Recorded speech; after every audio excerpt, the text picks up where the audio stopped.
Oh, hey y'all. Hey y'all. This is Kev. This is Black Men Being Brutally Honest. And welcome to another Any Given Sunday. Yay! Now let's get started in this mother.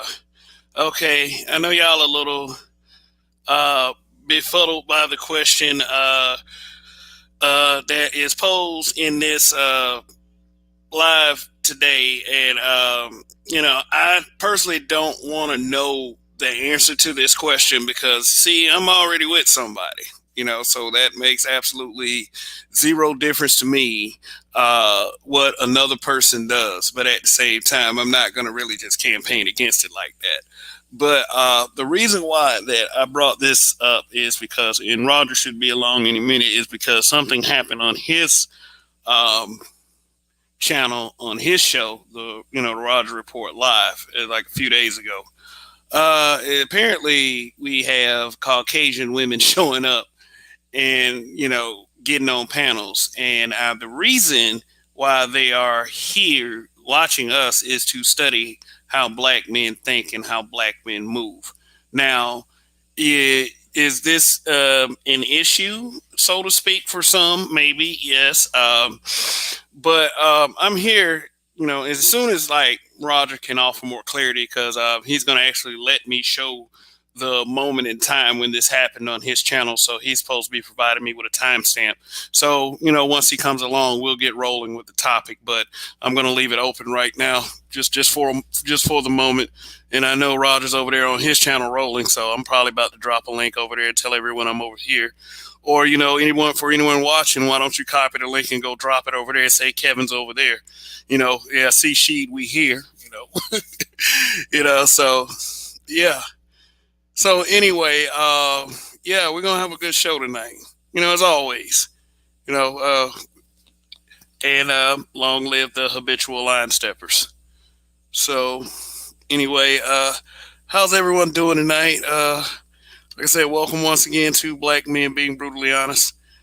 And let's see, I don't know. I guess I could say, from my own experience that um, I don't know. It's like before I got married, or before I really made the decision as to what I really wanted as a person. I would have pretty much went for any race. I didn't discriminate. In the dating pool is like that, and especially for young black men. And I can only imagine how it is in 2020, because if it were getting kind of, I don't know, rancid back then, because like a lot of these problems we talk about in the Black Manosphere, these aren't new problems. These aren't something that just happened, or some new phenomenon. And a lot of people don't even view them as problems. They just view them as people living the natural order of things. This has been around for a while. This kind of thing has been around for quite some time. And yeah, well, since I got a moment, let me go ahead and drop the link over at Roger's show. Like I said, I know they over there to keep popping as always. But just one moment, just let me get things situated. All right, shout out to Absalom Pianki. What's going on? Hey, do me a favor. Drop the link to this broadcast over in Roger's chat, because he's probably about to wrap it up in a little bit. I'm about to go over there and do the same thing. Yeah, but see. Yeah, let me see real quick. Just bear with me one moment. We'll just wait for a few more people to get here. Yeah. We'll just wait for a few more people to get here, and just get the rolling.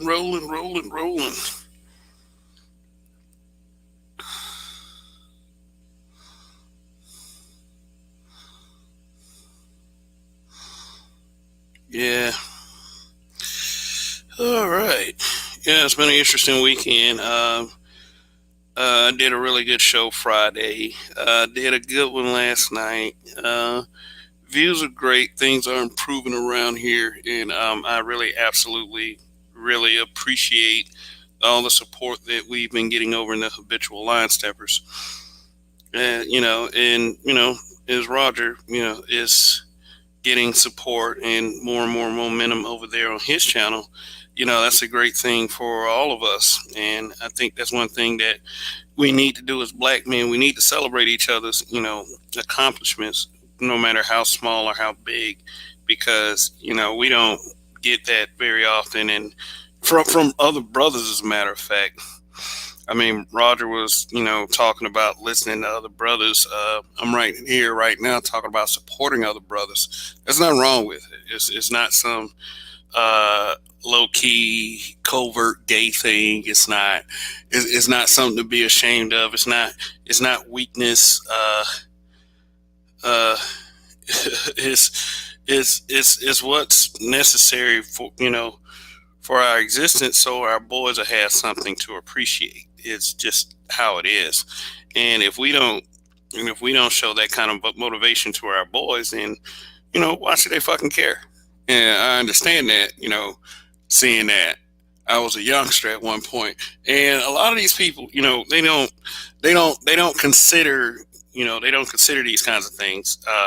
because you were a youngster once yourself, and the younger generation coming up, you can't alienate them. And I think that's one problem that black men have always had. We've always had a tendency to alienate each other, and especially the younger generation. And alienating doesn't actually have to mean that, you're just going to shut them out and it's going to be some bullshit every time. Alienating just could mean that you are not seeing where they're coming from. You're not seeing their point of view, what their situations from. I mean, what their situations are. Why they are the way they are, so to speak. And that's a damn shame. Yeah, I wish we could be better about how we treat our boys. But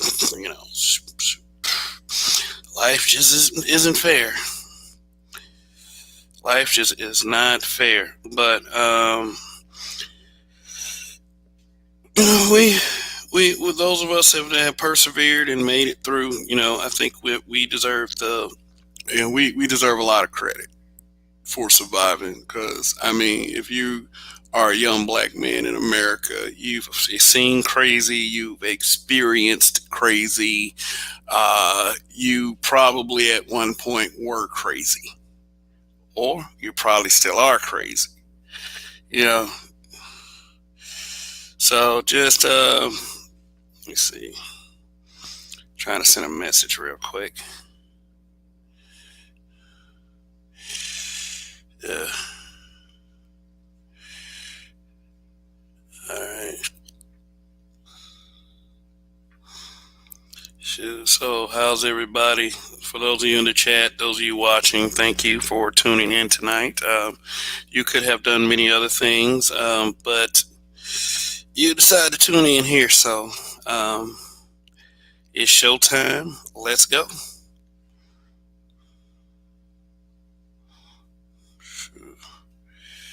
All right. One moment and I get in my zone.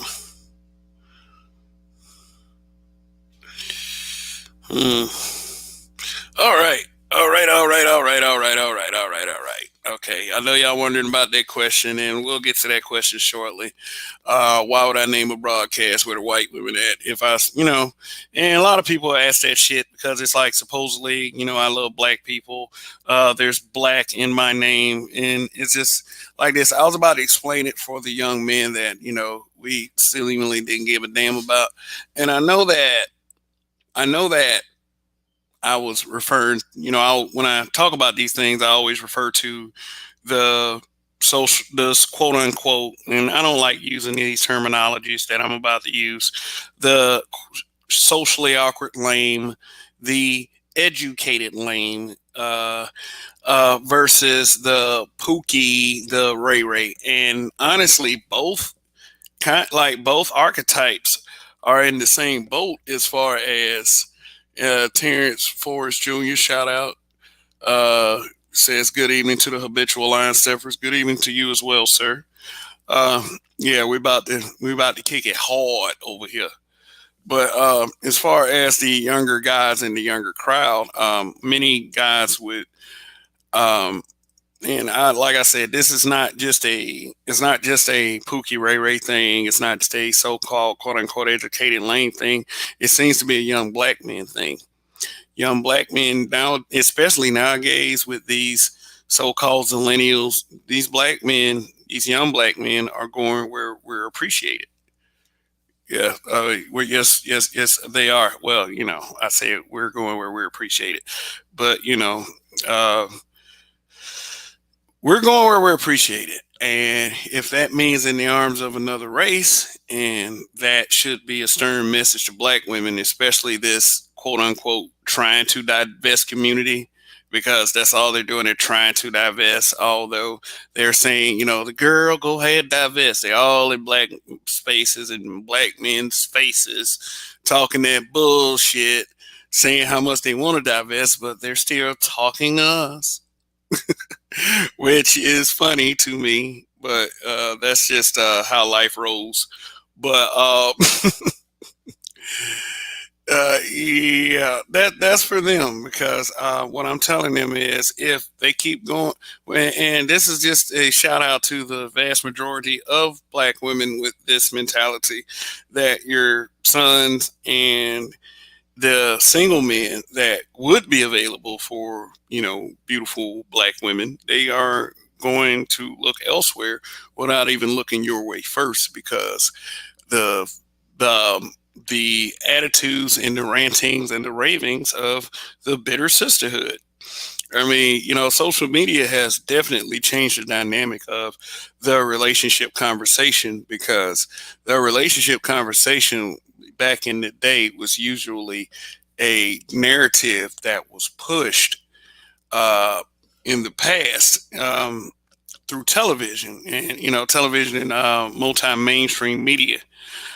You got your relationship talking points from there, and it was mostly like what you saw on TV really was white on white, black on black. Sometimes when they did want to do a nuclear family or a nuclear or a dating situation, some of sorts, they pushed it like that. Now that they have social media, you have a wide and a vast amount and array of differences of opinion, and all and honestly, I'm gonna have to say it. All of them count. All of them count. So you don't have really too many forums except forums like these in very small in very small enclaves telling young black men that the importance for the right reasons of why you should stick to reproducing with female that is melanated as well. We don't have enough of that anymore, and honestly outside of that we don't have enough of a reason to give young men to stay in our lane, so to speak. I mean, you see what everything going on with the court of public opinion, you know.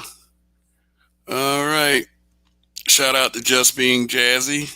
uh Thanks for tuning in. So we can talk about this. We can talk about this as a problem. We can think that this is a problem that we have to a solution to come up for, or we can just live and let live. We can just live and let live. So that's up to y'all. What you want, to whatever you want to frustrate you. But I do have a couple of suggestions. Number one, if your kid is a star athlete of any kind and it looks like he might go all the way, maybe you should push him to go to an HBCU, a historically black college and university. That's why I did that little drumline thing at the beginning. If some of y'all want to go back and see, you hear I did a little drumline intro, and that's not the only intro I'm going to do, but and it's something that I grew up with because the house I grew up at was down the street from it was literally a 10-minute walk from Alabama State University, and we used to hear the band practice all the time. And myself and my brothers and my father, we were all band members. My dad actually marched for Alabama State, so that's really entrenched in my being. I like to hear drum lines. I love the movie Drumline, and that's just how it is.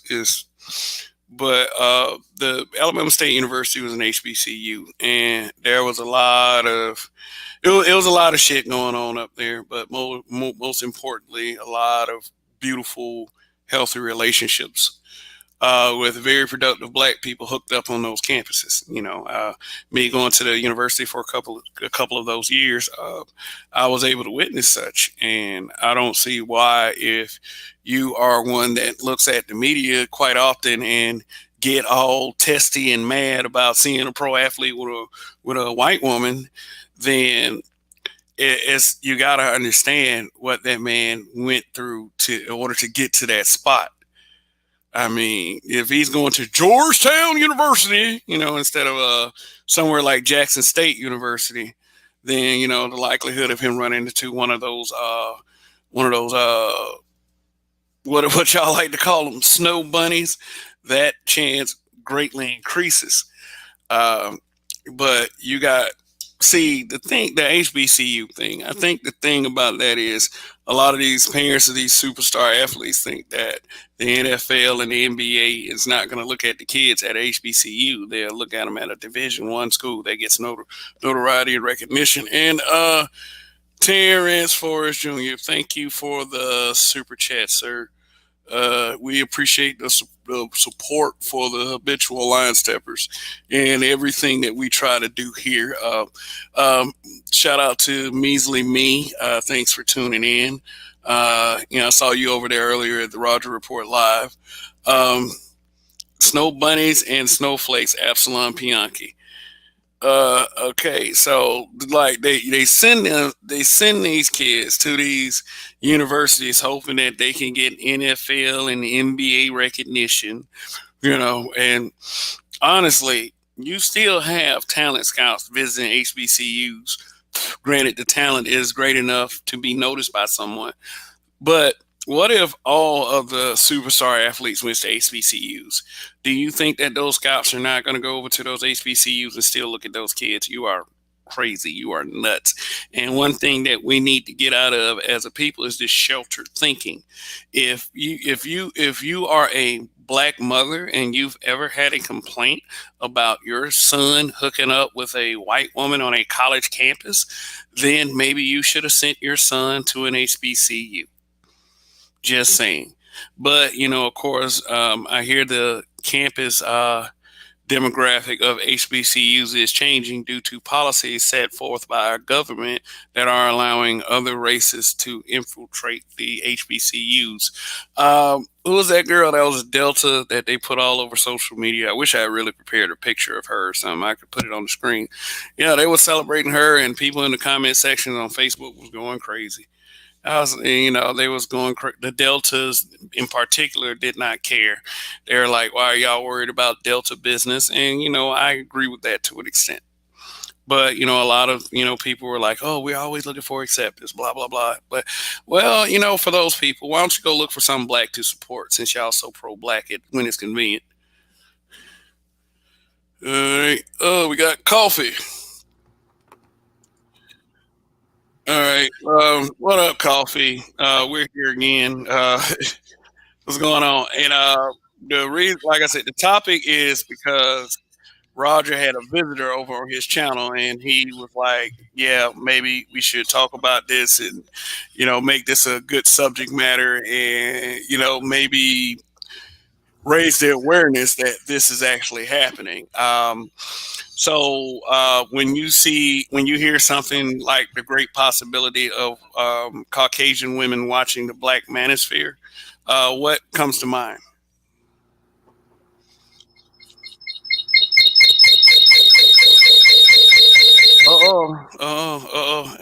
Technology.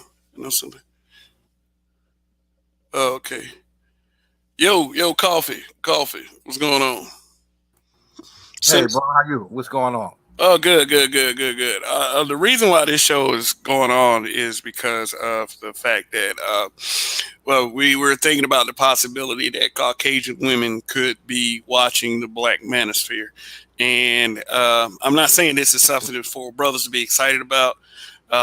We often bring up, interracial dating relationships.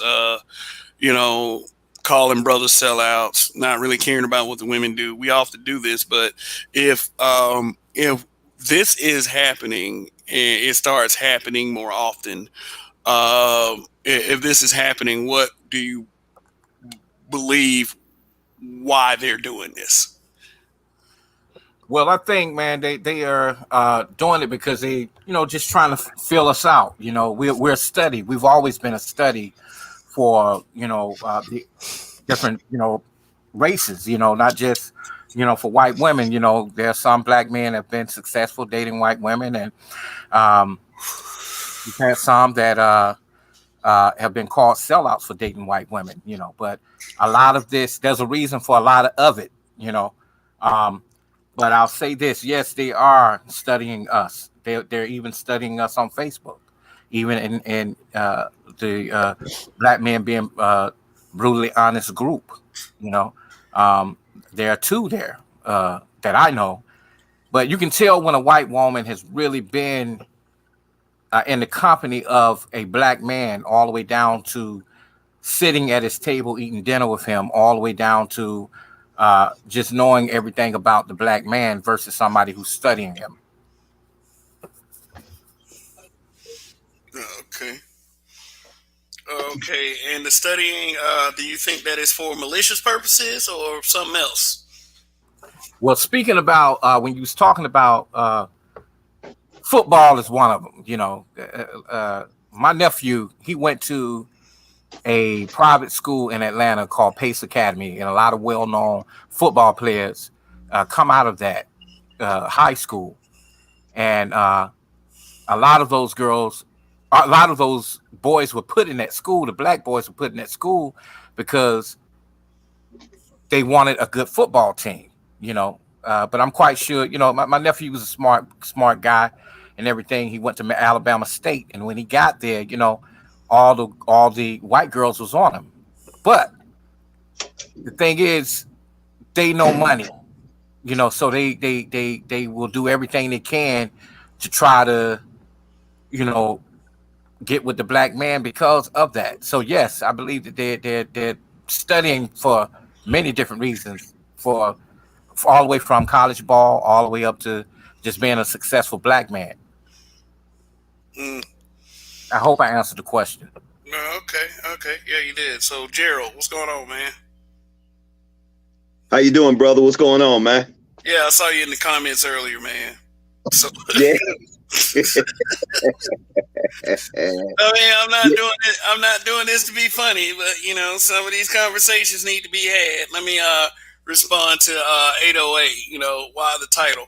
I did the title like that because of me and the Roger report. We were talking off camera, and basically he said that he had a young white female come by, and basically she wanted to see how black men move and operate. I think what he said was she found the Manosphere over on her boyfriend's phone, so she was curious as to what was going on. Obviously, her boyfriend is probably black and watches the Roger Report live. And shout out to Benevolence. Thank you for the super chat. He said white hood slurs exist, but there's more black hood slurs than white hood slurs. Yeah, that is probably correct because we stay right next to each other, amongst other things. And that is really a counter to a lot of the feminist arguments as well. But you were also going to talk about the vicious double standard tonight. So for those of you tuning in early, thank you. I hope you hang with us throughout this entire thing, or at least through half this thing. But I also want to talk about the vicious double standard. But so whenever Roger pops up with this timestamp and I can play the footage for you, we can, we should have had this set up already, but we got busy lives, we got shit we got to take care of, moves to make, money to grab, stuff like that. We all understand that. Yep. Yeah, we all understand that. But Gerald. Yes. Okay, guy. I would say that from what I've gathered from you is you're not married, correct? No, but I am with somebody. Been with her for 12 years, up and downs, but by her being around me, she has seen things, but she probably can never catch up to what I've seen and actually where I'm at in my life. It's impossible because I've, growing up in the 60s when we couldn't even deal with the Caucasian woman, and now how the system has pushed them over toward us. What that brother, and I take it that he's younger than me, he said money. Once you follow the slime of the money, you will find everything that you want to find, from why they put a black church on a corner, why they even push white women on us, and hell, why brothers not going over to the Philippines and bring them back. It's all about money. It's not about nothing else. To us, it's about money. But even Kev, there's a whole nother war because the people who control that chessboard They're just trying to control the resources, man. And now that I'm older, it's not about black and white. It's about a culture. And if you put them in together, neither one ain't worth shit. Neither one do.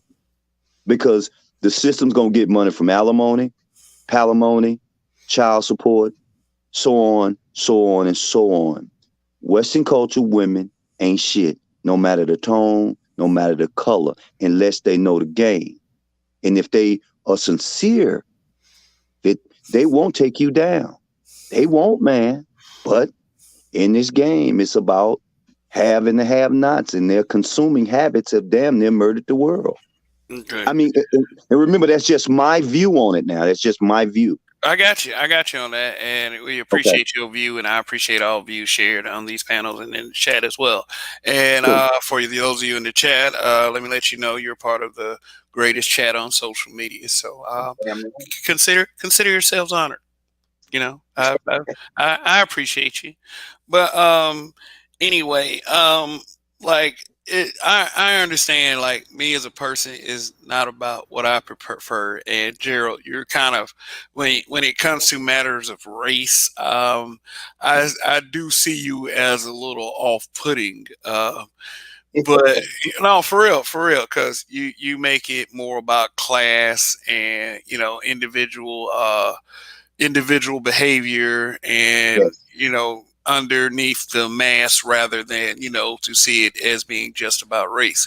But in these areas and in these spaces they make it a lot about race, and honestly I believe that it's overblown, like as far as the relationship dynamics and how we view the brothers dating white women. Like you would swear every one of them were as disconnected as hell because they decided to go along and date another race. And this right here really isn't. It really isn't. Like life isn't fair, but it really isn't fair how the brother who dates the white woman gets treated as you know the brother who date. I mean the sister who Like dates the he's white dude. You know. like he's a sellout. Like if a brother dates a white woman, he's a sellout, and if a sister dates a white guy, it's a come up. I look at it as hell. Do you in this world? If Okay. that's what you So it's want to more do, do so. you? So it's more so like personal choice, But you can tell who play on that, sellout shit, and the ones who really, genuinely just have a relationship with a woman, regardless to what color she is. Right. You do have some brothers that play on that. They play on that with everybody. No matter who you are. You got some black women that do that. Candace Young is one of those. Yes, she is. Cynthia Candace, G too, no, right? Candace Owen. Not damn. I'm thinking about have and have nots. Candace Young, Candace Owen. Yes, Yeah, she's one. I'm gonna let y'all know, brothers. Let's be careful about how we throw around names around here. We do not want to invoke evil energies, and when you invoke evil energies around me, people know what can happen if you've witnessed me before. So I get it. I get it. yeah, it's I don't do very well with fuck ass people. I'll put it like that. Okay.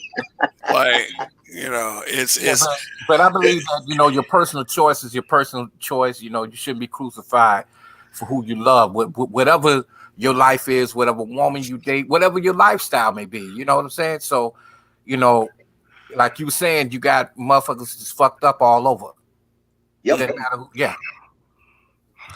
yeah, and we have to if we're gonna do that, we got to look at it from all sides. We can't just say now. Let me give you some examples of you know let me give you examples of brothers who might be lost versus brothers who aren't lost. You know, um, let's take Daniel Cameron, the Kentucky AG that handled the Breonna Taylor's case. Yeah. Lost. Let's What would you? say what? I was gonna say, okay. Elaborate. Why would you say that? Why would I say he was lost? Yeah. Because of his public stance on Breonna Taylor. Maybe his disconnect with the people really reflected through how he dealt with it. Maybe he should have reacted better. But people will argue that he was just doing his job. Okay. Okay. Okay. I don't think that's nothing different than what old boy just said about Candace. But when you look at that, to me, that one is a touchy subject when it comes to him. But I always did say this, Kev. I Yeah. never trust a brother who didn't have a mustache anyway. That's some old school shit I just said. He straight up got the pussy face. Yeah. I'm gonna tell you something. I ain't gonna lie now. We all have our opinions about him. Uh, Yes. he's lost.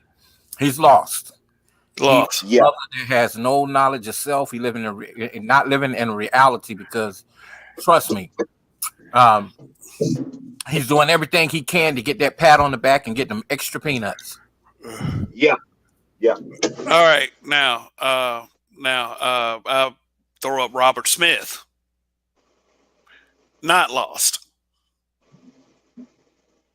We beat up black men who are wealthy and rich who have gotten white women because we say that their wealth is going to go to white folks when he dies automatically. Like black men who are rich owe us a paycheck every time they pass away. I've never gotten that logic, but this man gave money to families he put back into the community. I mean, that it can be seen that way in that context, and people still beat him up for it. That's just ridiculous. Now, who were you speaking of? Robert Smith. Who was he? I never even read up on him. He was like the billionaire that paid all the tuition, student debt off of that. The brother that married the white lady and he went to Morris Brown and he paid everybody's debt. Oh, also, yeah, I remember that. And now the FBI fucking investigating him for it. Because you know why? He was dumb enough to pay with an offshore account.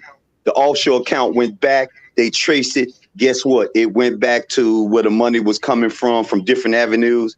Child pedophilia. He might have not have known that because he was making good money. But I still say, why in the hell did you pay from an offshore account?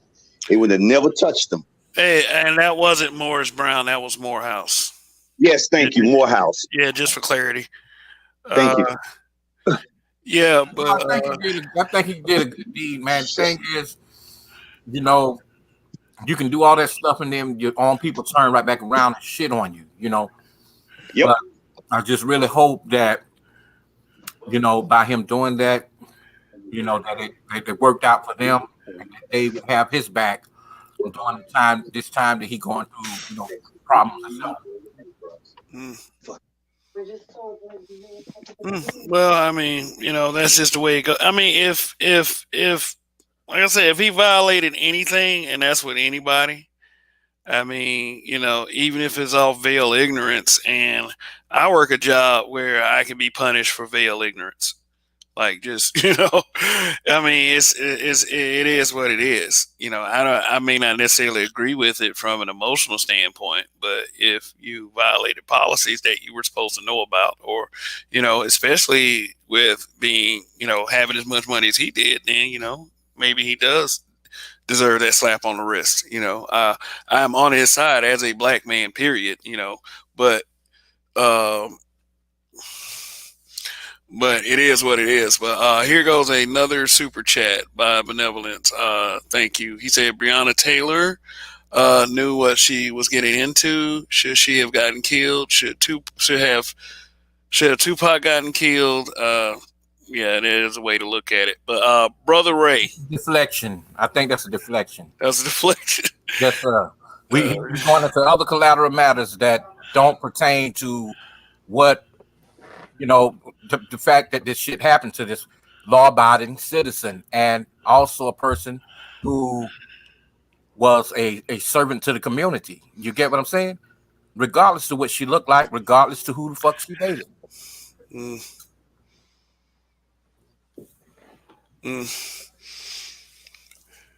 Breonna Taylor knew what she was getting into. I mean, I don't think anybody knows that they're gonna die, though. Like, Hey, yeah. Kev, let me tell you let me explain why that brother might feel that way, because maybe he sees a certain pattern.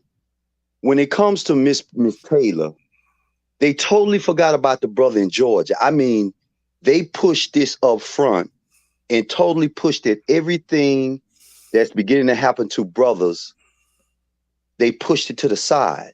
And then it was her.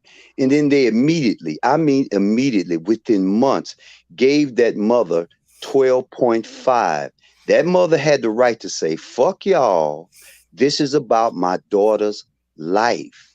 Then they begin to peep something of her record. Now, the brother, right, he shouldn't have came in like that. That was bullshit. But I also noticed how brothers been getting murdered, lynched. The media is not going to put that in there. Another brother just got lynched in Georgia, I think this past week. You're not seeing it on the news. Gerald, you're right, man. I kind of understand his anger, but I kind of stay out of it because I got my own personal feelings about it. I just see how they keep, like you say, deflection. I keep seeing how they use the black woman as a victim, and it's like I see you backdoor coming at us. I can't, but maybe I'm not explaining it right. But I kind of roll with him on that one. Like, but I understand why you say deflection too. I got a question. How did the boyfriend get killed? But how did the boyfriend not get killed? The boyfriend that shot at the police, but Brianna got killed. I wouldn't ask something. I plead the fifth on that one. I can't answer that because you got to think about the situation. That what will put her in the crossfire of the police, other than she was the one that shot at the police, and they're covering it up. That's my theory. I've looked at that over and over and over, but I wanted to go piggyback on something what Gerald said about Ahmaud Arbery and all those. That's him. Yes. Yeah. Ahmaud Arbery, man, he didn't deserve. None of them deserved it, man. It's unfortunate that it was just so fucked up, and it was happening so fast, with everybody that was getting killed. I've seen this time and time again. I've protested, even when we in Georgia, same area where Ahmaud Arbery was killed. Another gentleman by the name of Troy Davis, they was putting him on death row and was about to kill him, and they kept trying to get in contact with Obama to pardon him because he was the one. He didn't even do the shit. You get what I'm saying? And some white people feel that, well, even they'll sit on that all those years knowing that this man didn't do that, but they get the satisfaction of saying, well, somebody got to pay for it. Some other nigga got to pay for it. So, we don't care who get it, execute him, so another guy was named Gary Graham out of Texas. Same thing, same damn shit, but nobody talks about that either. So Troy Davis, and he said he did not kill that cop, and he was not in even the area. Now they're really considering a lot of lawsuits, man, with the brothers in prison that say they didn't do anything. I used to be a correction officer, man, at the prison, like I told you before. Right. And, I could see those brothers that would be in the law library trying to get themselves out of prison, filing motions to the court, shot down several times. I've seen some get themselves out. Knowledge is power, versus the ones who just want to go on the rec yard and, pump iron and, do all that kind of shit, but you just know who's guilty and who's not, man, and being on both sides of the track, I know what these motherfuckers do, I know exactly what they do. It's pretty awful.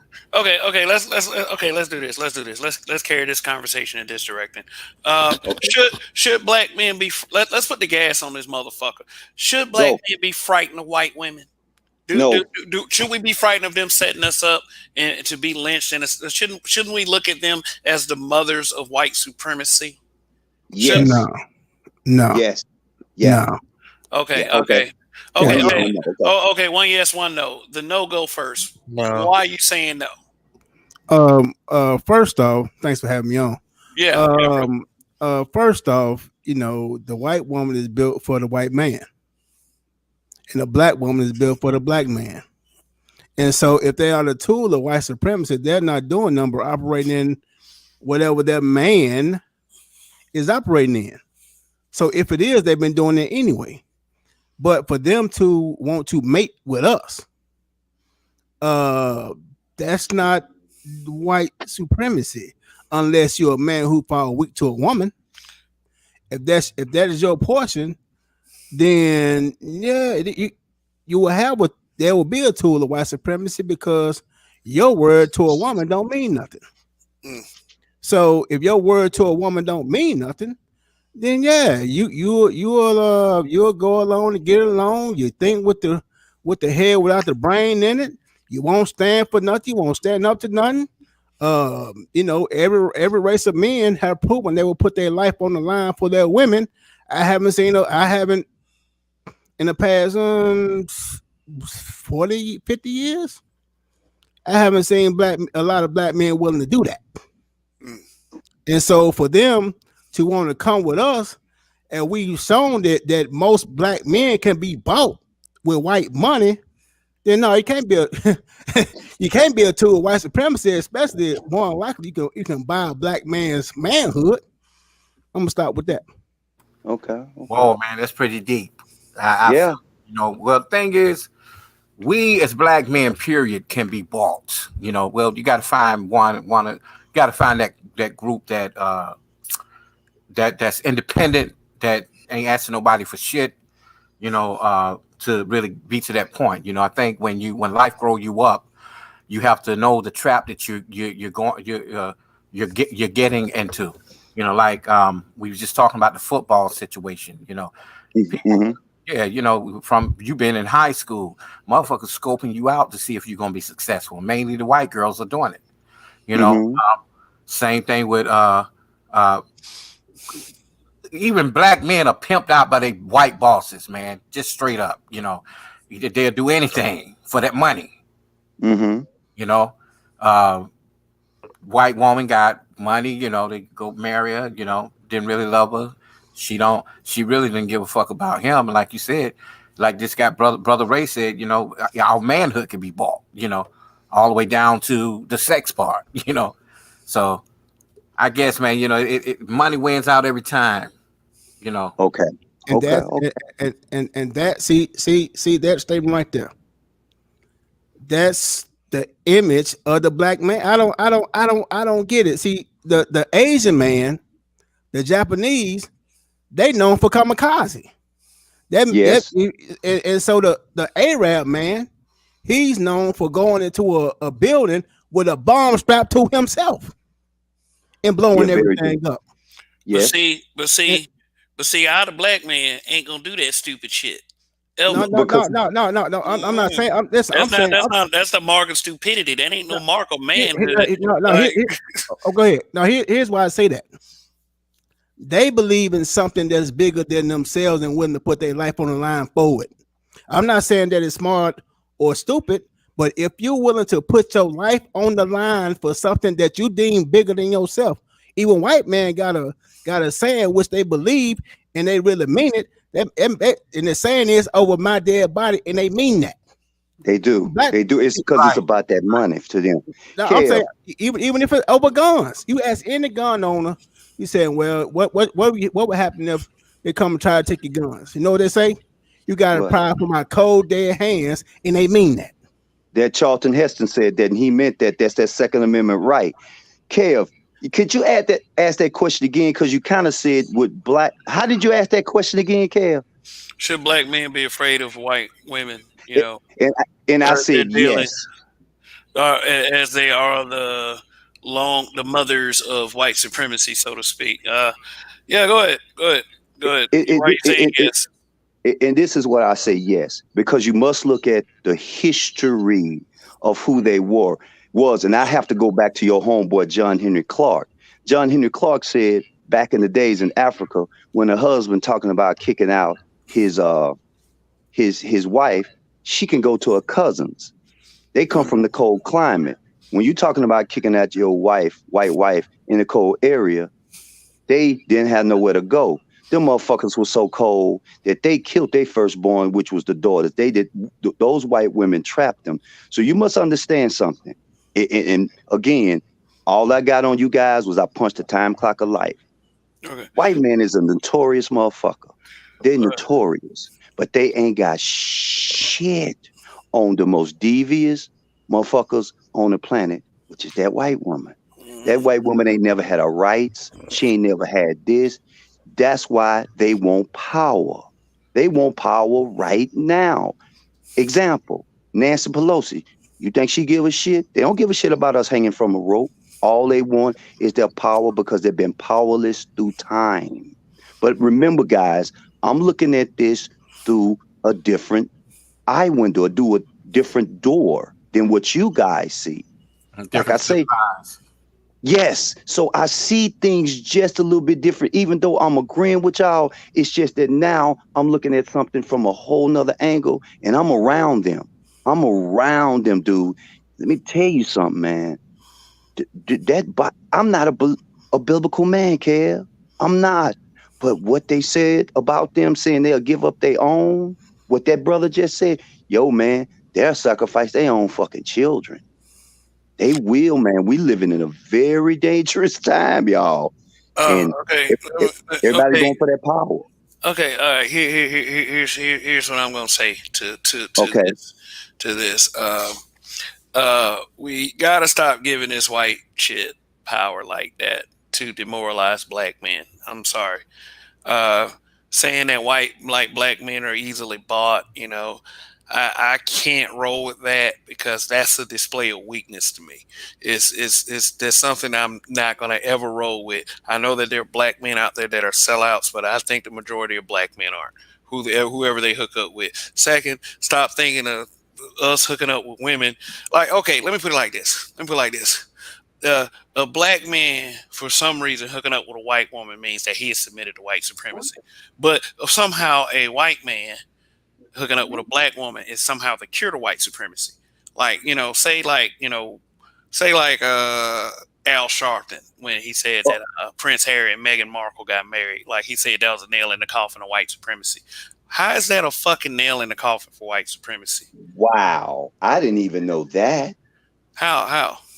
I mean, the Meghan Markle, she comes from black surroundings. Donnie explains it better than I can, but it's ridiculous how we give all this reverence to, it's like if a white dude comes in, like we think we're somehow curing racism, and that's not infiltration, but a black man pretty much ripping ripping his Becky from the arms of her insecure racist father is somehow not a conquest. Like it's somehow him submitting to white supremacy.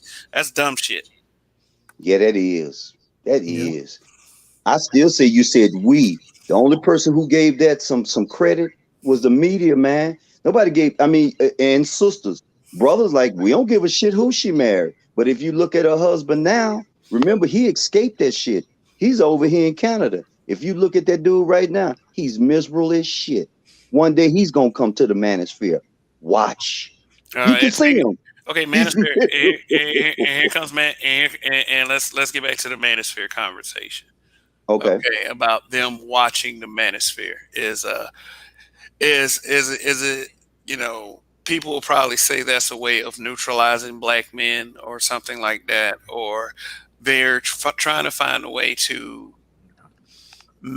become ours. I would say, like, become the black man's companion. Because here's what I think they see. I think they see a bunch of women acting like shit, rejecting brothers.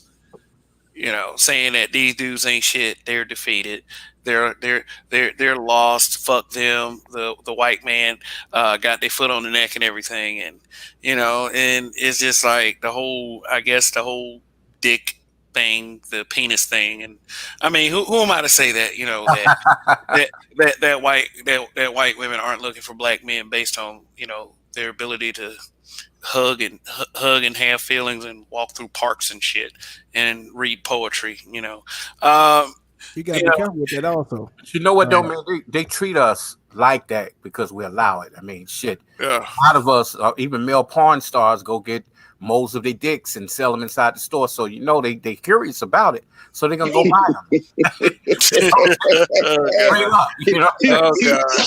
He's right, Kale. He's right. Right. Even white men doing the shit. So we know they doing it. You but know, but but but I mean, what the point I was trying to make is they always talk about, that you try to tone police black men, and one of the shaming tactics that I've always seen is that we're talking like this and white people are watching, or we're doing it for them, or we're submitting to white supremacy because we're saying negative things about the things that we experience and the behaviors that we observe. So with them always crying and saying black men this, black men that, fuck black men ain't shit, black men are defeated. Don't you think that this black man who has been through all of this shit with these girls, with women who basically have the same skin complexion as him, in varied colors, of course, because you got the caramel skin, the light skin, the dark skin, and I mean, like the thing that brings all of that together is beautiful. So it's not a colorism thing. I'm just trying to make a point. The point is, if you got women on your side that's always shitting on you and telling you that you're defeated and you ain't shit, and you're a guy that's actually trying, and some other woman, some from other race, it doesn't even have to be a Becky. It could be a Hispanic woman, that sees the value in you. but because That makes you feel like that you're somebody. Let's just go ahead and say that. That makes you feel like you're somebody. Then don't you think that brother man's gonna stick with the one that appreciates him versus trying to kiss the ass of the ones that don't?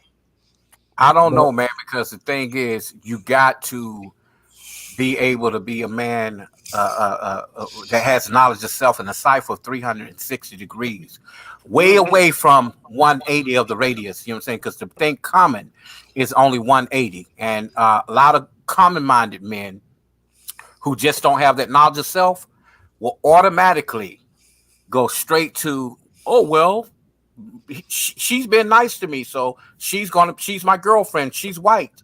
You know, don't you know it's something behind that shit? Well, maybe Not saying you, but just in I mean, general. no. In general, when you say in general, you're speaking of a general group of people. Yes, sir. Yes, sir. Yeah, yeah. We have When we have them in the brutally honest group. Yeah, oh, yeah. But like I said, you have those guys in the brutally honest group. But you know what you also have? You have those black women ain't shit women in those groups too. That's And true it's too. like they come out of nowhere with the shit, and it's like what? It's like you paint black. It's no problem for any group of people in the Western diaspora of black people to paint black men with a brush and tell black men what they need to do. Period. We don't ever run short of people like that. We don't. Well, a lot of them, man, they looking for a man to show up at their front door that they bought off fucking Amazon. They can put together. You know what I'm saying? And I start mean, life ain't like that. Life ain't like that. But get. That's what they're looking for. But like we was just having a discussion over at Roger. And my thing is, being a man comes naturally, and for some of us it do. The thing is, you got to know your place. You got to know how to control the situation, as far as yourself and what you want out of life. mhm. And if you're controlling that, the woman will be able to be under control. Alright. Okay. Well, shout out to Terrence Forrest Jr. And thanks for watching. This is Any Given Sunday, titled "Where the White Women At." Watching the Black Manosphere. Terrence Forrest Jr., Dr. T. Hassan Johnson. Shout out to Dr. T. Hassan Johnson, by the way.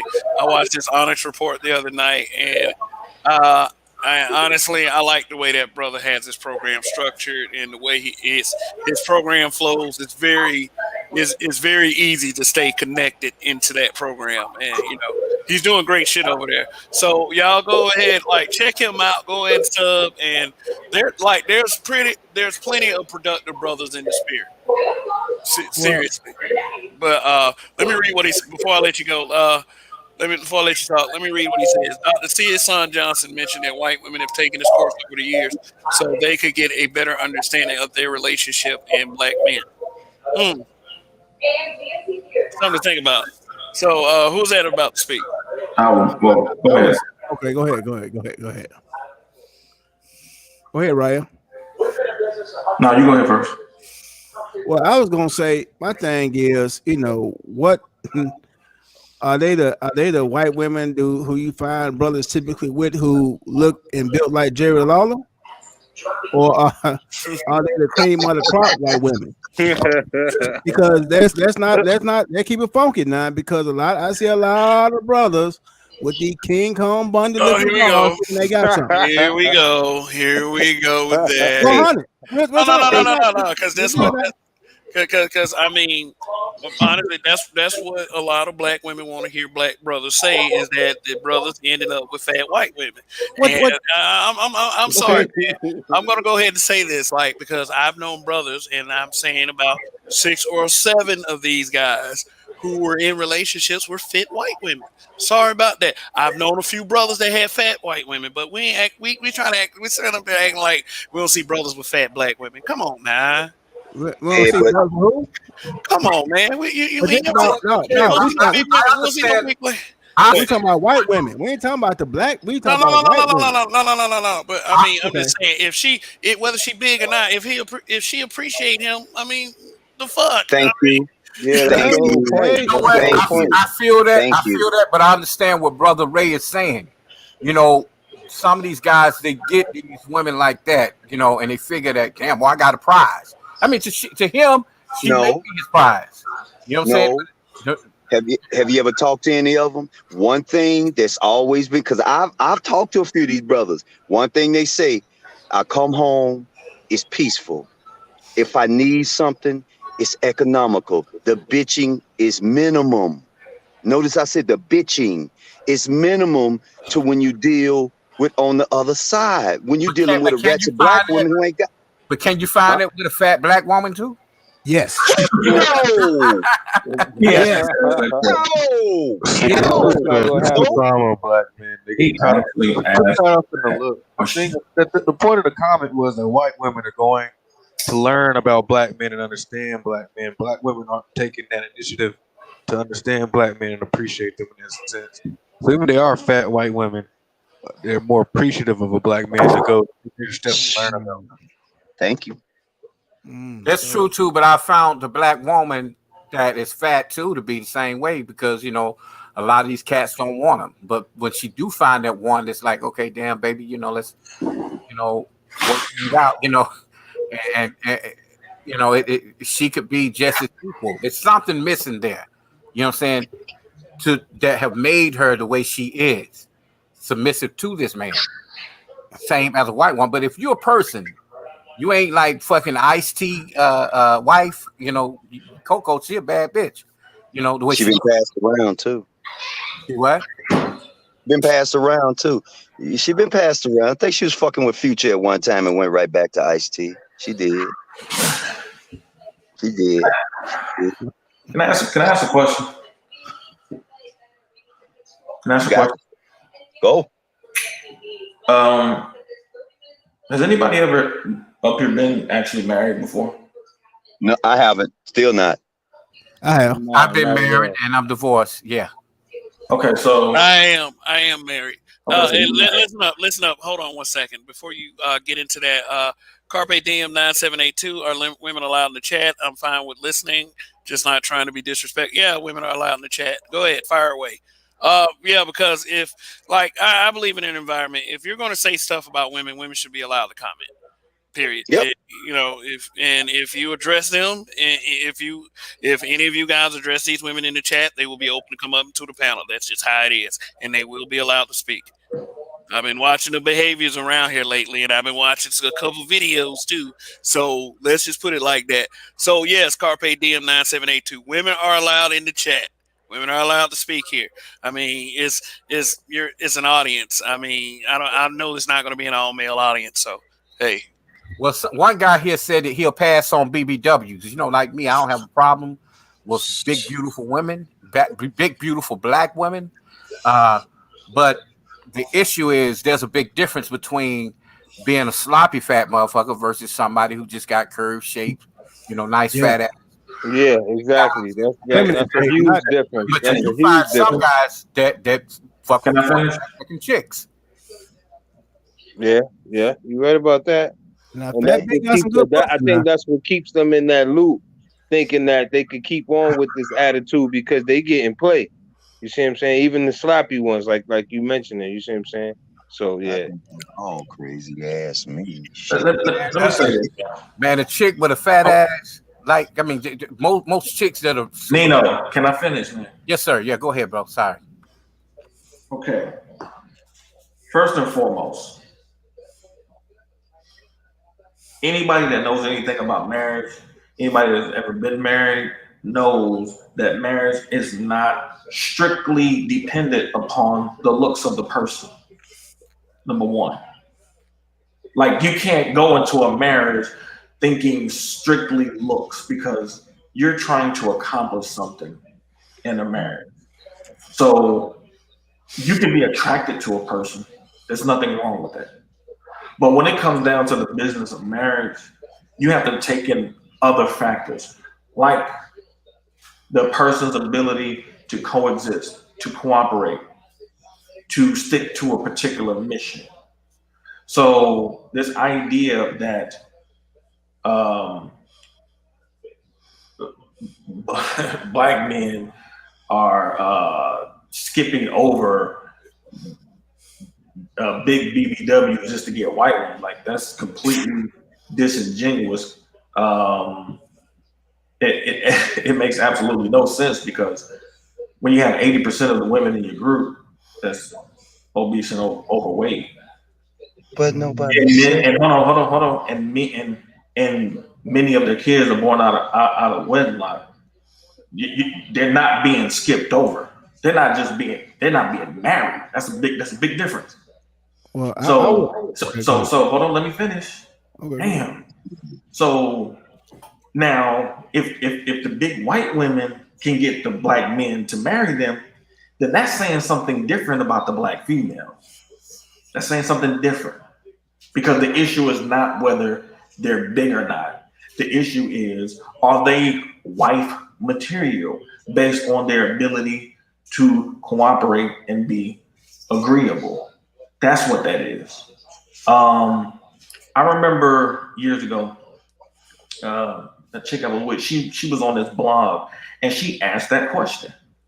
She couldn't understand why there were so many uh, where we were living at, why there were so many black men with big white women. And a white woman responded to her.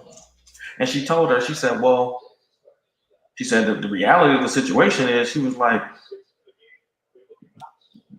no matter how you look, she was like, black men tend to make you feel like you're beautiful. She's like, yeah, there are white men who would get with big white women. She said, but the difference is these white men make you feel like shit. They have no problem calling you fat to your face, making you feel like you ain't about nothing. So she answered her question because she couldn't understand. And I told her, I was like, I said, now you have all these attractive women here, black women in Atlanta. I said, you got black men willing to pass them over for these big white women. I was like, what does that tell me? I was like, since you wanted to know so bad. People have this idea that marriage is strictly about the looks. No, it's not. I mean, if anybody has been watching Kevin's show, he talks about this specifically. And this is something that he tries to get into the female's head, that especially the females who are not looking the part, to go looking for 6'5" dude, ripped like a linebacker, making $400,000-500,000 a year, thinking that they're going to get marriage based on those parameters. No, you're not.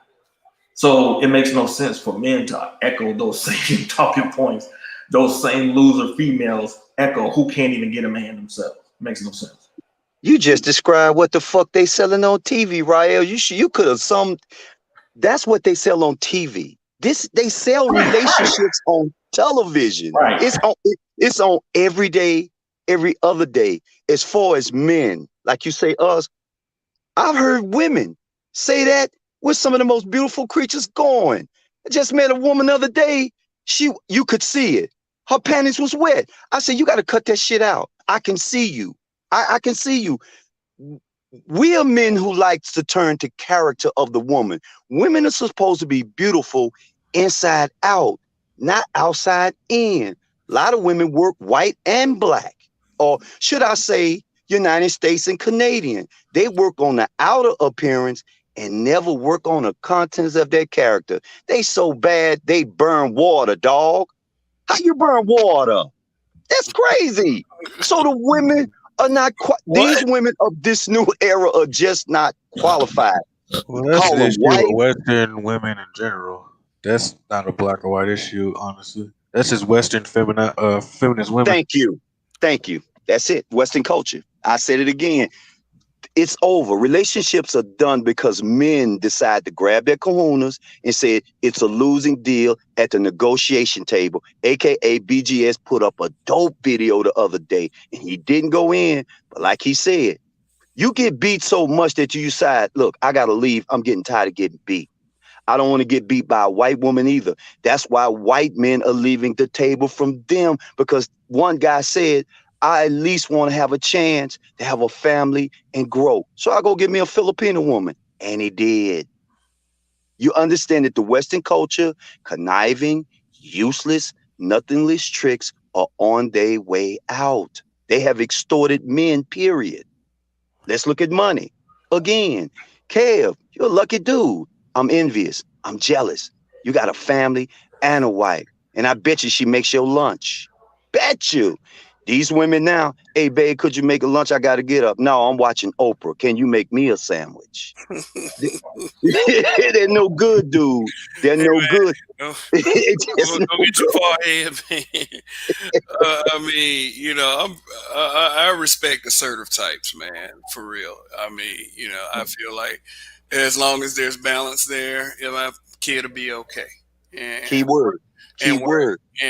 and what matters to me is how you're treating my kid, how kind of mother you are, and she's a great mother, and that's why See? if there's anything to be lucky about is that, because like a lot of these kids out here getting a shitty deal, and Yep. that's and I can't roll with that in under any circumstances. But hey, I do have the little timestamp from Roger's show pulled up, so I did tell those who were tuning in earlier that oh man, where is it? Come on, where is it? Oh Jesus. What? 1 second, y'all. 1 second. 1 second. Okay. Let me cue it back up. Uh, but yeah. Ugh, this touchscreen is annoying. So, Take your time, man. uh, I had it. I Damn it. also think they're upset at us men because we're having this conversation because they would prefer to us to be fighting against each other. We may not agree on everything, but because we talking, Ra, the other brothers, Bianche, they are despising that we're talking. They don't like that. And these women have had a good 20, 25 years dragging us through the mud, dragging us. So now that we're talking, they have an issue with it. I've heard them say it. I I've heard mean, them say it. well, that's to be expected, though. That's to be expected. I mean, if you're expecting anything other than vitriol at this point, then Hey, for speaking Yeah, up. but And but but I was gonna say too, Joe. I feel exactly what you're saying as far as the men being fed up on both sides of the fence. You know what mhm. I'm saying? Because you can see it. You definitely can see it with the white men as far as the women they dating out with they women getting the Asians or you know what I'm saying Indian or adult women things of that Yes. nature. And that's why I think this show is on fire tonight because that's why the white woman is probably in this space checking because they fed up too at the same time. So Yeah. the topic is on point because they like you said they've been being called names like fat and things like that. And on another note, you know how us brothers we look at them like yo she thick. You know what I'm Yep. saying? So why the Yep. white boy be like yo you get off your lazy ass you fat. We looking at that thing like damn that's looking right there. I want that. That's true. That's true. That is true. Look, Well, I met a what did dude. you say that's reflective of black men's low standards growing, being in an impoverished community? Just that they don't have access to better looking women in general? mm, No. You can't just necessarily say that. I'm gonna tell you why. You can't necessarily say that like it's something that's intrinsic with black men just because of the nature of the environments black men come from. Like, for example, you got poor black men that live in Brazil. There's plenty of poor black men that live in Brazil. But they also got a lot of fine women in Brazil too. Ooh, What is their standard? You know what I'm saying? That's more of like a third world, second world country in terms of development, whereas we in a first world country in terms of development. But look at the nature of the females. The females are collectively are the complete opposite of the poorest women in Brazil. So they still get a beauty standard. So that's the standard that they're coming up with. Whereas a lot of black men in the United States, they got a manly standard because that's what they usually got as a mother coming up. ooh. Yeah, okay, that makes sense. Coming from that perspective. Yeah, so you know what I'm saying? It's the environment. You know what I'm saying? It's the environment. Hey, they gonna hunt his ass down and whoop Rael's ass for saying that, calling them mammies. They gonna whoop his ass for calling them that. I mean, you got to think about it. Think about all the popular culture that we've seen throughout the years. Good Time, Mammy, Oprah. The Jeffersons, mammy. Jefferson, Mammy, Oprah, for 30, almost 40 years, Mammy. I mean, because people forget, man, Oprah used to be fat. Were those ever the beauty standards in those shows? Yeah. Like, go back to go back to some of those old Oprah shows, and you see Oprah big as hell. She was fat. And we loved her too. That was the kicking part. We loved the fat man. Oh, we loved Oprah. Like that has been see, because I even heard slim black women throughout the years. When I was younger, I used to hear slim black women say things like, "Oh, I want to get thicker," and they body be tight. I mean, be nice. And you'd be like, well, what the hell are you talking about? You get, you got a nice body. Well, I need to put on some more weight. And then it took me, time to talk to them to realize they had a lot of big women around them, including women in their families, who used to try to shame them for being in shape. Think about that for a quick second, man. Well, boy, all right. Yeah, I mean that's been the standard. Hey, who had their computer turned up in the background? Can you turn it down, please? Cause I can hear myself. For some reason, I can't hear nobody else, but I can hear myself. Okay. Hey, but go ahead. I didn't mean to cut you off, because I got this little clip queued up, and this is some interesting stuff. No, go ahead. No, you go ahead. Okay. All right. I'm about to show you this clip of I guess her name is Melody. She appeared on Roger's show. She talks for quite a bit, and you just watch just watch. Let me scale it back to 13. Yeah. All right. We're a lot older because you would be the age of my grandchildren. Sorry. We're gonna rise. I'm messing up. Come on. Where is that? I had it. Oh, there it is. For foolishness, this is not the place for it. Okay? Go ahead and say what you like. Mute Melody. You muted yourself, Melody.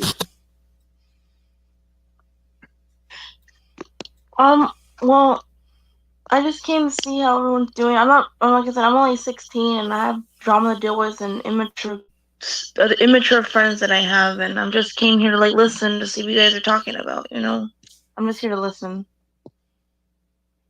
Okay.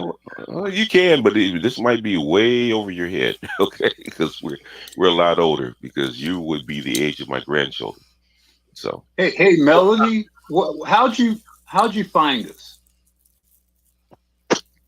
I just found your channel because I have my boyfriend. I was logged into my boyfriend's account because I watch YouTube sometimes on his channel, and I saw this channel and I clicked on it. So your boyfriend snooping. Your boyfriend watches this channel. She's snooping. Okay, all right. So you. Oh, go ahead, Black Hole. She's snooping. Well, yeah. Well, I mean, it would just be kind of interesting to get some feedback from her regarding her boyfriend's participation in this environment. Is your boyfriend black? Is your boyfriend black, Melody? Because you don't sound black. Is your boyfriend black? No, He's not. but he has a Not. best friend that's black. His name's Oh, Francis. He's cool. Okay. Okay, Melody, I'm gonna tell you this right now. While I let you stay up here, don't be throwing out people's names like that, okay? Well, we don't even know we don't even know who these people are. So, so Keep it under wraps, yo. Yeah. So your boyfriend is not black, but his friends are black. So your boyfriend is interested. My friend Francis, he's nice. He's a really, like I said, lots of people today are, I notice lots of people are, racist. Right? I have a friend, well, not really, he's an enemy. His name is somebody. So there's this Stacy person, who said, black people don't matter. I got really mad. Like, that's not even cool. People should not do that. Like, what the hell? Right. Okay. Like, black people do matter. It doesn't matter what skin color they have or not. People matter in this world. People need to be together. Kind of like when, what's that guy's name? The one that kind of brought people together, Martin Luther King. He told black and white people to stand together. And when people say black people don't matter, that's just interesting. Melody. Hey, Melody. What year were you born? 2004. Yeah, she's young. Oh, okay. Yeah. Well, Melody. it's interesting because she's a Z, and like I said, Z's have a different outlook of the nation and the world. They just do, and this is an example of it. So, Melody, I have a question for you. Yeah. I was curious. I would like your opinion. What I want to know from you is, if there was something critical that you needed to know, does it matter more how it's being said to you, or that it's said to you as accurately as possible? You mean what Stacy said about black people? No. In other words, if Just somebody, in general. if there's something, okay, say something that you really needed to know, and somebody was going to give you the information that you needed to know, they were going to be honest with you and give accurately. Does it matter how it's delivered? Do they have to be kiss up to you and be all nice to you, or can they say it how they're going to say it? Sometimes, even if it might sound mean, that's what he's trying to say. Well, I think they should just tell me, like, just say they have to say it in the right way, And you would accept it. You would accept the message, even if it is like a very strict, like constructive criticism. Am I right? Yeah. Okay. Would you say that most other female friends and associates of yours are the same way, or do they respond differently? I really don't know. Okay. In other words, what do you think about your friends? Are your friends similar to you, or they need to be coddled and kissed up to?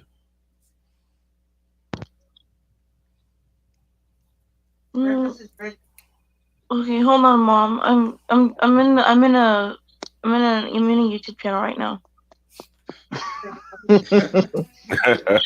So let me y'all let that slide. No, she's 16. We understand. No, she's fine. I just almost think. No, I didn't mean to laugh about that. It was just funny to hear that. I'm sorry. Yeah. All right, guys. If y'all want the link, I'll put it in the description after the broadcast. Yeah, go ahead and check it out. But okay, for guys on the panel, what do y'all think of what you just heard? What the fuck? that was bizarre. Honestly, I don't know what just happened. Well, they talk about because one of the main reasons why I say it's not about having a conversation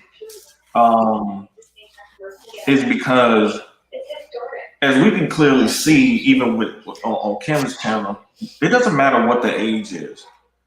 They're not capable of having an actual discussion, because what we have really been able to witness with a lot of these women overall is that no matter how educated they are, they can't think logically in any capacity whatsoever. And so you have to really, when I hear somebody like that at that particular age, I know we might laugh and stuff like that, but the reality is that's an apple that hasn't fallen from the tree. Yeah, That particular young female is a reflection of her mother. That is where she's going to get her identity from. You know what I'm Look, saying? think about it. She's already snooping through her man's phone and everything. Right? But that's my point. Everything that she's about is about what she's been taught. And the tutelage that most of these young black females get is, I mean, it's really, of a ratchet. Like, we have to really understand, like, we have a shitload of black people out here, especially, we're talking about females who have been raised by ratchet women. So the expectation that they're gonna be able to be the type of women that they're supposed to be, no matter how good they might look, is really, really giving them too much credit, because it's not going to happen. Like her behavior, when there was a whole bunch of talk about these incels and stuff like that, I was always pushing back, and I was like, have y'all don't know what the female version of incels are? Disrespectful, very defensive, very angry, argumentative, can't coexist with men. These are the women have to prove to men that they're capable of coexisting with them in a marriage. That's what they're supposed to do. It's not for men to have to prove it, because men are the ones asking. It's the woman, she has to perform a role. So if he's bringing her into his world, he expects cooperation. Ain't no man going to sit here and knowingly bring a woman in his life for marriage who is not going to cooperate. That don't even make any sense. She has a role to perform. And as we can clearly see, a female at that age already snooping in a man's phone, that type of stuff. This is what she knows. And so, but the issue, because I've seen females like her on Facebook, where you'll have them and their mothers, they'll be in chats arguing with dudes at the same time. It'll be the mother and the daughter, could be two daughters. They'll be going back and forth with dudes. Neither one of them ain't got any sense. Hey man, this dude you put up here on the screen, Childish Gambino. I didn't know he had a white woman. He's straight out of Atlanta. From the hood. I guess. Man, let me tell you something. When he did put out "This Is America," the first thing social media went to was the fact that he had a white baby mama, and they started trashing the dude. Started calling him a fraud. Started saying that how can he know what it's like to be black in America if he got a white baby mama. That's how they act. They'll ask you these questions like, oh, why you got a white girl? And then he'll tell you why. Because he know why you're asking. Oh, well, why you got a white girl? Because she was kind of nice. And then when they hear that word nice, they go around social media saying, oh, you're saying she's nice. You're saying that, you're saying that you can handle a strong black woman. That kind of thing. Brothers should be allowed, and especially black men, should be allowed to be who we want to be with, period. And that's true. And it doesn't mean that just because they are with a different type woman or a woman of another race that they don't dwell in their own, And I guess we all have been through that, like me growing up, being a medium brown to dark skinned black man, I was following after my older brothers, man, you better get that red bone, man. Or light skin, that's what we were taught, but when that's why when I grew up, I ventured off other places. And I'm not going to lie, my ex-wife is black, mixed with white and Puerto Rican, but she could pass for, like Mariah Carey and all them on and off. She could turn it on or off. But she loves me for me. Yeah. Funny when we played that clip from that 16-year-old girl that someone named R. Kelly 91182 shows up. But shout out. Thanks for tuning in, buddy. Thanks for watching, and also shout out to Yusuf Haslam, True Knowledge, James Brown. Hey. Melanated Universe Mastercrafter, thanks for tuning in.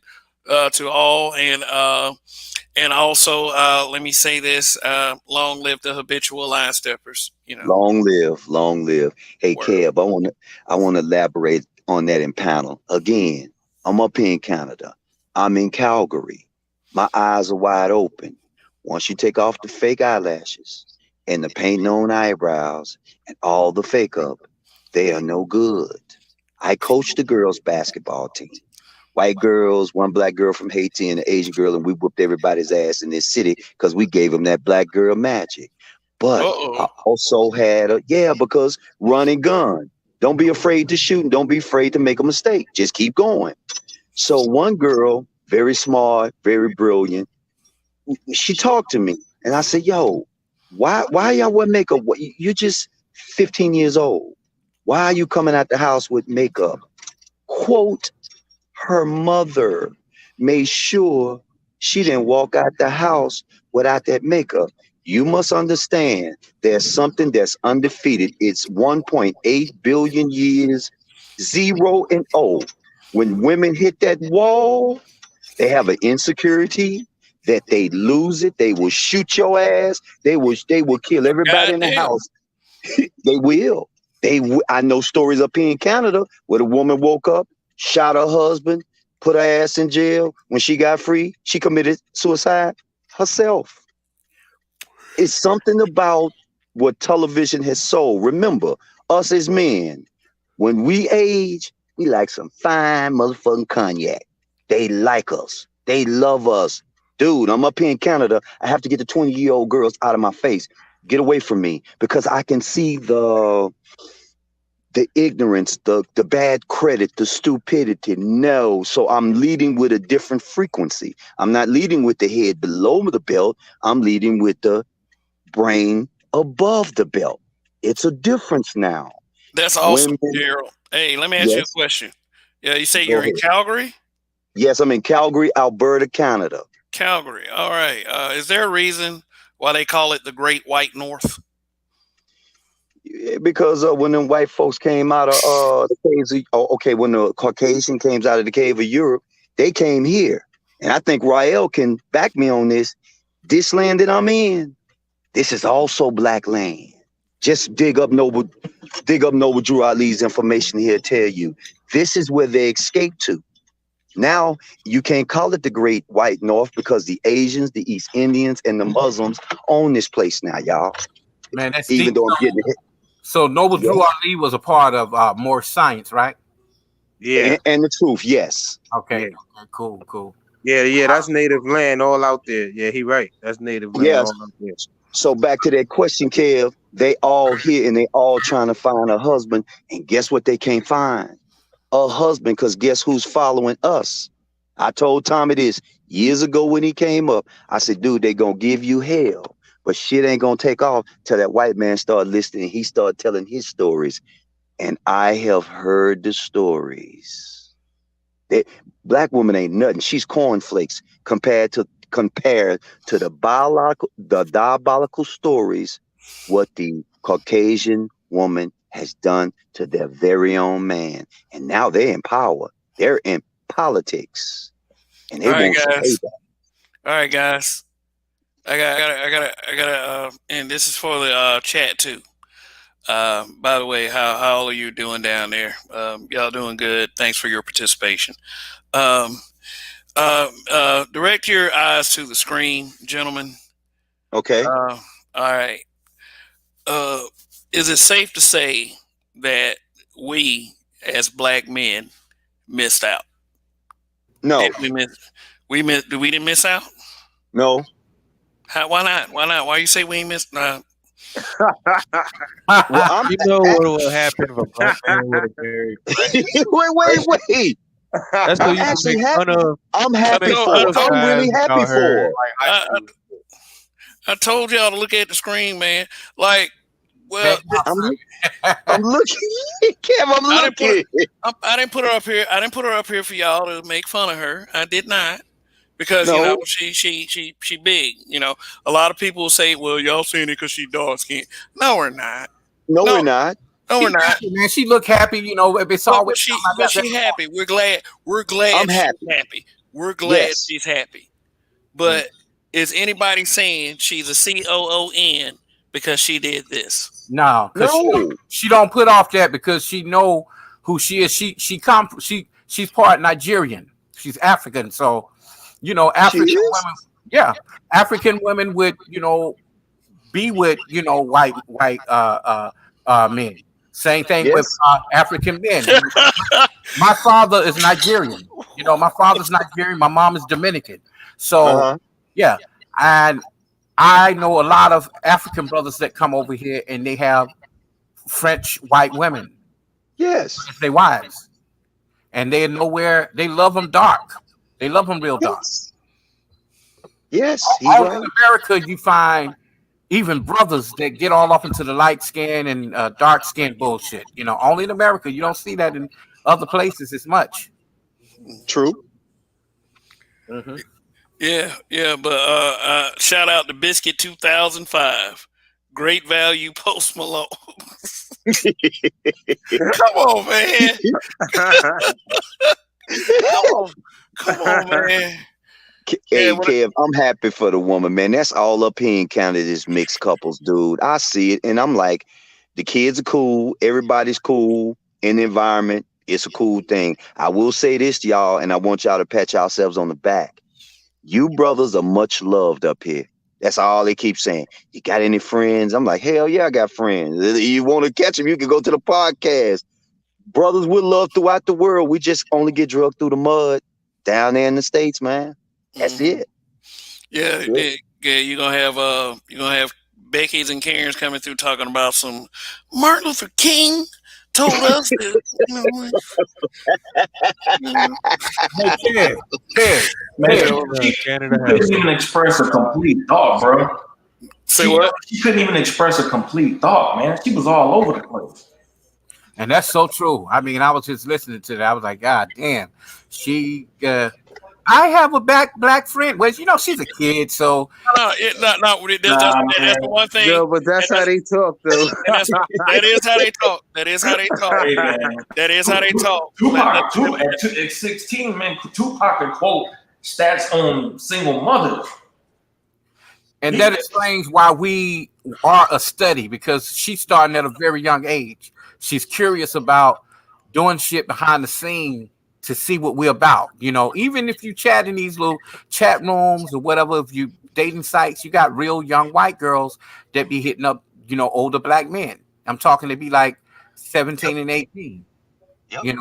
Well, And they talk just like that, especially the college ones and them. Like when they get drunk or even regular at a bar, you go to a regular bar, a grown woman, a white woman, you'll hear her talk like that. If she's drunk, she'll be like, and I love everybody, Martin Luther King, and that's just how they talk, man. Yeah, she did sound kind of. It's like this pity. It's like it's this this pity thing that I from my experience. That's how I see it. This is how you know a motherfucker's studying you because you say, have you ever had a black man? Yeah, I like them. I had one of them before. I've had one before. Kev, it's true, Kev. They telling the truth, Kev. I went in past Edmonton. If you look on the map, I went in a place that there's nothing but natives. Dude, the brother, when we went up there to work, the brother said, man, we about to have a boring ass time. It's not even a traffic light. Soon as my black ass hit that town and hit that local store and the liquor store just to get some beer for the crew, things just stopped and people just looked. One girl just walked up to me and rubbed my skin. And I'm like, what you think it's going to rub off? And we laughed. Next thing I know, and she was native. The further I went, the more things that was told to me. Like I would mess with people, some of the girls, like natives girl. I say, could you tell me where your laboratory was? Knowing it's a bathroom, girl will respond, yeah, just leave your pants down. What? And like nothing. And they would throw these little things at you. And my boy said, I'm so glad you came. Places like Slave Lake, Alberta. People just look at you as something, a phenomenon. Like I was paparazzi. What the hell y'all taking pictures for? I'm nobody. I'm just a regular person. Well, you're black. You're from America. They know. But yeah. my homie, hold on. My homie did a study abroad in Spain in 2007, And he said he did it for a semester. And he was like, man, the women just kept looking. He said, man, they was looking at me the whole time. And I was like, hey, man. I said, man, because you was back home. They know who you were. He was like, damn.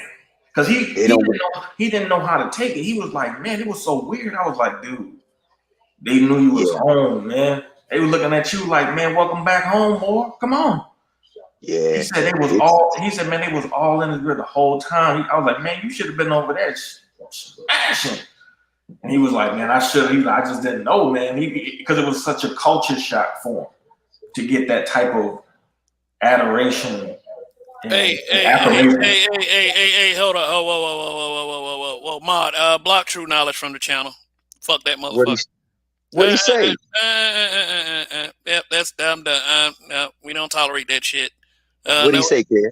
That's a troll, and but you know, Kobe got burnt. I'm not even gonna. No, I ain't gonna even say it.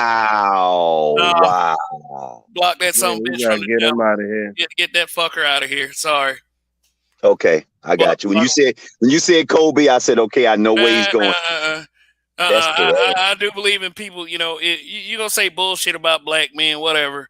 I mean, we can defend against that. We can debunk that shit. But now, don't be trying to say bullshit just to get rises out of dudes just because they speaking freely. You know, screw you. Is this a black dude, man? Is he black too? I don't know. They don't probably have a woman troll, though. It's probably a woman troll. True knowledge. The true knowledge. All right. But Kev, it does prove that it does prove that the jealousy is real, brother. The jealousy is real. And we ain't got shit. We still struggling, just trying to come up. Told you, some reason they don't like us to talk. They just don't like us, period. The world is envious of us, and I don't get it. No, they are listening. Like he said before, we are a study. You know, me and my homeboy, we was riding through Reno. If you've been in Reno, you know, Reno, a little mini Vegas. I used to live there. And while in Reno, we would always run into these little drunk white girls coming from the casino, or they'll pull up beside you when you're on your way to the store. And, you know, they automatically... Hold up. Matty Ghost, true knowledge is my friend. Is that true? Are you no, Matty Ghost? Y'all keep talking. Matty Ghost's opinion means something. So, I mean, just type it in the chat. If that's your friend, then, you know, tell your friend they need to calm the fuck down. But your opinion does matter. So, go ahead, guys. Yeah, but we were riding, and we was at the light, and two, you know, white girls pulled up, and they automatically thought we was about the rap music and all that. So they gonna turn this shit up loud. You know, in California, they play a lot of, you know, the vibe from California versus ATL. So the vibe was to turn on Ain't Nothing But a G Thing. And they were just bouncing back and forth. We were just cracking up. I'm like, hey, what are y'all getting into tonight? You know, white girls want to come up to you like it ain't nothing, you know, and be ready to drop them draws quick too. You know, but I guess we're just bored. We're looking for, you know, but you got to be careful with that. You got to be a black man that don't want to get caught up in a situation like that and become a study or an experiment. And then, you know, you being a study could lead you up in prison, you know? No, that's well said, man. Well said. You got to be on point with those kind of things, because I had some friends and some relatives that went through some situations like that. All right, Matty Ghost. Thanks for the super chat. He said, "I'm trolling, fam." Oh, okay, cool. I mean, if it was your friend, then, you know, it just, you know. But okay, great. But thanks for the super chat. Much love for your generosity. But welcome, the Roger Report live. Long live the habitual line steppers, sir. Long live, brother. What's going on? Oh yeah, we just got through playing that clip from your show, and since it was your show, why don't you give us your input on, you know, what you took from that visitor? Hey man, yeah, let us know what went wrong. Well, I ain't gonna say nothing went wrong on that. I think I didn't see it. You know, if young white lady just interested, you know what I'm saying? Now she She said it was no. She said it was her boyfriend. Right? Her boyfriend friend is black. That's what she said. I don't know why she be listening to her boyfriend's friend phone though. That didn't make a lot of sense to me. So I think her boyfriend black. Maybe she just didn't want to say it out loud, or maybe she maybe your mama was in earshot. She wasn't supposed to say that in front of her, or something like that. But when you snoop, why would you be snooping to your boyfriend's friend's phone? That don't make a lot of sense.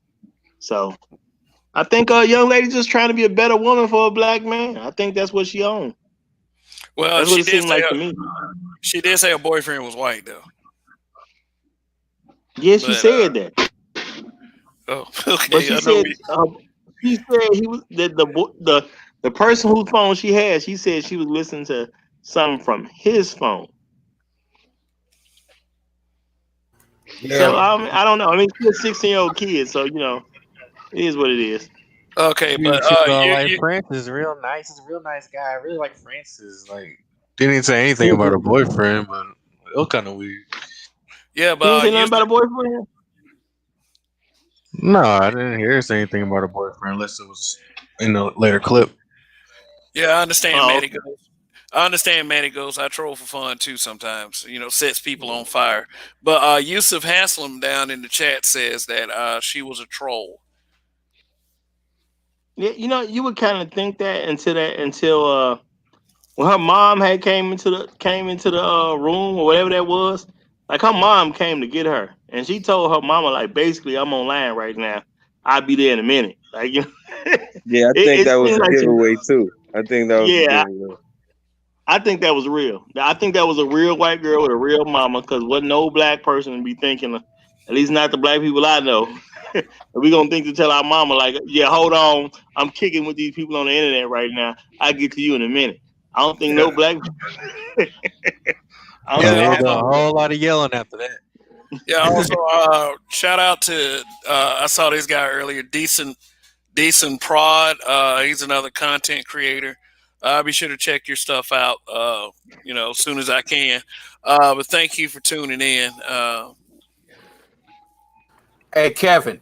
Yo, You know, but a lot of them young girls, they start at a very young age like that. Like the girl that got rich. Well, she got discovered off being on Maury. She was one of the little baddest delinquent little bitches ever, and she became Dr. Phil.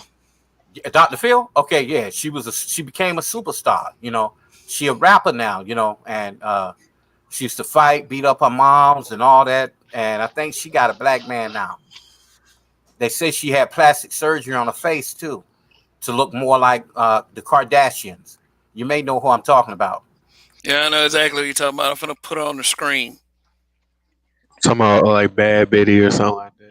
Yeah. Oh, Danielle Bergoli. Shout out to Ricky Rotz. Thanks for joining us. Apparently, she's 17. Yeah, her. Oh, Cash Me Outside girl. Yeah, that's her. Yeah, Yeah. she didn't used to look like that. She didn't. You get plastic surgery at 17? I mean, well, that Cash Me Outside moment Your put parents' her permission, you like, can. yeah, that Cash Me Outside moment made her famous. Yeah, Like, you need a parent's permission. You can get plastic surgery. yeah, yeah, you can. Like, let me see. I think the picture y'all talking about is this one right here. Yep, she changed her features up. She really did, man. She getting there. Oh yeah, she was getting accused of blackfishing. Yeah, trying to be a black person. Yeah, they talked about her getting braids too, and you know, she made a point, but you know, sisters feel some kind of way about it. But she was like, she was saying that we never complain about you trying to look like us. Why are you complaining about me doing this? Like that was basically what she was saying. Well, you Ooh, know, you ooh, see that a that's lot. a big comeback. I You mean, know, unfortunately. Asian women kind of they got their own style themselves anyway. But what I noticed, you know, they do a little bit of the things that we do, but they do it for fun. But I noticed that the Asian men are starting to look like us. They getting the dreads, they getting the braids going back, all that. They changed the hair to Afro texture. all of that. So Yeah, they got a whole process over there how they can do it like that. sure do. You're right.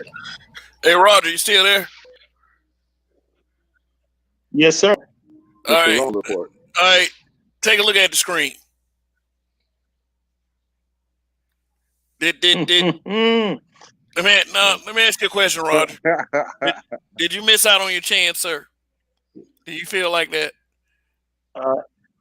I think he looks happy in the picture. But my You're wrong. I don't know what my chance. Yeah, how do I say this nicely? A chance to do what? No, I didn't miss out on anything. Or should you ask? That's mean. That's mean, Roger. Or should you ask? No. I'm just keeping it real. I mean, I don't see any lost opportunity in this. I don't. But this is just me. A lot of sisters who, she obviously make more money than me. A lot of sisters who make more money than a brother. They don't treat brothers very nicely if they make that type of money anyway. So that being a general rule, generally if she got with me, she wasn't gonna treat me nice anyway. Plus, as far as her weight, that's just too much for me to overcome. I'm just gonna keep it real. Let me ask you that's too much for me to overcome. But let me ask you something though. So, do you think that she would have given a black man a chance, being that she been on all these black shows and all that? And you mean like Empire? Yeah. That's not a very good example. Right. I'll say this. I'll tell you this. If she had a chance, like say like this, unless it was a black dude that was rich already, she'd give him a chance. And the other black dude that wasn't rich, she wouldn't give him a chance. I'm just Think about it like this. Would you want to be the guy to cook out that married Precious? Right. Just think from that perspective. Like I mean, but here's the question. I don't think she would have gave her well, I mean, to answer his excuse me, to answer that question before you move to another question, I don't think she would give a black guy a chance. To my understanding, she's not Ado. She's something else. She's like I don't remember what somebody told me she was, but somebody told me she's not Ado. She's African. Yes, she's some type of African. I just don't remember what kind they said, but just off what I know, when it comes to a lot of African people, the way they see us is based on how white supremacy portrays us in their country. They don't have the best thoughts of us in the first place. That being the case, I seriously doubt that she would give any of us a chance. I don't think she would deal with an ADOS black man. Okay, well, here's the question. This is how I'll prove it to you. Can you hear me? Can you guys hear me? Yeah, we can hear you. Okay, I said I'll prove to you that, like I said, she's been on all those shows. She done been in the spotlight for the end. Unless she been with this dude, because I heard she has been dating a while, her like best friend or whatever. Unless she's been with him in a dating team for so long. But basically, that goes to show she's been in the spotlight long enough to where the fact is there was plenty of black dudes that probably hit on her, and she didn't give them the time of day. Plain and simple. This is a problem, and we already know it's the same old routine. White guys can be mediocre at best and get full respect as if he's the CFO or something. Black dude can make $100 and some $1,000 a year, and still, as soon as you get mad, you ain't shit. I mean, like, I ain't gonna lie. Those words ain't gonna never come out of her mouth in an argument with him. You ain't shit, this, that, and the other. That ain't coming out of her mouth. I mean, because she came out like that against a black dude, he kicked her ass to the curb immediately, too. Because one, they're not gonna take that from a woman who's, not as pleasant on the eyes. But I've noticed that, especially women who aren't that pleasant on the eyes, they'll come out with that bullshit quick, fast, and in a hurry. But she got her makeup, man. She got makeup done, and she got like half her nails done. Hey, man, I don't give a damn how many pounds of makeup you put on, okay?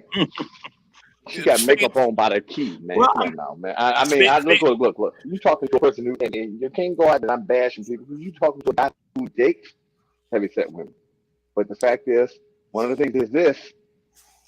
I wish one of mine would say some shit like that because I hit you with both barrels just quickly. But I noticed that they don't do that. Let me say this, because somebody just put in the chat, say she from New York. But I'm just gonna say this. She's definitely got her. She's been highlighted since the first movie Precious. If she wanted a regular black dude, she'd have She one could have already. one. I Right. She mean, could have it's had one. not like she ain't had access to him. Like she get, but the And problem is, I'm pretty sure You know, both shot they shot, but she didn't give them the time of the day. she And from because there's plenty of black men that like chubby women. She could have got a black man if she wanted one. Does she yeah, that's want true. one? That's true. That's the that Well, that I tell people that all the time. I've seen I posts and videos talking that she was on dating apps that were like for. There's like different dating apps. So there's one that's for people of higher value and status to date and mingle. And black dudes in those apps weren't really checking for. That's right. what's like the claim going around. Black dudes like higher value, higher status. Black dudes really weren't checking for like that on those apps. But the problem is this is the thing that if you really want somebody to like you for who you are, I said this. They still go back to the same thing. Men date. Like I said, there's plenty of men who probably like big women who probably would have probably treated her even like gold. But he don't make enough money or it doesn't look status enough. So basically, it was, this dude didn't have enough class to show off to her friends.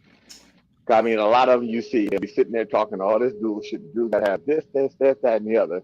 And by the time you realize that shit 10, 15 years later, now what happens? Now you sitting here alone. You done took bad advice and spent your money on self-help books from a person who was just scamming you, pumping crap in your head to keep you single. That way you keep buying the next book.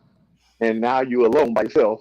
And the only thing you can do after that is be the bitter person spreading the gospel on so you have more company to talk to. So the problem with women like that, as soon as you get older, you realize you done missed the bus. You're gonna stop your younger friends from getting on the bus because if they get on the bus, they get into a relationship and they got less time to talk to you. Then you be lonely. I Let don't know, you what man. there with your cat. This could be a study. She could be a study too, cause this dude don't look like he really love her. I mean, you're saying that's not love, man? Is that fair? No, I think he actually might like her, but she's her friend. Like what this is the Let me problem. He dive was the in your side. No, he ocean. was the Have you side. He guys was seen the the actual video? Have you Yeah. guys He seen the actually video? likes her. He's been friends wait for a wait a minute. while. They've known each other for like over What, 10 years, I believe. I think well, it came out. They've known each other for over let 10 me. years. What? This is the thing. I don't get why anyone should have the perception that the rules should change for her. If there's another black woman who gets to a certain age, we already know she doesn't turn down a certain amount of guys. Why would we think that Gabourey Sidibe has not turned down a certain amount of guys herself?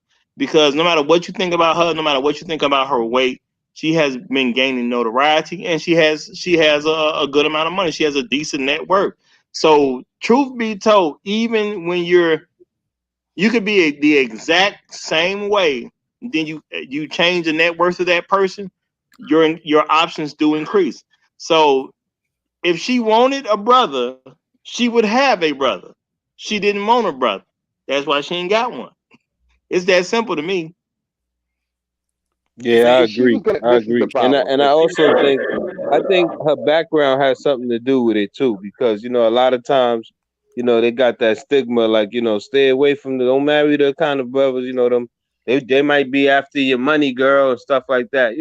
They had that type of stigma going around and stuff. Stay away from them American men and stuff like especially African American men and stuff like that. But Yeah. Well, I I mean, think will she any one of she you have still could have married got Precious? married.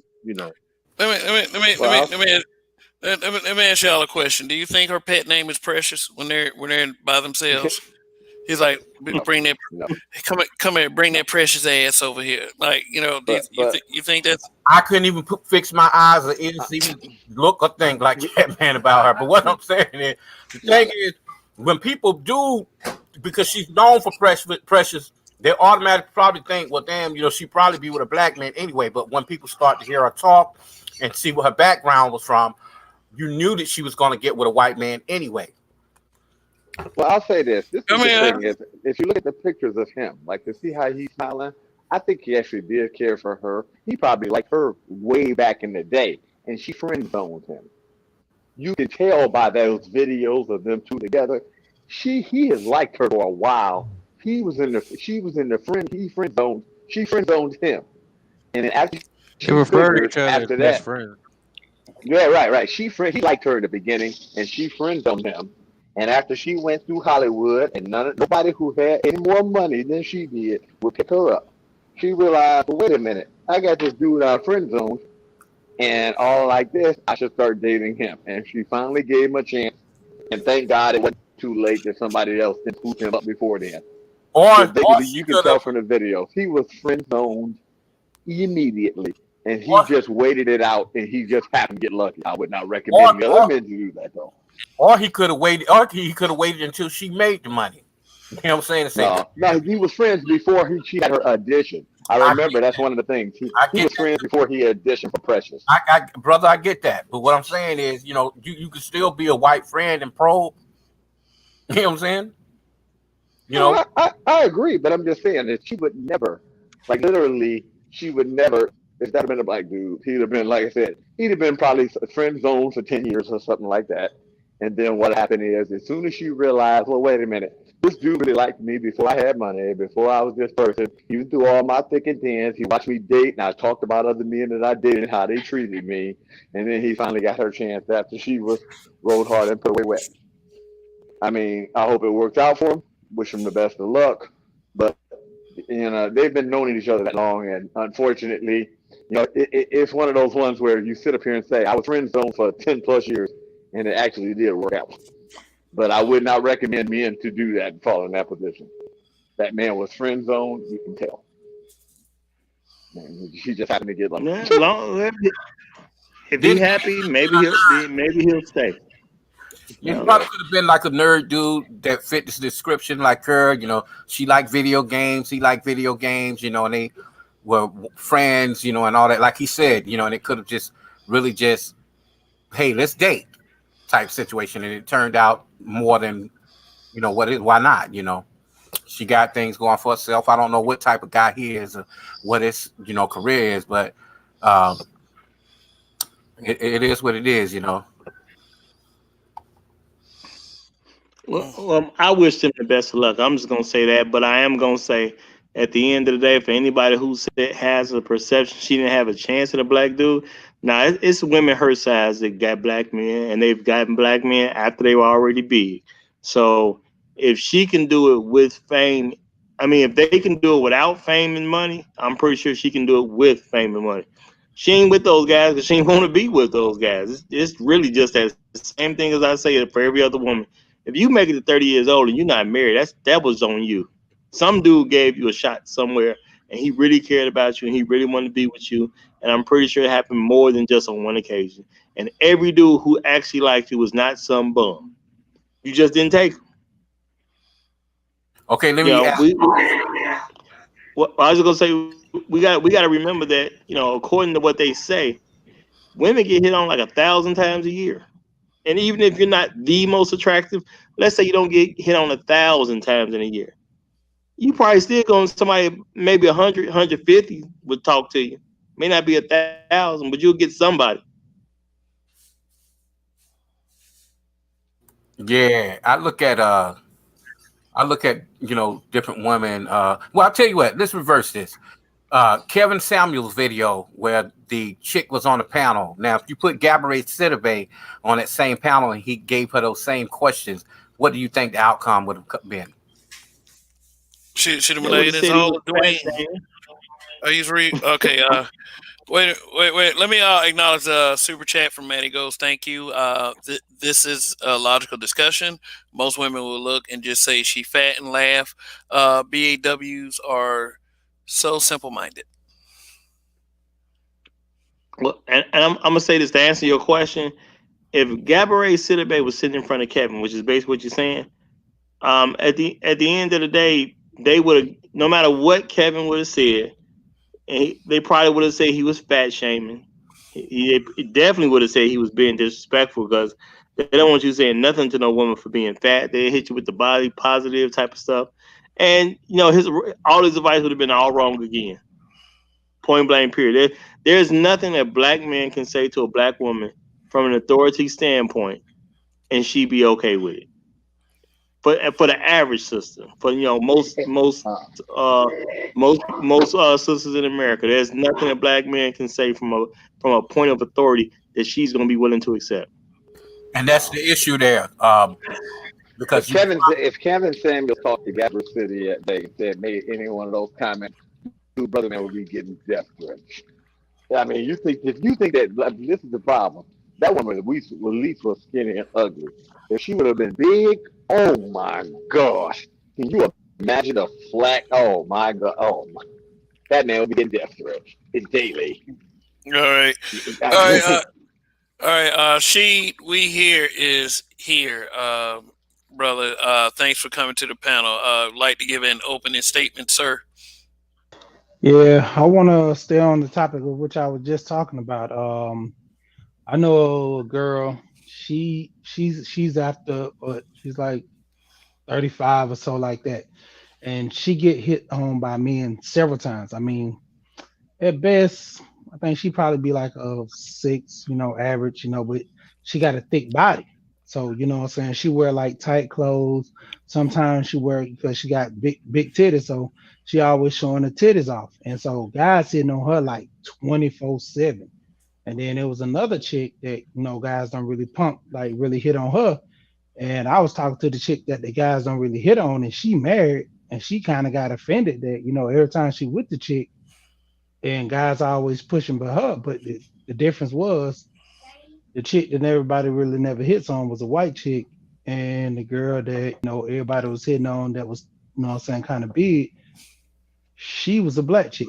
So when it come down to it, like y'all said about Gabby, if it's guys probably trying to push up on her, but she probably, I don't know, I can say that she probably was doing it for the money, to where most guys are kind of hook up with her, get that money, and pull a what's that? Stella got a groove back with marry her for so long, then get the money. So she kind of got faded to the point where she went that old boy. But hey, like Roger say, he wasn't checking for her, and most guys, more power to her. She got her man.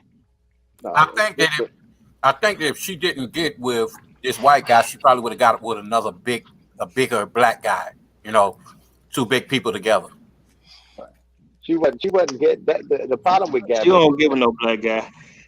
no, she wouldn't get with a black guy but unless he made more than her, and that was the problem. The problem is this: anybody got no offense. I mean, even for a big chick, as a person who likes big chicks, it's like when I think of a big woman that I fantasize about, she's not even. I don't even think about her the same day I think about big women. I mean, this is big women. I'm thought, oh yeah, man, I tear that up. But I mean, no offense, she don't even come to mind. And this is a person who, likes big women. I mean, she don't. I have never she has never even crossed my mind on the same day.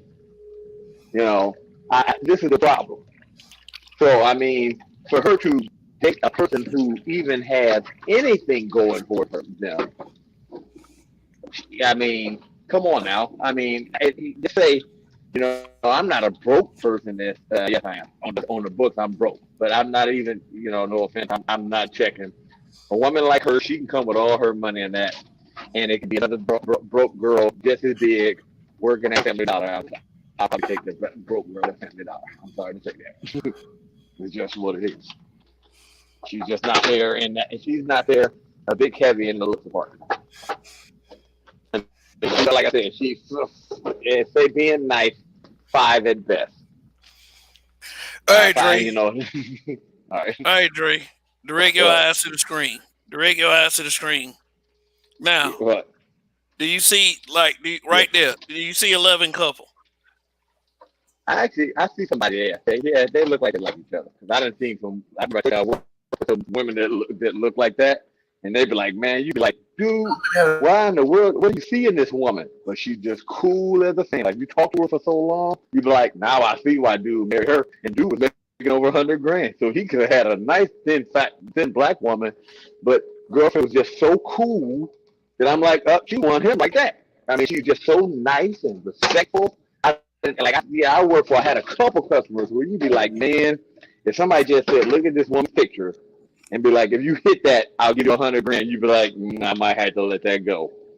I mean, like literally. But then it's like after you talk to them, like say you work in the house for a week, so they talk to you all the time. You'd be like, man, girlfriend, cool. You'd be like, man, I see why she got dude. This particular picture right here, bro. I'm sorry. This man want a green card. He's Nigerian. They're going for the team. I mean, like this is the problem. This is the problem. The problem, what I've noticed is this: their big women don't have the stereotype of being so mean, and that helps. So a lot of people don't understand that helps you out more than anything. You could be ugly as whatever, but if you got a good personality, some of the dudes would be like, you know, yeah, man. I've even had friends that I know. Oh man, she ain't nothing to look at, but she cool as a fan. And a lot of people I've seen I've had talk to a lot of friends, and they be like, man, I ain't gonna lie, girlfriend ain't nothing to look at. I ain't gonna be fantasizing about her. But when it comes to how cool she is, oh, definitely. And I believe what you probably fell in love with the personality. And so tried to tell women, you can be ugly, you just don't have ugly personality. When you ugly and have, that's the problem with that woman on his show. She was ugly and had an ugly personality. Well, she wasn't even that ugly, but you understand what I'm saying. She had ugly personality. Man, ugly personality kills you more than anything, man. Hey, let me put a different spin on this. Okay. Do you think this guy right here, did he spend his time in Facebook groups and YouTube channels talking about the black woman ain't shit? Fuck that bitch. I'm finna go get me a Becky. You know, No, he didn't. He never did that. Never. Oh, okay, you don't think he ever did that? No, Well, that's what he looks like. He looks like. That's what these females say that these guys do. They bash black women. No, I'm gonna tell you that guy right there. Look, he looks like if I had to just looking at that picture right there and what type of guy that was. That guy right there just he worked hard, probably went through a lot of crap with a lot of black women and said, you know what, fuck it. I'm just gonna get somebody else. But then this the crazy part. Just like he got that big white woman, why he gonna get a big black woman? So it's an obvious reason why he didn't. You know, if he couldn't get the slimmer, but I'm saying if he couldn't get the slimmer black woman, say like this black woman right there. If he gonna get the slimmer black woman, then he chose to like more of a thicker black woman, and he still was going with those same issues. Why do you think he went over there to her? There's a reason why. Yeah, and I'm gonna say this. You know, we our image as black people ain't the greatest in other places. So if people are from foreign backgrounds or they're close knit to their foreign backgrounds, they just ain't messing with black, or they ain't messing with any of those folks in the first place. They're just not gonna do it, no matter what the situation is. They ain't about to do it. So I accept that some people just ain't gonna do it. But if you deal with a person of any particular color, I mean, you dealt with them for a particular time before you got into, before you married them or something like that. So unless you know of a person who has a track record of just dating any old body, meaning you done seen him with the Asian, you done seen him holler at the white folks, you done seen him holler at the black folks. If you ain't seen him holler at everybody, they're with the color of the person they want to be with. That's really what it comes down to. And a lot of folks just don't want to accept that. Some people just want to be with somebody of that particular group. And it just is what it is. Roger, nobody get mad at me. Roger, I'll tell you this Yes, though, sir. bro. I have homeboys, fairly nice looking dudes, they like BBWs, and they don't care what they look like, far as, face. I mean, of course, they pretty girls in the face a little bit. Some of them okay, as long as they got a big old fat ass booty, thick legs and thick thighs, and they don't really have to have big titties.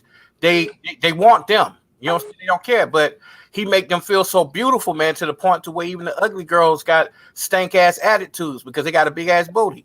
Yep. Well, this is the problem that I've seen even with that. I mean, I get that. I think that supports. Let me just say, I think that supports what I just said. People go after what they want at the end of the day, and folks just got to accept that people went after what they wanted. That's why they're in a relationship with those persons. They did whatever it took to stay in that relationship. That's what they wanted. I ain't mad at them. I'm just saying we should just accept it. Is afraid of being alone though at a certain point. It ain't got nothing to do with that. I'll just tell you from experience and what I've seen. Think about it like this: is black women have even big black women have the reputation of having a badass attitude. Now, overweight fat white women, do you picture them do they even have that stereotype of having a bad attitude like they the shit? They don't. I have never, like, literally, I work for a lot of overweight white women, and I mean, not one of them had an attitude. Not one. It's like every black woman, especially like if I work for a single black woman and she's even just making even 50, 60,000 plus, it's that the attitude is just always a problem. Now, And white woman don't have a she don't have that a bad attitude like that. right. White women don't have. I know, but listen, but a big white woman don't have that kind of attitude like a black woman. But what big women in general have as an attitude, no matter what color they are, they have an Indian giving attitude. They give you something, they're gonna take that shit back when they're mad at you. Oh, definitely that. But this is the Very problem. bitter. Ever when I mean, you figure, well, fuck, I only got to deal with that if we break up. I mean, a lot of black overweight white women, they just think, I hate to say it, they just think they the shit. Where a lot of black overweight white women, overweight white women, they don't act like they the shit. They actually be like, oh, like literally, I told you I work with some ugly fat white women. And I mean, you be like, man, you know, if I could get over looking at you, you a pretty cool person, but I just can't get over that. Oh, a fat white woman act like she the shit when she gets around a group of brothers though. No, but I've Because seen. she'll set more eyes on her. I've seen two. Like, I ain't gonna lie, I cannot recall one heavy set black woman that I've worked for that's single, who you could be like, oh yeah, man, she's a cool person. I see why she, you know, but like she should have a man. But I've worked for a lot of overweight white women who were single. And I'd be like, well, God, dog, you know, if anybody actually sat down and meet this woman and stayed around her for more than 3 or 4 days, she might have a chance. Like, literally, that's why I've seen when someone, like, girlfriend got, friends with somebody for so long, you know, then it's like, oh, yeah, they married her. Because sometimes I'd be looking at someone and be like, Hey. man, I don't even know how you got a kid. Kevin, take that down. Take that down, Kevin. Take that down. No, but yo, on some real, I got a homeboy that he don't want to mess with no chick that's under 500 pounds. He'll tell you that right there. A black dude too, but he date mostly black girls that's, you know, on that weight size. He said he even want women that's like 700. I've seen him with women that big, but the problem is, like y'all saying right there, he can't keep one, or he don't want to keep one because I guess because of attitude. He always going through stuff, but he want women that size. But the attitude, like I'll say like this, is unfortunate. And there's nothing wrong with that. Let me say it real quick because I'm gonna have to dip out, y'all. With those of y'all who do know that I do got some girls that I'm kind of involved with, and the oldest one is having a baby. I'm not there, but I'm dealing with the phone calls, whatever. But she's about to have a baby, so I'm gonna have to somewhat tend to that. And I'm with the other girls right now because, you know, the girls, the mother of the daughter who's about to have a baby is down there with her, different state right now. But I'm gonna just say this, since y'all talking about fat folks, my thing is nothing wrong with somebody dating a fat person, but I'm just gonna say this: it's just some guys that like fat people, and there's nothing wrong with that. It's just some people that like people that ain't so fat. I think what people argue about, you know, what color they're being, I don't think color is the issue when you start talking about fat people. People like what they like. If they like white people and they like the white person to be fat, that's what they're going after. If they like a black person, but they want their black person fat, that's what they're going after. People going after what they want. That's just how I see it, you know. And the people who aren't really what you want ain't really registering to you that like that anyway. Because it's a 43-year-old man who have always preferred to deal with black women. I've seen very attractive women of other groups, but they don't, you know what I'm saying? I don't care, you know what I'm saying? Because they just not in the group I wanted. You see what I'm saying? So I don't think that's the issue. And some people be like, well, you know, but she attract. Well, if you're talking about just doing something with them or relationship, two totally different things. Somebody who you want in a relationship, you're not going to make a bunch of efforts for a person you really don't want. Like I'm not going to be and nothing against any group of people, but I'm not going to be the bad Chinese woman and really make an effort to be in a relationship, because that ain't what I want to be with at the end of the day. Does that mean she ain't bad? No, it's just not my cup of tea. So whoever you with, that's who you wanted. That's how I look at it. Okay. All right. Real shit, Roger. Appreciate that. All right, y'all And, hey, good luck. Hey, good luck with everything. Hope they have the health. Hope the baby is healthy. Appreciate that, brother. Appreciate that. All right, and long live the habitual line steppers. Long live the habitual line steppers. I'll be listening. Take care. All right, yeah. All right, yo.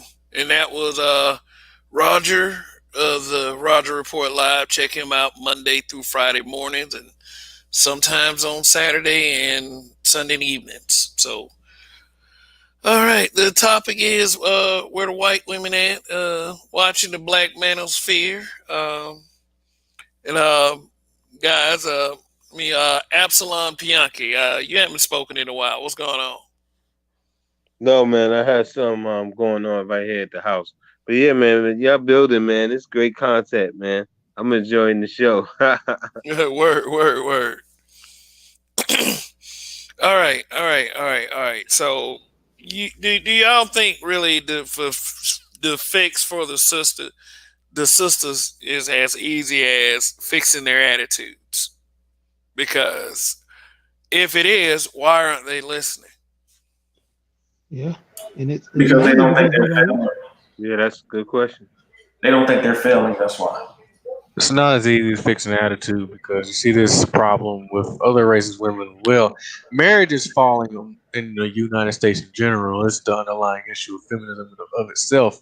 Women in general are just taught not to rely on men. Men are not seen as a necessity at all in the West. Mm-hmm. And if they are, it's more of a utility than a necessity. So in general, the fix is a lot more complicated than just fixing their attitudes because it's a bigger problem than just the attitudes. That's like with me. I always tell guys. I say when it come down to it, if I want to simplify the whole thing, if I got a woman that can't cook, I could teach her how to cook. If I got a woman that can't clean, I could teach her how to clean. But her attitude to the point where she want to disagree, want to snap off, and have a certain way that she want to approach me, that's unacceptable. You know, if you're not understanding, there's nothing I can do with you. You know, because everybody can be taught certain things, but to a certain standpoint, I can't teach you how to be understanding. I can't teach you how to, approach situations with an open mind that certain things might have to be a certain way, and you have to just listen and understand what's going on. I don't want to be in a situation where I'm outside and I'm arguing with a guy and a woman jumps out the car like she's a man, want to go over there, and I'm finna bust this dude in the head because she hit our car. No, you're in the woman's place. You sit down and you let me handle the situation. You know, if I have a woman like that, I'm gonna leave her in the street and I'm gonna go about my way because I can't deal with no woman like that. Like I said, when it come down to it, if she don't have just a slight understanding of that, I'm not dealing with it. See, that's what I tell with a lot of guys. You know, in this space, we talk about a lot of these women, how they act. They don't want to submit and this and that. Ultimately, why are you?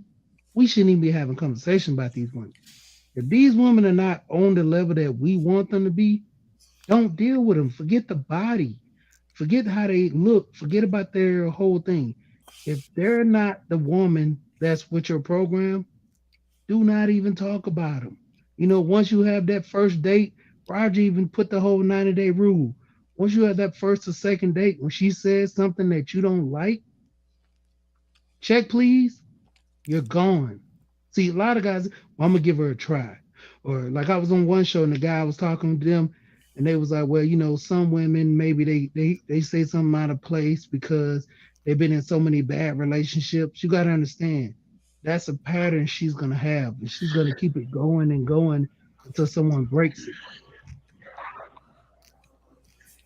And I feel you on that, sheet. And that's what I stated when I first got on Roger's show earlier today. I said we deal with more of what we want out of life. We can get there.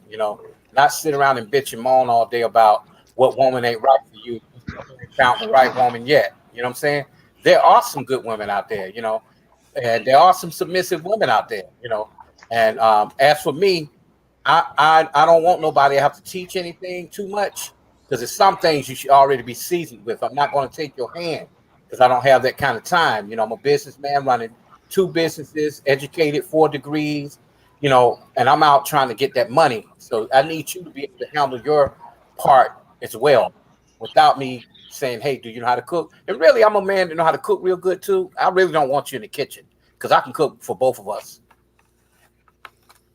Yeah. No, I'm the same way. I think brothers got to find that edge, man. To keep going after, being on your purpose and doing that first, because it don't really matter as far as like what the woman look like, and all that. As long as she doing what works for you, and she's a decent person, and she's average looking. You know what I'm saying? That's the bottom line. I think most men we go for that. We would like to have the tens and the nines sometimes, but I mean we go with what works for us. And it don't matter on size because I don't discriminate. I like big girls too at the same time, as long as she take care of herself, and she's definitely not the ones that's defiant and over aggressive and things like that. That's not gonna fly, not with men nowadays at all. That's as we can see, the conversation has shifted, and that's something they're gonna have to start taking into consideration. But you notice that most of the people, no matter who you are, man or woman, uh, they often feel that the ones that be like who feel that they're tens, they still single all the time. Women, men, that dude that work out every day, look like his damn chest gonna touch his face. you know, they never have a woman. They never have nothing. Not even you get what I'm saying though, right? Yeah. Because I Yeah, push that same narrative. I tell guys, I say the way Kevin comes at these women, y'all do know he was coming at the men in the same light. There's a lot of men out here got this complex about themselves to where, like I heard a guy I don't know if it was Roger one panel, but this guy said, man, I make $100,000 and these women ain't choosing. I told the guy, I said, so you think that the money was gonna bring the women? And he was like, well, see, that's your problem right there. I said, making the money is for you. When you go work out in the gym, you're doing it for you. I say, now, when you get yourself together and a woman comes along and you deal with her, cool. Don't sit here and think that you're going to make the money and these girls going to be running you like those are the scammers right there. Like I always say, a lot of those women come on there and Kevin embarrass them for a reason. Y'all want the cheat code. He tells the women every time, why don't you deal with a man on your level? Why don't you deal with this guy, start a relationship, y'all build the money together and live happily ever after? Now I don't want that. I want him already having the money so I can go ahead and be at home and don't work. All these women. But these are the same women that are PhDs that want to tell you how much money they make, but ultimately they want him to take care of them. That's not happening. What, typically speaking, what value does the modern average woman bring to a man's life, regardless of his own status?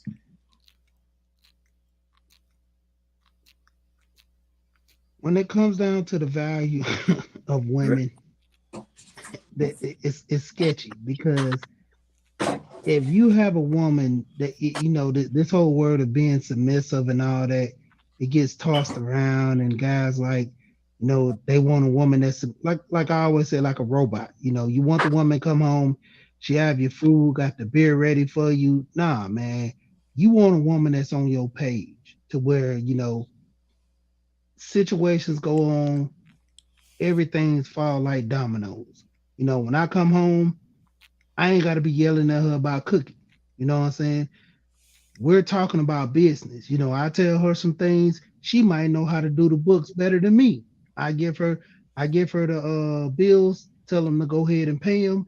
You know what I'm saying? Go to the account, pull the money out, whatever needs to be done. My wife, I show her how to do things, and we work together on certain things because ultimately, if something ever happens to me, she got to know how to make things move until I get back on my feet. You know, and I gotta trust her to make sure this stuff is being done. Because if I gotta go behind you 3, 4 times like a kid, once again, why am I with you? If I gotta sit here and make sure that every night, like if something happened to me and I'm not cooking every night. I got to make sure you take care of the kids. If you're not taking care of the kids, why am I with you? See, this the whole thing when it goes into that, oh, you need to program a woman. No, she should already be falling in place. That's why when guys be like, oh man, this girl is this. No, you should have knew all this before the marriage. Don't give her the ring if she's not accepting of the program. The program is you're on the same page. If it's a situation where I'm with my wife and we talking about something, she should already know what I'm about to say. If everything should be already. If we're in there working on something, I need a pen and I touch the table looking for stuff. She should be going over there grabbing the pen because we're on that same plane. You know what I'm saying? Sometimes she might drop the ball, sometimes, but not all the time because we're working together. See, that's when a lot of guys I tell them you got to work with these women. You can't sit here and hover over these women like you the parole officer or you the warden. Man, y'all got to be on certain levels. But when it comes down to it, ultimately, you run the show because why? You're the breadwinner. You're the guy. You're the protector. Everything like the whole bill that these women talk about, we are that. But when it comes down to these women, they don't want to. They don't want to do their role. You know what, man? When I found out about, not bashing the men on the panel, because we all men, I care about my brothers and shit, here. But the thing is, with all of that, if you always fighting to be right, then when you wrong, you're going to still be fighting to be right. You get what I'm saying? So the thing is, you being who you are and what you're made of, no announcement is needed for that. It's just going to show you're going to attract the right woman. You really are. But then again, you got dudes that never had control. So of course they looking for a woman that they could, point and tell what to do all day long. You ain't got time for that shit. You just really don't. Yeah, she got to be able to fit in and get in where she fit in and see things and know how to especially just jump right on it because it's kind of like instinct, especially for white people. I noticed that when I try to like study like movies and stuff and TV shows, like they'll show like the husband or whatever. Let's say he's just into this corporate thing or whatever, and he'll have the wife like she knows the boss's wives and stuff like that. Or she sends the invitations out to the be having this dinner or whatever thing. So they're engaged and knowing, what's going on. So at least if things happen with the business, they already know like who to go to and things like that. Hey, you got Ed in the back chat.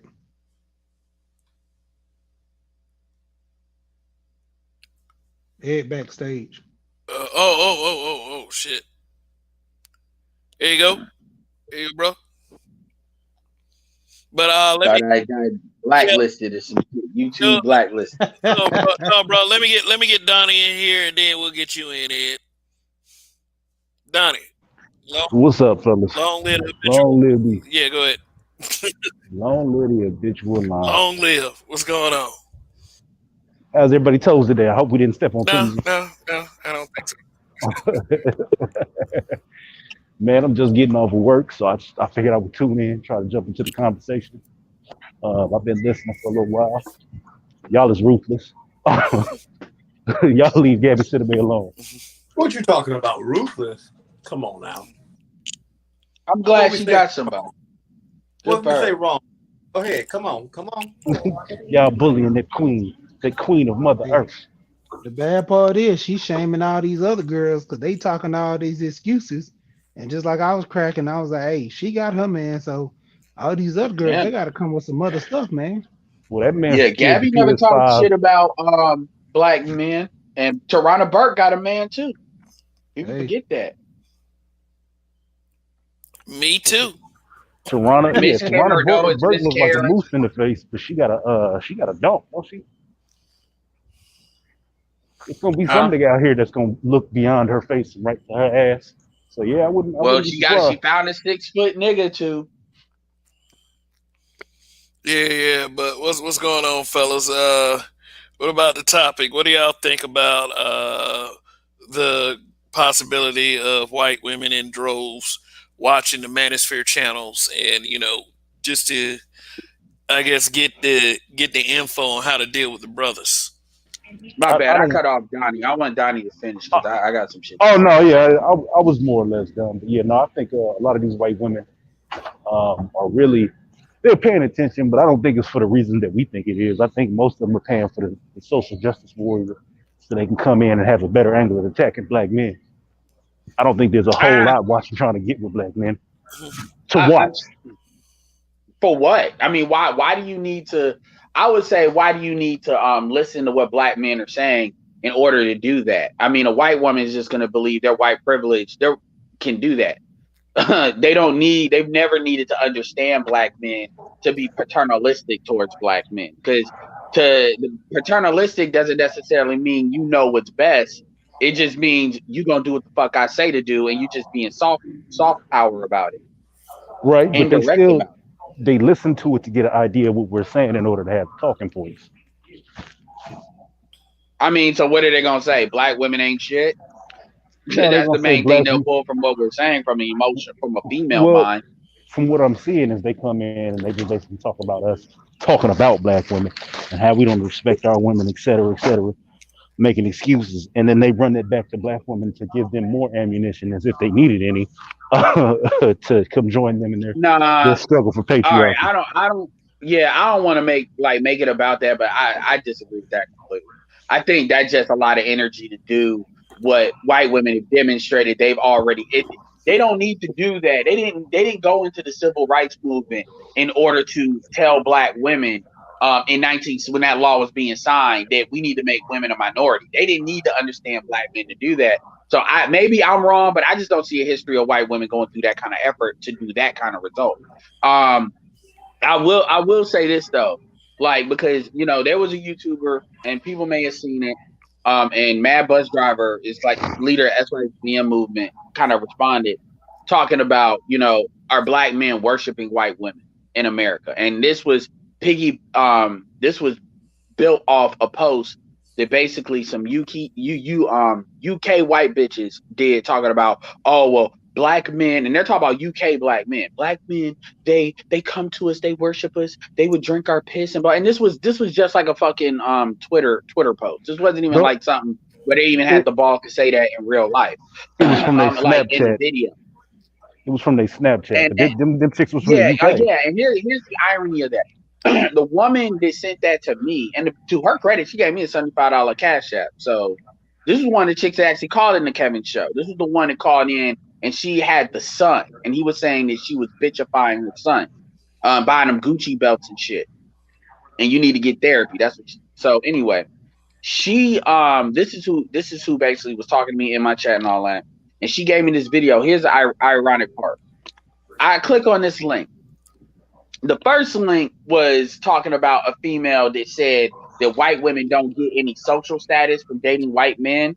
And she was telling that to a black man to his face, and he acted like he didn't understand that, which I Oh, the agree with nigga in that the car. completely. Yeah, I agree with that completely. And any nigga that doesn't understand that, in my opinion, is goofy. But I could understand why he wouldn't have got that, because he's gotten cooperation from women probably. So he's never just thought about it long enough to really make that leap. And it hit him, whatever, ego. But whatever. But the other part I was just talking about, and I'm almost finished, is it was a Arab dude. And I'll put the link in the back chat if I can. This video link literally took me to an Arab channel, and it is a channel of a dude that's from Dubai. And this dude literally makes videos that you would think it's a black female channel if you didn't know who it was. And I'm like, so you got this. So, and then when you look at the comments, all of them are like, we're not going to help black men. We're not going to protect black men. That's what they get. I'm like, but you swirler bitches are planning a Dubai tour. You are literally on a Dubai dude's whole page, and I'm looking at the whole channel, and it's all dedicated to like black female shit. So you letting this dude have 57 million views. You let this dude get 57 million views, and you all are looking at him because you probably want to play the brown Dubai game, swirler game, rather than white game. And you know the reputation black women have of going to Dubai like that. And I'm like, I told Mimi on the line, I said, how did you even send it? Now she's Caribbean, to be fair. I was like, how did you even send me that and then not think about that? Like, for real. And then really think that black men are going to get triggered by what some random white bitch say. Do you know what we do to them when we get them in the back? like you did this. And anyway, long story short, yeah, long story short, as far as they're concerned, I think they're hedging their bets. I think they know it's not enough white men that fit their criteria, and they're just consolidating all the men they can get access to. So white Hispanics, black men that's got money, that are more assimilated, that they can at least take to their parents. I think white women want it all. And that's just a part of that. And a lot that, and also interracialism is a lot more acceptable than it used to be. So it doesn't give a white woman a boost, but she doesn't take as much of a hit, I think, as they used to. Wow, Yeah, I was wow. listening to that show of yours last night too.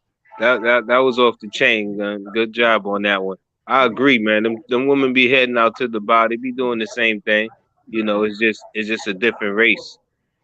I was mad. I deleted it by accident. I was mad as fuck, man. I was. Well, you know, them chicks do go to Dubai, and that shit is funny because I've seen them. I've met a lot of them that they go out there and they get smutted out. So Dubai is an interesting place because those chicks go down there, and you would think they are fucking for a purpose, but you know, as per usual, they fuck for the hope of being with these Yeah, it's the dudes. same thing when they go to Italy and they go to Germany. And it was interesting because that chick in the back, she's Caribbean, and that's as soon as she started doing that. And I said, Caribbeans are a lot more open ended about their zaddy worship. Black women are usually a little bit more low key. I'm not talking about when they get on social media, but in real life, it's not rare for a Caribbean woman to be very outward about her zaddy worship or brown worship. So when she sent me that video, and then she even said she thinks the dude's gay too. Yeah, well, And I'm not gonna lie, when I went to his Instagram, I was clicking around the channel while I was on the thing. I didn't see no females in the whole shit. I scrolled down a little bit. I was like, wow. I said, okay, fuck this shit, because I'm getting bad vibes from seeing that. But that's insane to me. Can I ask you a question? Yeah. And this goes for all the men on the panel too. How many times or how often in your lifetime have you heard a black female say how much she hated dude, only to find out later she let dude smash? oh yeah, I'm that Oh, nigga a lot. on a consistent I had basis. to learn that. I had to learn that a part of the game because a lot of women don't like me when they first meet me. I just thought I was a lame ass nigga until I Yeah, realized it's better for women to hate you than to be indifferent. And yeah. that's what I'm trying to get at. Many of these women who came with that um, um, the hate the white man rhetoric, much of that rhetoric is meant to protect their psyche from the fact that they actually let a white man smash. Eh, yeah, there's something to that. When they get around black men, they have to put on this super sister soldier persona that they're so down for black men. When the reality is they're trying to keep black men I don't off think the it's that. trail that they Oh actually yeah, let Yeah, white a men lot smash. I of don't quite come to that because there are black women that are not attracted to white men like that. For your health and safety, please maintain. All right, am I the only one that hears this shit? a lot of those pro black women, Black Lives Matter, they double as swirlers. Yes, they are. They're open, they're open about it. You go on their That's true. page and you go on their page, you'll see them with white guys. Look Kiki Palmer. Kiki Palmer, Look, prime example of that. Yep. yeah, and quite frankly, that it's funny because there's a book. It's a horrible book, but it's on Amazon. That teaches white men about black women as far as how to date them and How to shit like pick them. that. Yeah, and it's one chapter that says they're all it says that black women will call you racist. It doesn't matter. Eventually, you're gonna run into that shit where you're gonna be the racist white man because even if they're not pro-black at first, somehow they always, even if you pick the ones that are not pro-black at all, somehow they turn super pro-black. It's like chapter 12 or some shit. Yeah, a lot of these chicks is sister soldier in the front, and then they get in their back room, and it's all of a sudden slave play. That's what I'm Yeah, saying. they play a lot of slave play. That's what I'm saying. Like it's the redirect. It's a misdirect. Black men be looking over here like, oh yeah, man, these sisters they down for the cause. Meanwhile, because it's a persona. Like activism used to be you actually did actual work. Activism now is I sit on social media all day and I complain about the things in life that I don't like. That's not Instagram post activism. with a BLM shirt and your fist up. Yeah. Yeah, I'm putting it's a show. It's for show. It's not actual work. So when a lot of times these females they grab into, because I saw it in college. I saw many of these females trying to adopt that mindset. They get real pro black when they see black men go non-black in terms of women. well, yeah, and well, the thing that kills me too is King Rich's was ironically UK dude. It was a female that called in his show, and she was with a white man, but she just couldn't get around the fact that black men. This is how women kill me. Whenever women, first of all, I want to say this. Understand that I don't consider you an intelligent person. I won't say all the time, but most of the time, when you tell me that everything you know about the world, or most of, or the first couple of things that you talk about is what you got on social media, that kind of has me like, okay, you can't be that intelligent because you're too plugged into social media and media. And you know the statistics around black women and the TV and black women and social media. So their world is predicated on what happens on social media, and I just don't respect that. I really don't. But when Likes and I hear attention. somebody when I hear somebody tell me that, well, why aren't black people getting like, well, anyway, like I said, on this video, he asked, where are you getting that from when you're talking about black people don't get along? And she said, well, social media. So I'm like, so it's not in real life that you're seeing this. And I'm not saying it's not there because people tell the truth on social media, but I don't know why all these women have these complaints about what black men are doing in social media. And what they like to do is they like to throw us under the bus like we're really disrespecting them in real life. Think of how a lot of these women reacted to what Kevin did. A lot of black men are not disrespecting him in real life like that. And quite frankly, Kevin didn't disrespect anybody. But it's this thing about they're just so agitated. And anyway, they came back to like, why are you with a white man and you care so much about what black men are doing? Kerosene is another example of this too. And then all these colorism channels, they always come back to the solution is to date white men. And I'm like, yes, that is the solution. Like you need to date non-black men. And because quite frankly, you need to do what you need to do to be happy. Be like Gabby, stop trying to blame black men for you being a loser, and then get the man that makes you happy. You're not gonna hurt black men by dating out. So black women always love to make it seem like it's black men it's holding them back from dating non-black men. Have you ever gotten that vibe from them? Yeah, that's That's definitely not a the vibe. vibe. They say And I that. think they're using it as ammo. You know what I'm saying? It's like you holding it as a card, play your hand. They say that shit all Yeah, the I'm time. like, I've had oh yeah, many a I'm conversation with a just done. sister. I'm going to get white men now. I'm going to find love. I'm done with black love. I'm like, Hold on, chill. Well, another problem is a lot of them can't even switch over to begin with too. So it's like it's a threat so that black men pay them attention. Not Hold on. really being checked in the first That's place. not the worst one though. Let me tell you what the worst ones are. The ones who actually can cross over and still get upset when you do. Those are the worst ones.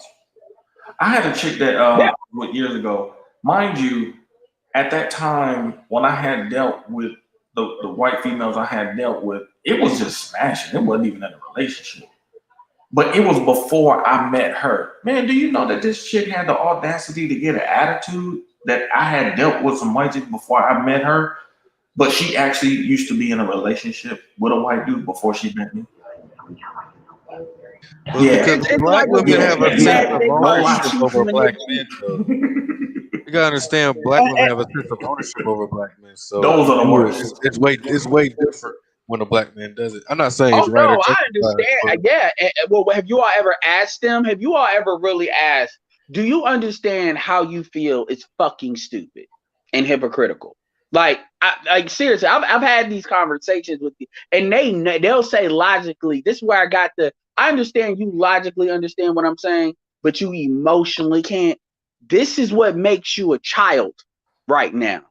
A child can't separate logic from emotions. You're 24 years old. What? You're supposedly educated. what the fuck, then I'm all sorts of short motherfucker and Napoleon complex. Well, Even to take it further, this is the same chick now. Because back then we were having these discussions. This is when the black men going to Brazil thing became such a big topic of discussion. And I asked her, I said, let me ask you a question. I said, just to be honest, I said, if one of your friends came to you after having taken a trip somewhere and said, man, in this country, man, they love black women. Man, they worship the ground black women walk on.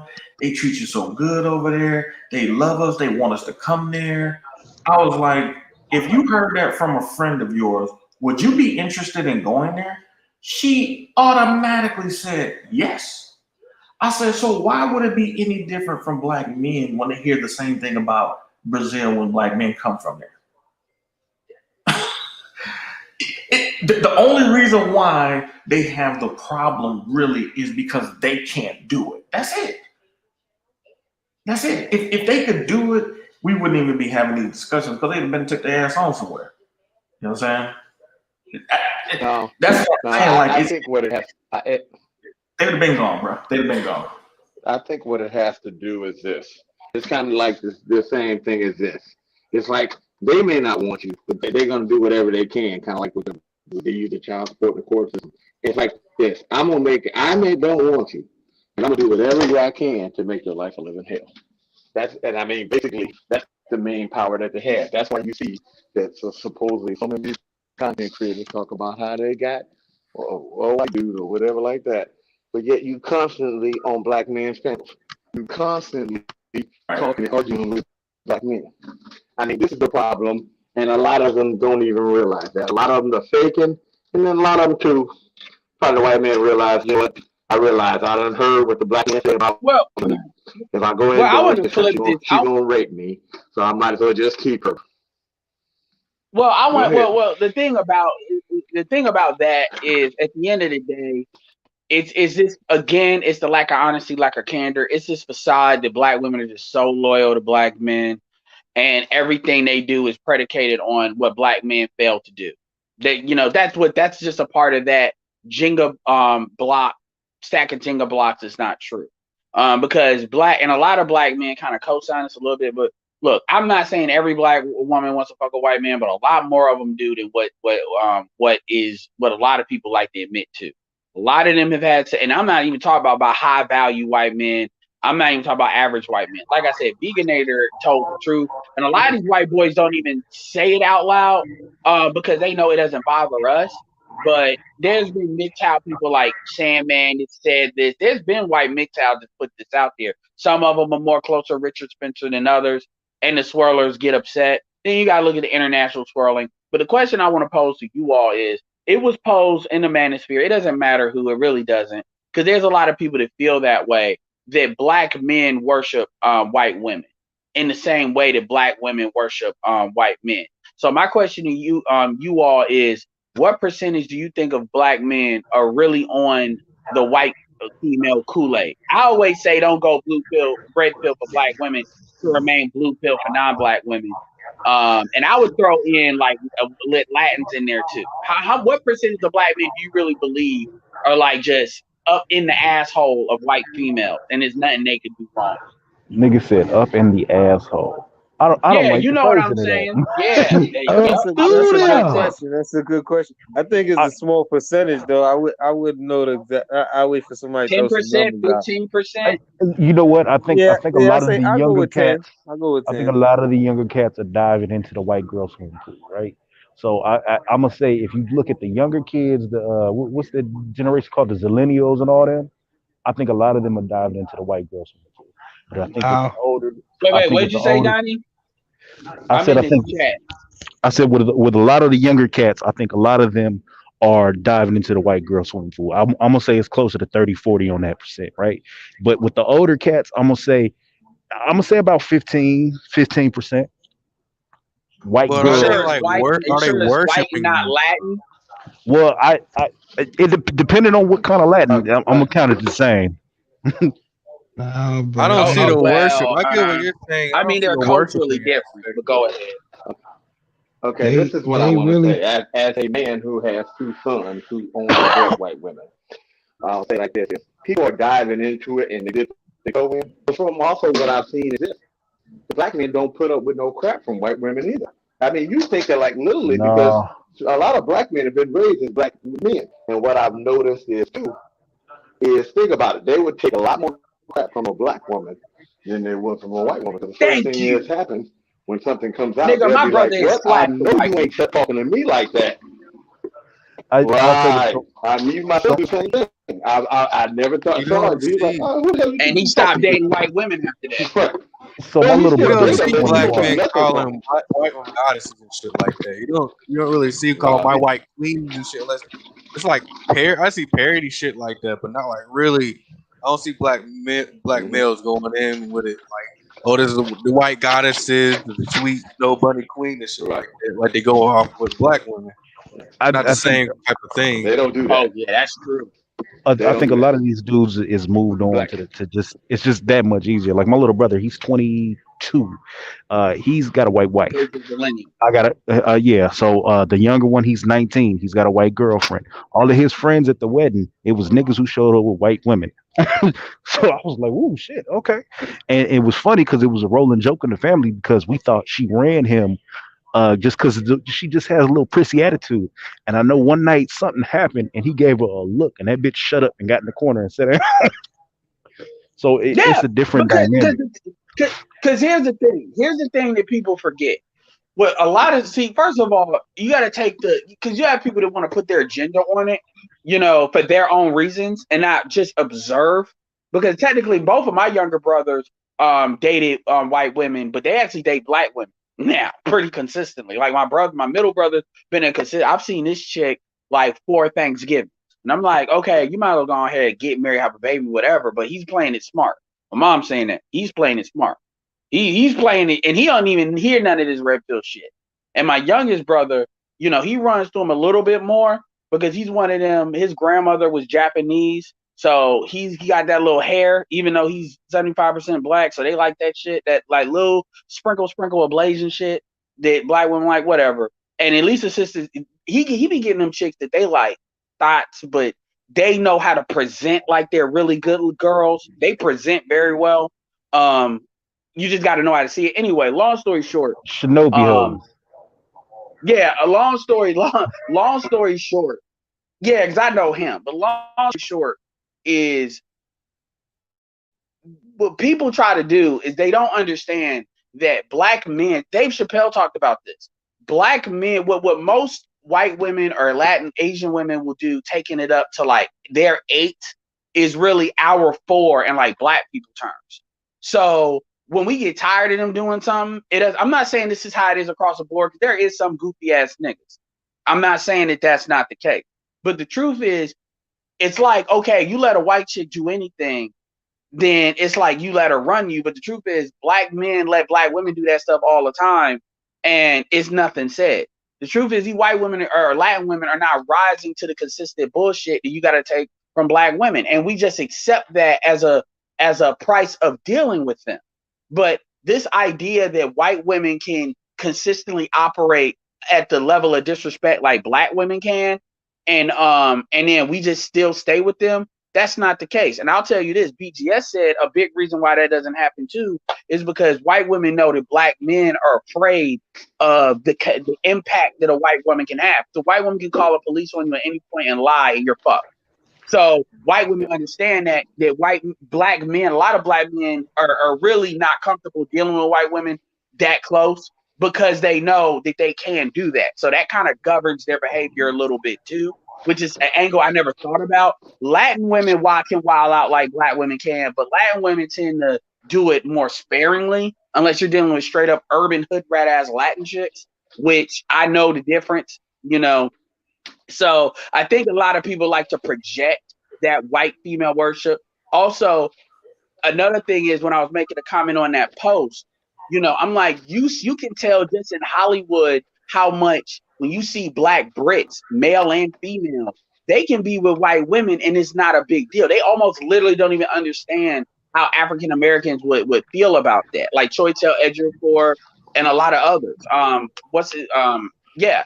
Versus that's not like that here. So to say Well, that like we're like at the end of the day, you got an 85% marry rate for black women too. But as far as the millennials, they use that as a mechanism for not really acknowledging black men are tired of black women. Here's the truth. Black men don't really give a fuck about white pussy like that. Black men ain't like, oh, I got white pussy. That means I'm a real man now. In fact, most black men feel more like a real man from getting a bad black chick than getting a bad white chick because it's harder to get a bad black chick. So this idea that we feel like No, we're it's better not. getting They act like okay, do you all disagree? So you Not in a saying it's sense, but harder yeah, to he got a point. that may I that think may be certain dudes that can interface with black women easier because if you're a pre-qualified black man, okay. But if you're more in the neutral zone, then culture-wise, then yeah, it's harder. It's more competition for bad white women than it is getting a Nicole Brown that fucking OJ did. It's harder than getting a fucking bad black woman of the day. You get the fuck I'm talking about. so you think so because Now, it's Nia Long. I don't really have problems with bad black women because it's just I don't know and it's not on some I'm pre-select or anything shit like that. I just find it easy to talk to these women because especially bad black chicks, they motherfuckers don't approach them like that. So you can talk crazy to them, say any kind of thing, and then they'll kind of chase you down. So I've always found that easier Well, than that's going your. in. it's I gonna get be that, difficult just based on the numbers, though. Just based on their obesity and overweight. yeah, I know dudes like that. They're not necessarily like a nigga that's like a 10 or something, but they just know how to interact with them. This is Donnie would be one of these dudes when you say I need help getting with girls, he'd be like, just talk to them. Yeah, That's talk it. to the bitch. Just talk to. See, so I know. Look. It's not bad. I'm just saying. I know the type. That's cool. You can interface with them naturally. But I'm saying overall in this society, it is harder to get a 8 or 9 white woman than it is to get an 8 or 9 black woman in black male society because you're dealing with a higher level of competition. Yeah, I agree with you on that. That's facts. And to go back to the point you was making as far as like their actions, I was gonna say too is like, you know how we gotta go through with black women, we gotta go through all this rah-rah shit all the time, versus why the other brothers or the Z's is stepping out because they don't really have to deal with too much of that defiance. If you gonna get something minus like the fear or something of white women gonna call police or something like that. Other than that, all you're gonna get is them like in Spanish women crying. Like if you notice, like they'll cry and shit. Like you know what I'm saying? They're not gonna really Oh, like I don't pose like when too they much of cry a because they can get yeah, violent when they cry. Spanish women, yeah, that when they yeah, might do some crazy shit. but I mean I mean not to that point, but you know what I'm saying. It's Crying more in so to the Spanish? point where No. like you don't gotta worry about no extra shit going down. Nigga, I've had frozen bolios thrown at me. Them things feel like fucking bricks. Like, But you get what I'm saying? How you get those white women and they yeah. be like, like, oh my God, like, like he was talking to me so rude, like shit like that. Like you don't got that's what you got to worry about. You know what I'm saying? You ain't really got to worry about no rah-rah shit. That's what I'm trying to say, if that makes sense. Yeah, that dude in the car with that chick, he could have made her if he knew what he was doing, he could have made her cry if he wanted to, but he just couldn't get past it. He really believed you said being with me don't get your status. She's like, no. And he was like, oh. I'm like, nigga. Is that why you think they're with you? Do you think white women get with black men because it's gonna help them with who? Who the fuck gives them status? Like you think white men will be like, oh, that's a bad bitch with a white dude, or like I don't even. Oh, don't give me. I just don't understand the logic of that shit. Like, how do Top you even shelf think white that woman. shit? Yeah, if anything, that makes you a fucking target when you do that shit, man. You get like, look at what happened. White people used to love OJ. People forget that. Yeah, OJ thought he was White white. people used to. It's OJ like he didn't used to like see Tiger himself as Woods. anything else but OJ. He thought he was a little different. He lived up in Brentwood. They was out doing all kind of shit. And after that shit, he went back to being a nigga. Oh, well, that nigga could have got. I mean, he could have died that way. But the difference is, he, you know, I don't know what he did, but I know that white chick happened, and the difference that he didn't understand is there was a lot of folks waiting for an excuse to get his ass because they were jealous. And Dr. Francis Questwell talked about that. But like I was saying, this idea that black men are not getting with black women or white women or Latin women. Truth be told, white women are not your problem. Latin women are your problem. Hey, Donnie, I don't know what California. You in California, Donnie? Not right now, but why? No, you said Brentwood. Oh no. That's where OJ lived at. Yeah, I know what That was Brentwood his neighborhood. Oh, okay. Well, Yeah. you in California, so you know, like Latin, but that's true everywhere. Latin women, number one, Latin women don't take the same kind of social hit that white women take. So Latin women don't care. Latin culture, even though they got colorism in their culture up and down, they don't give a fuck. They will get a black dude if that's what they want. And yeah, it's in there in their family, but it's not as serious as like what a white woman has to deal with. It's just not the same kind of penalties that they get because white women get a lot of privilege.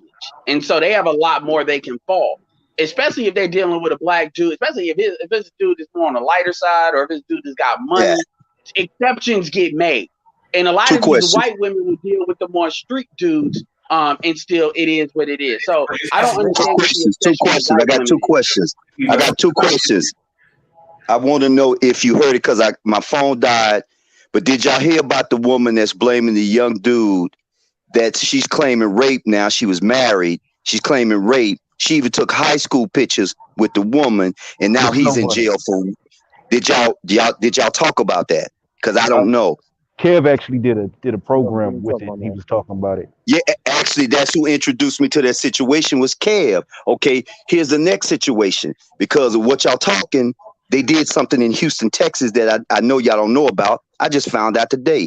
Do you know these dirty fuckers just wrote a law to protect the criminals? They taking robbery and that shit off the books. So in other words, these same women on both sides of the fence, if their son comes up and rob you guys, you have to allow them to rob you, which I know y'all about ready to go off. That means if you shoot this little Pookie, Ray, Daquan, and what's the white kid's name? Chris, or any of those guys, you go to jail for defending yourself. Y'all know the laws are being changed. What state is I know that? how to get rid of a body, so I'll be all right. They got that law in North Carolina. What state is that law in? Daddy, you just put I it was out about to there. say, So I mean, plain and simple. Look, everybody on the Yeah, what panel, state? if that happens to you and you need, wait a minute, hey, work. If anybody there on the panel and that happens to you and you need some help on how to put cement floors in basement, I'm your man. Okay. That's what I'm talking about. And just What let you know. Hey, Donnie, Edward, I heard you. That is the state of Texas, and really they're trying to implement that into Houston, Texas. In other words, George Bush, before his old dirty ass died, George Bush Sr. said, order out of chaos. So they're moving on with the plan. They're moving Man, on with the that's plan. gonna stay in Houston. Houston's the fourth largest city in the United States. There is no way a law like that is gonna pass in the Texas Congress. They believe in shoot first, ask questions. I'm highly surprised something like that in Texas even made it to court. I mean, that's Houston. That's Houston. Houston's got a quad population. They're the closest population to like 25% Asian, 25% black, 25% white, 25%. So yeah, they could be, but that ain't gonna happen. That ain't gonna happen anywhere else in Texas. Yeah, that's crazy. Yeah, that's a strange thing to even put through. There might be something behind that or something that goes with that too. Oh, you already know, Donnie. It's a chess move on a chessboard. You already know. You already know that, man. I had to throw that out there to you guys. So I'm gonna fall back, let y'all keep going. Yeah, for real. Stay out of these major metropolitan cities because they're shitholes, honestly. Yeah, they're talking about misdemeanors. They're not talking about armed robbery. They're talking about misdemeanors based on the amount of the theft. These are theft crimes, but they're low level misdemeanors.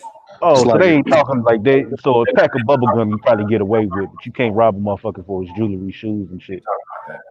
Not like somebody kicked in your door. Yeah, yeah, okay.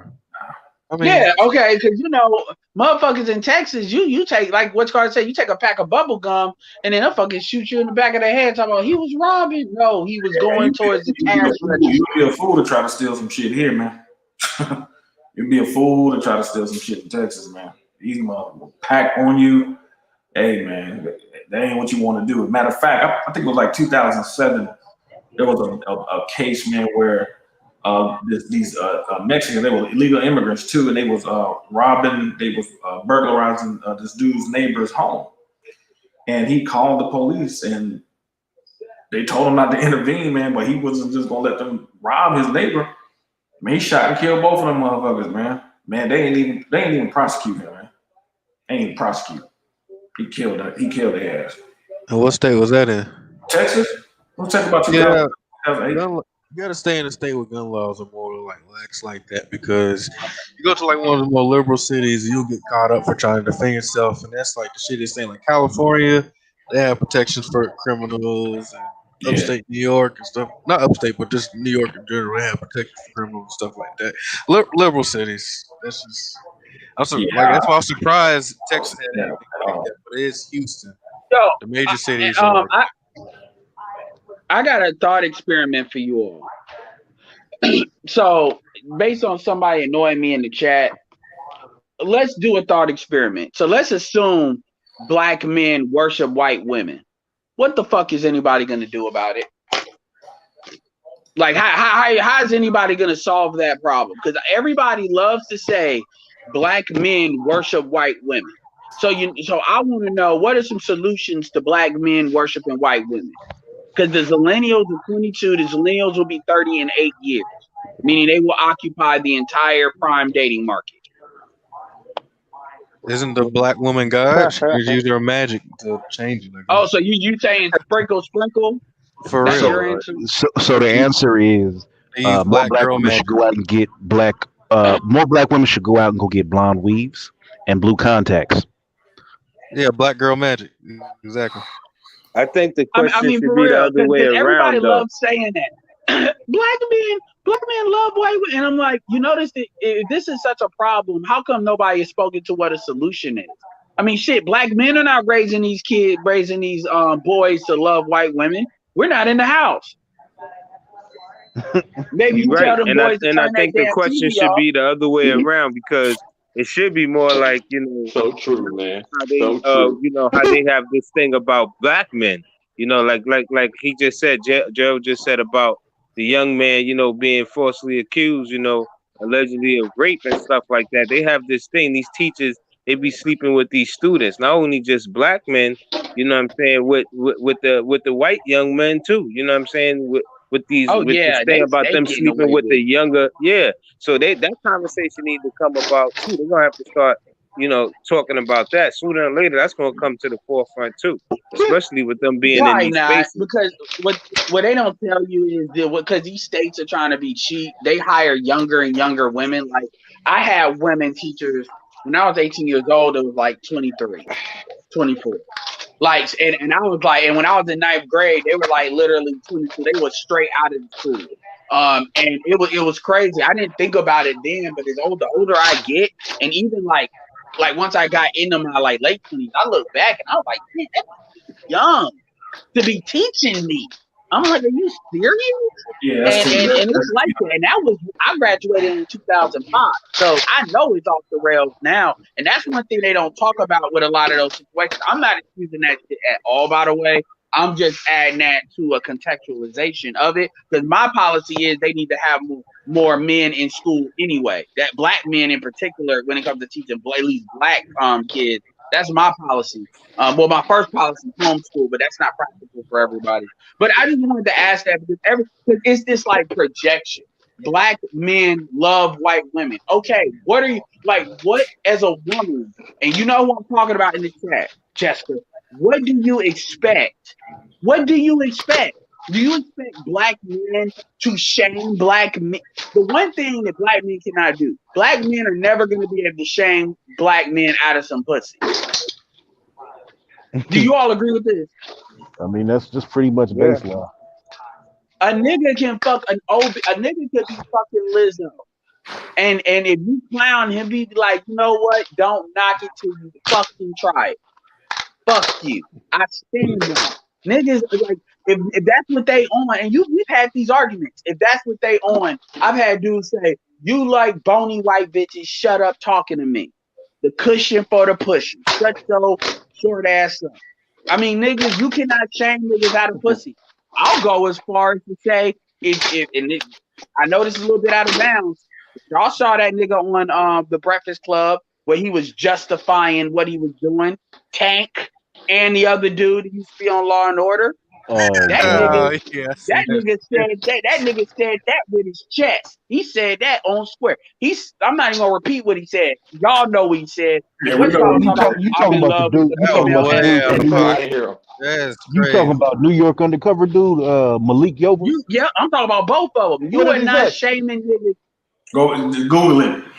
Google it. What once no, he was justifying dealing with a transsexual. He was saying, I like the Oh, female never aesthetic mind. and you can be attracted. They spent a whole hour on this. And here's the thing. Yeah. It was transgender people there right beside him, coaching him. And then Tank just outright said, just because you do this once or twice don't make you gay. I'm gonna let you use your imagination of what he was talking about. And he said he repeated it. So if dudes are out with what they do, they especially if they no, no. So do you really believe that black men are gonna shame black men are gonna be able to convince other niggas to stop fucking white bitches or any bitch?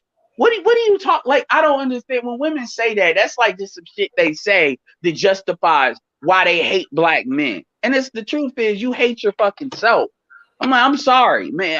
Yeah, Hopefully because they'll come up with a ain't no transracial surgery. worshiping going on more than the black woman. You know, getting called queen and goddess and all of this shit. They get the worship. You know what I'm saying? Ain't no white woman getting that. Pretty Kelly said some of us get paid to wear weave. Here's my rule on weave, Pretty Kelly. My rule on weave is if you know what your hair looks like at the end of the day, your real hair, then it's fine. If I see you change it out, let the shit breathe every once in a while, and you actually got real hair, then fine. I'll let you say, oh, it's just for hairstyle. But you know the women, and I'm gonna be fair to a lot of these women. To be fair, a lot of these women wear weave all the time because their fucking mothers perm their fucking hair to the point where it wouldn't grow when they were fucking 3 and 4 years old little girls, and nobody G checked her mom for doing that because I've seen that happen multiple times in my family. We've had things where we had to check that, and so a lot of these women perpetually wear weave because they know their hair is like a cancer patient. That I can't do that. So I understand the And do difference, their but edges we back. know why weave is such a valuable. You know the closest thing to selling drugs is selling weed. Profit potential. No, Ed, you spot on with that She shit. 'Cause agreed. I know I took my ass out to Cambodia to go get the hair, and I was getting calls like I was the plug.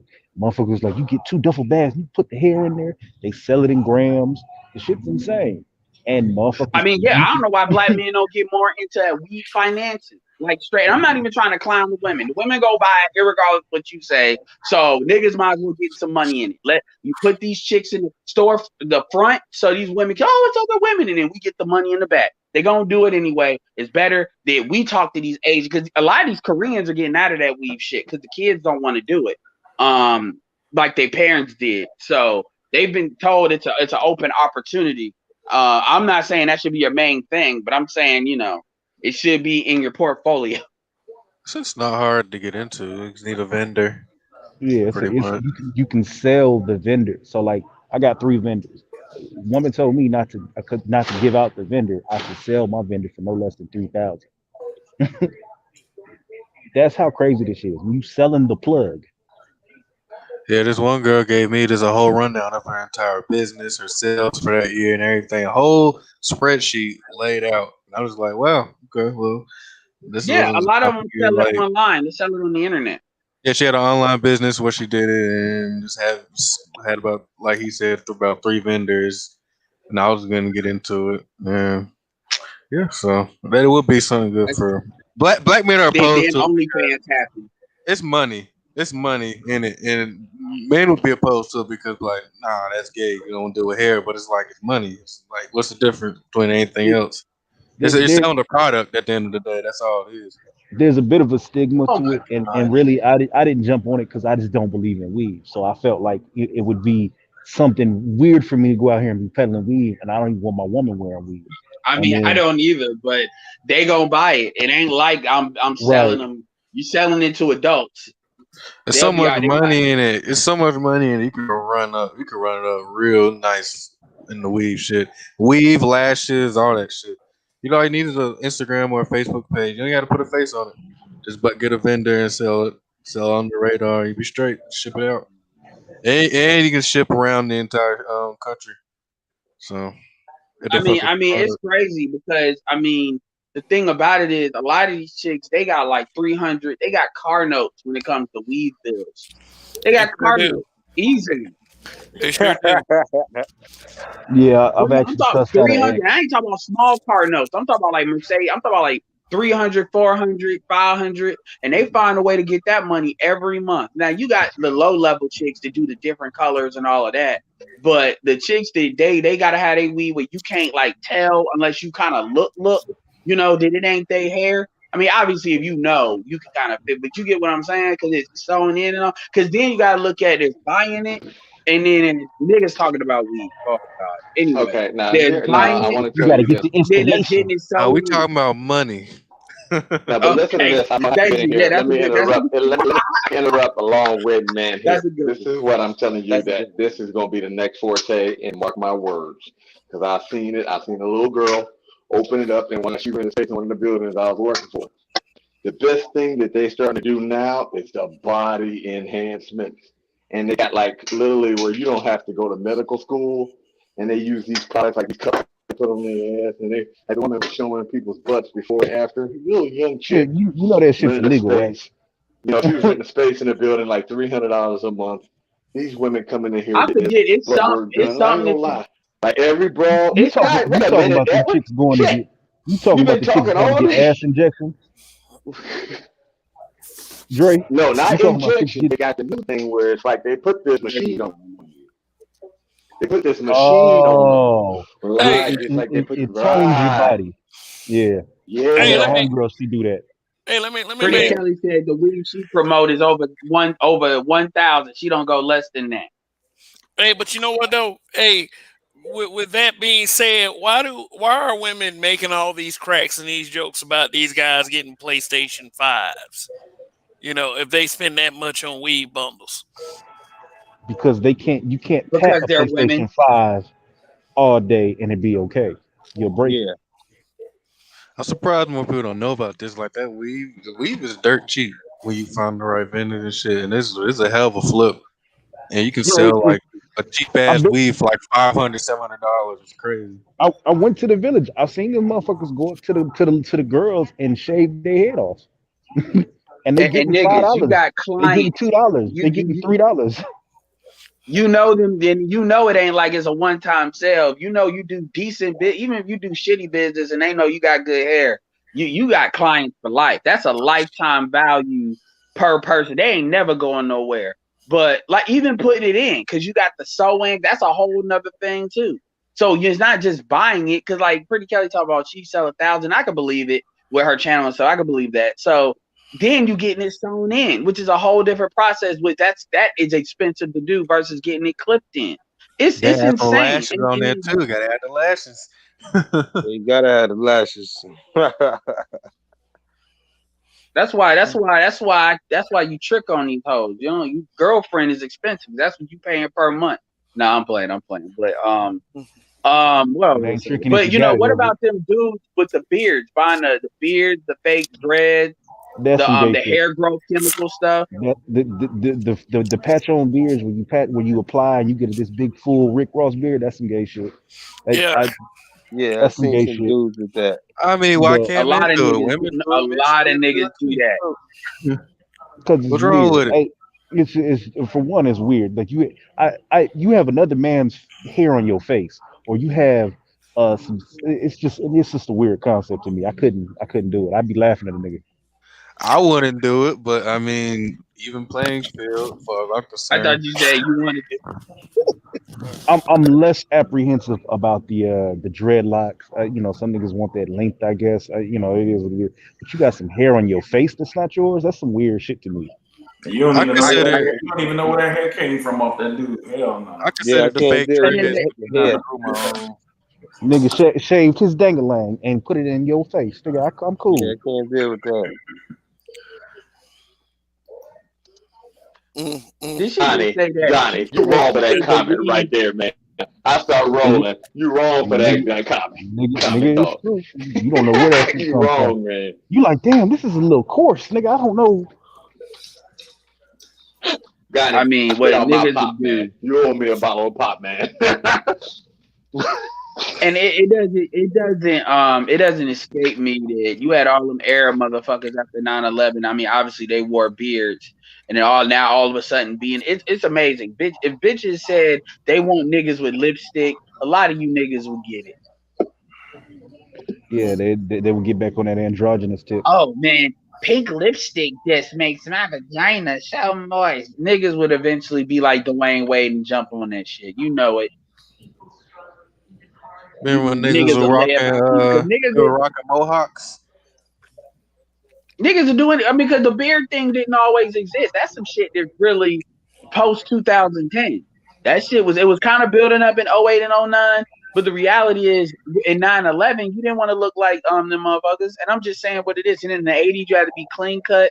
So when you actually look at a lot of the style changes, you find as women change, these niggas change. I've had, I mean, I ain't gonna I'm lie. just I ain't gonna pointing it lie. I out. grew a beard out for abroad. I ain't gonna lie. I And I'm did not it trying because to pick on, I'm sometimes just why saying. don't you let your baby nothing? I used to be clean cut. I never wanted, and now they grow out because of her. I ain't gonna lie. Yeah, man. All The right, being guys. to All right, the guys. All right, guys. I have to Guilty, call this guilty out. as charged. All right, guys. All right, guys. I have to call this out. A shout out to RBR Network for sharing the stream. I'm going to read his caption. Oh my God. I was on these K's live stream yesterday, and they're so FOS. They're afraid to be, quote, brutally honest, unquote, and admit we don't need no more, quote, self-hating black court jesters to please white races, unquote. We need channels that inform the black community at RBR Network, where he tags himself on his own community tab. And thank you for any of you that are from the RBR network that is watching the stream right now. Why don't you go ahead and hit that subscribe button, hit that like or dislike button, hit that notification bell, and give yourselves a hand for watching a great live stream. And for those of you in the chat, thanks for being a part of the greatest chat on social media. So the conversation tonight is where the white women at watching the Black Manosphere. We showed a clip from the Roger Report Live earlier where a young Caucasian lady who claims to have been 16 years old says that she found the channel and she wanted to watch it because, hey, MLK would have wanted it that way. So, fellas, let me ask y'all a question right now. If you think that girls like that, when they see people like the haters of black men, especially the loud, boisterous black women that be on these channels on social media that are anti-manosphere, anti-black man channels, what do you think they're thinking? That they have to act the opposite way of how these women act in order to obtain the loving of a black man? You would think. They probably think the bar is hella low. And I gotta say this, and then yeah. I'm gonna hop off real quick. I would pay to see a channel that has RBR for women, in which it's like three of like women like Pretty Kelly or a couple of women on there, and then RBR running his mouth and then interacting with that. That would be some comedy gold. Isn't RBR one? Stop saying that line. because you know you ain't going nowhere. I'm gonna say this, and I'm gonna hop off for a minute. Drake, I'm gonna say stupid. I something am. bullshit. Hey, but Drake need to stop speaking disrespectful. Look, the first Nothing love comment for I you saw though, man. Roger Nothing shit love. was That nigga said that an hour Roger about ago. to tell you what you did wrong on. Oh No, but yeah, I Nothing think love they for you, thing watching. Edward. I But you think need that's they to play, watching, Kevin. man. Another I thing think you they need to play watching when you for a get a reason. chance, Kevin. With Kevin is you need to Kev, you need to play that damn Love Dorsey shit. Y'all need to go look her up on Instagram. I'm gonna tell you, this chick, whenever a chick say some stupid shit, just give them the link to this shit and tell them listen to this. Cause this chick be You said I Love was on, Dorsey. Yeah, I started following her too. yeah, you can't help but do it. I don't care if and it's real, but I'm like, dude, in fact, if you can if you can get that right now and play just any video, and you think Kevin Samuels a Jap? This chick would give Jap a run for his money. And she don't say it to be mean. She just be keeping it 100. What's the name of it? Love Dorsey, LOVEDORSE. She's got an Instagram and a Facebook. I don't know if she got a YouTube, but she be doing these Instagram lives where she answer questions, and I mean, you got to hear it. This chick is more red pill than probably any of us, and I know y'all gonna tag me because I'm a dude. Maybe she lying, I don't know, but shit she be telling these because she's a singer.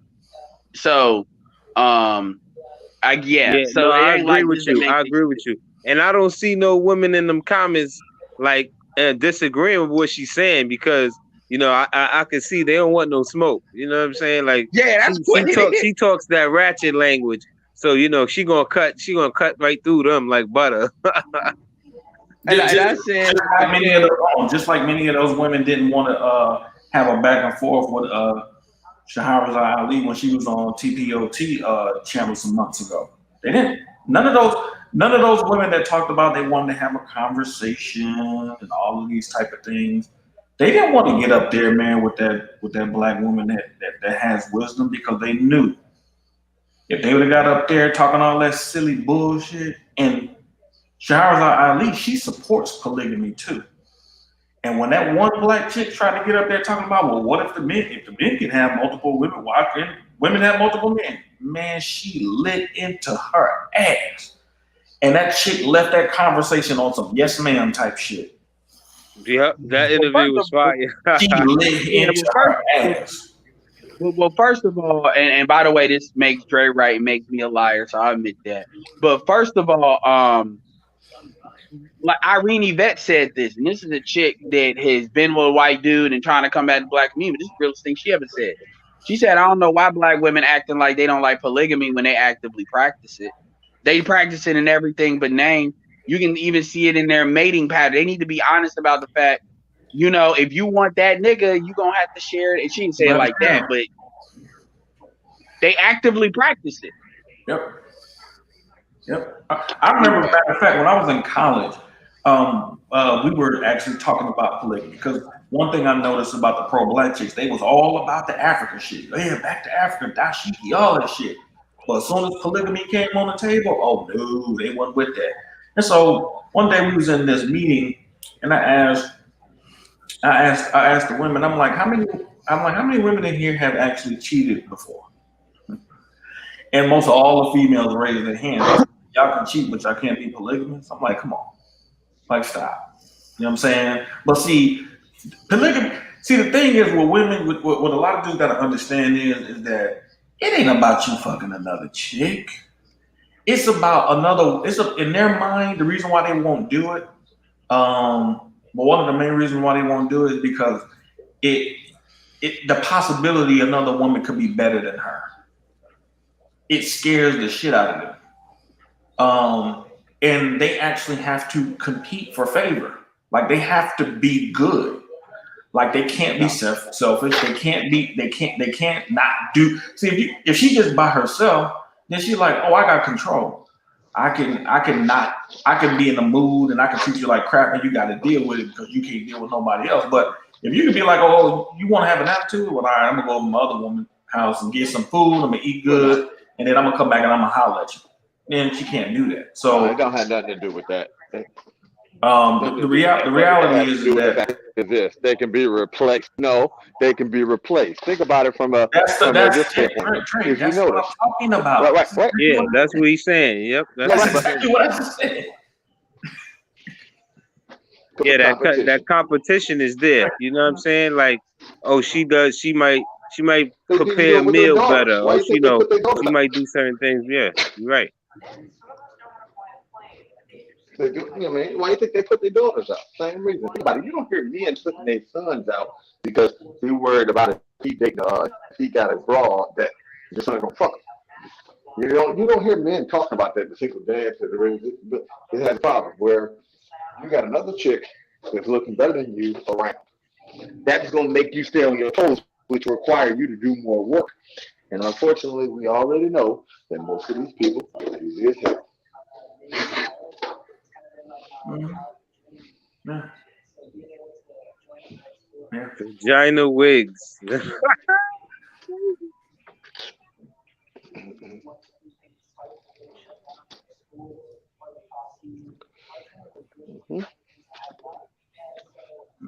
what? What do they call that? A merkin? That's insane, man. Man, these motherfuckers ain't got nothing to do with their time, man. Exactly, that's insane, man. These motherfuckers is bored, man. Mohawk. That's interesting.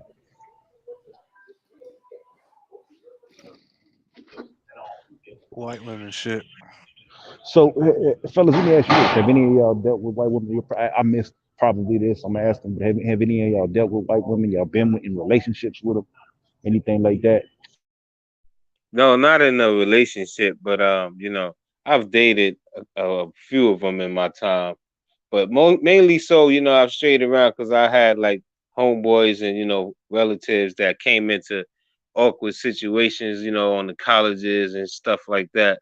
So that made me kind of like think like, damn, all of them call the police. You know what I'm saying? You can't, you know what I mean? You can't What mess you mean around with awkward situations?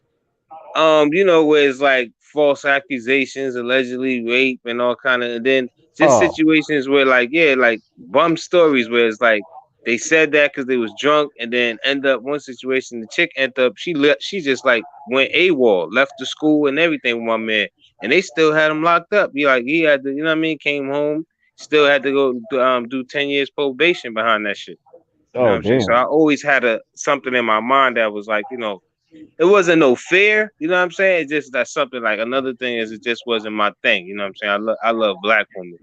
Well, no, it's funny because when I was younger, I was 19. I got falsely accused by a white woman, and she said the rape word. So, eventually the truth came out, and they dismissed the case.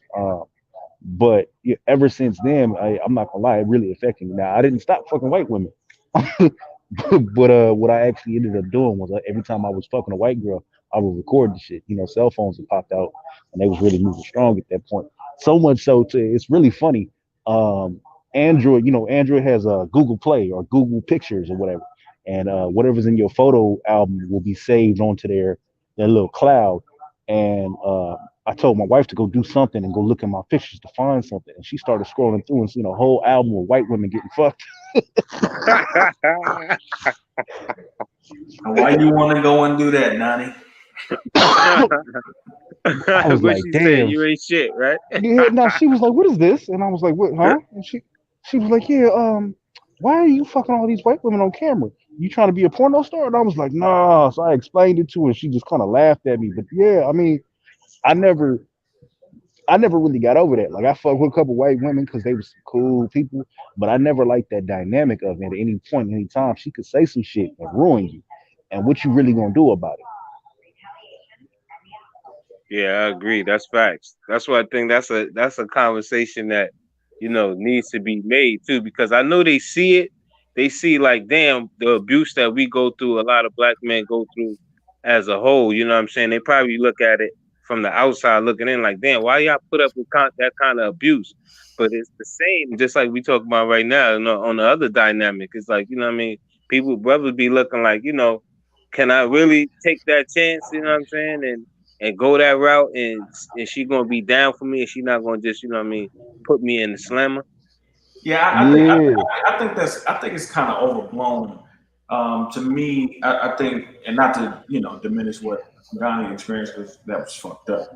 But overall, what I'm saying is that talking point tends to come out these women's mouth. But we got all type of experience stories from black men, Mike Tyson, Tupac. I I'm not saying that black women don't do it because I think black women do it just Yes. as much, but I think the difference is they pay more attention to the white girls. You know, White if women if have a Sharkeisha sit culture. her ass down in that office and start telling the officer what happened, he might look at her with, "All right, nigga, bitch." But if Becky goes in there with them blue eyes and a little bit of a tear come out, they sending a whole force to come get your ass. Yeah, Yeah, white women definitely have a culture of it. Look at the Me Too yeah. movement and shit I like think that. I think it's just a talking point just to instill fear in black men overall to not make a move there. Not because it's happening. I mean, of course we know it's happening, but most of the stories that we have heard as far as false charges against black men have been other black females. That's what we mostly heard. Brian Banks. I mean, all these type of things. Like we're not saying that it hasn't happened. Obviously, it happened to you, Donnie. But overall, it's meant to be a talking point to scare black men, like other talking points, to not. Well, you also got to think it's got a historical precedence to it, right? To where maybe not even a white girl would say that you raped her, but her white daddy saw you and some assumptions was made, and they ended up killing you, or what happened with Emmett Till? Well, what the white woman claimed happened with Emmett Till. They snatched him up over that shit. So I think that's really kind of the focal point and the fear from it. Like I said, my thing is a personal issue. So I always had like I said, it fucked me up with white women in general. I could never be with a white woman just really because of culturally. I just don't like what white people do. But that again, that's always been just something that fucked me over to where I always felt like if the power dynamic is not where it should be. Well, yeah, I mean, there was a white woman organization, man, in the early 20s, man, I think, that actually formed to actually fight against the idea that based off of what the KKK was doing to black men, like, we're defending white women virtue and to keep black men from raping white women. But the white women were like, nah, we're more likely to get raped by you white men than black men. And they actually formed an organization. Sometimes in some of Is those that so? rallies, yeah, some of those rallies, they actually got beat up defending black men. So yeah, it's a historical precedence for it, but it also is a historical precedent that there were white women who wouldn't allow white men to use that as an excuse to lynch black men too. But white women for sure use it as a weapon against men in general. The whole rape thing, especially against black men and white men. You got the Me Too movement, and they definitely a white woman will definitely call the police and claim victim. And black women do it too. Like you have a black woman that'll call the police on their Pookie because he claimed domestic violence against her and whatnot. So it goes both ways. This using the police against black men is just a tool that women in general use. Yeah. It manifests itself in different ways. White men, you play the rape card. Black women play the domestic violence card. Yeah. Okay. All right. Before we continue, I just want to take this time to promote the Nate Parker film American Skin. I want to just Woo. take time to show this trailer, so I'm gonna share this screen and Oh while yeah. we got the crowd here, just pay homage to the work of a black man, and this movie looks pretty good. So just to take a break from the conversation for a little bit, let me play this trailer for you guys. As soon as this dumb ad comes to an end, and let's go.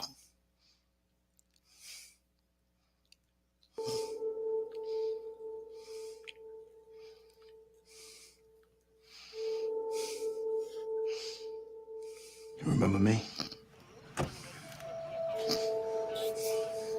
How you doing tonight? Doing well, officer. Can I see your driver's license, registration, and insurance, please? Of course. My license is right here, my wallet. It's all right, son. You remember the night in July? Hands up! Hey! Wait! Put the phone down! Put that phone down! I know, It's a phone! It's a cell phone! It's just a cell phone! You knew he was unarmed. Push the car and put your hands in the air. Officer, please, he's just a kid. You pointed your gun at him. Can't just put the car, son. Easy. You pulled the trigger. Put the phone away. Go down. Put the phone away. The grand jury determined that no probable cause exists to file any charges against Officer Randall. This is my son. This is my little boy.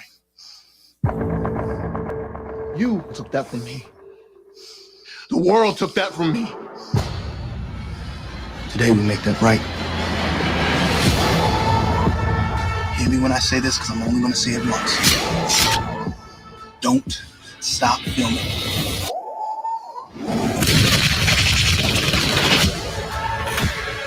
Just give up now. Why are we the only people in this country that are expected to do things without violence? I didn't mean to kill your son. But you did. I did what I was trying to do. I just want justice. That's all I want. This is your jury. The deciders of your fate. Today, you will be tried for the murder of my son.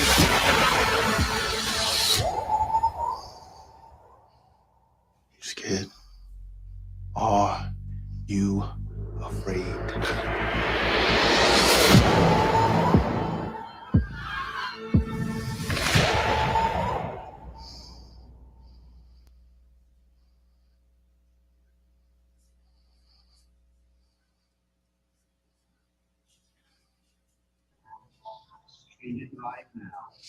All So right. the only reason that movie's actually gonna what I think is gonna do well is because of fucking COVID. Because you couldn't have released that shit in the theaters and it not been a whole fucking shit fit. Oh, okay. Yeah, and shit. Yeah, I agree. I agree with that. Okay. Yeah, and we covered this some last night. I mean, it was really the theme and the center for the show last night about how black men cannot get forgiveness to save our fucking lives. And I use Michael Vick and Nate Parker as the examples of that. And yeah, Nate Parker being back caused a stir. And a lot of the reason why many of these haters and detractors say Birth of a Nation didn't work out was because of the quote unquote historical inaccuracies. It's a slave film. Bullshit like that. So, what excuses will they have to not support this particular film right here? Besides the real reason why the sisterhood came out against Birth of a Nation, the real reason why feminist and white supremacy came out against Birth of a Nation. You know, I think for one reason is I don't think it might get that much attention. I mean, maybe from like the male perspective and stuff like that, but not too much from like the woman because they don't cheer those kind of movies on for a reason, in my opinion. I think they're not ready for that family structure as a whole. You see what I'm saying? That movie right there is gonna be symbolizing a lot, oh and yeah, yeah, and I don't think they about that life, man. They ain't yeah, ready to go against white zaddy like that. yeah, and I go ahead.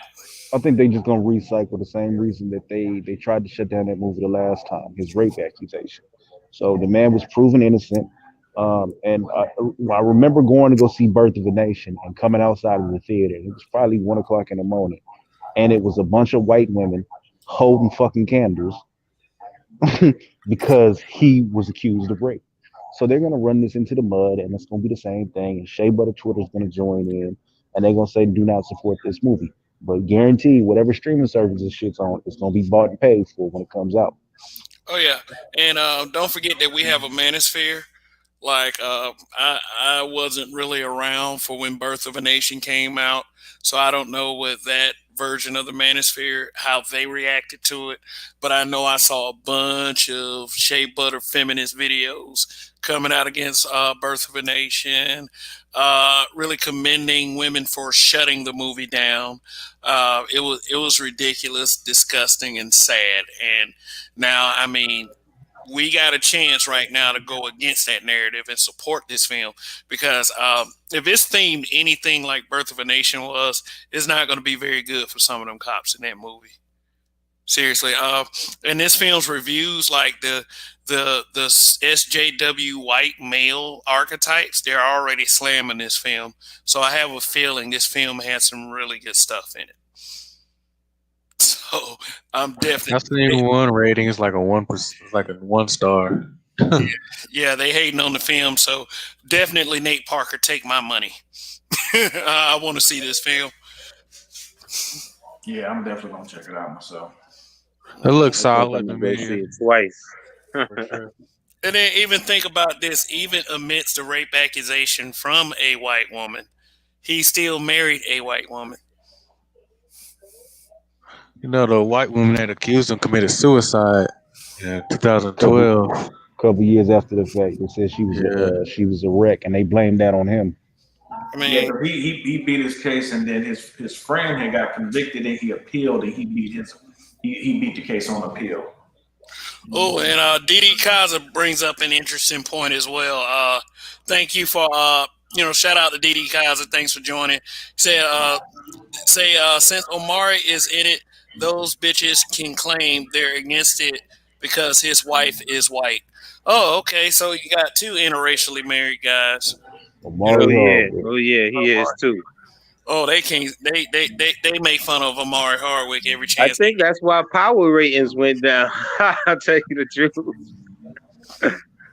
I don't know. Power was a show that was steadily popular despite Omari Hardwick's wife. Nigga, that shit was it was the worst acting ever, but that shit was lit. Whoever that white boy was, he had the same look the entire. It didn't matter if he was happy, mad, sad. He had that same little weird cockeyed look. And Because the way they was mad, I hate to cut you off real quick, Kev. They was mad like it was real life when he was messing with the DA chick, like it was real life instead of Tasha in the film. Black woman was hot. Oh, Right, right. But when it was scandal, it's just entertainment. It's just entertainment. You know what I'm saying? man, like whatever was going on as far as whatever they were saying in Scandal, um, them black women, like even married black women, used to hit Facebook every night that Scandal came on and would just be like cheering Olivia Pope on. Yeah. Don't judge me. Oh, they're so cute. They look so great together. Oh my God. didn't she come out and say she wouldn't have taken that role if the president was a black man? Yeah, I think she did. Yeah, I think she did say that. Oh yeah, and then like another thing, with that movie Best Man Holiday, you know how Nia Long brought in, she had that white boyfriend.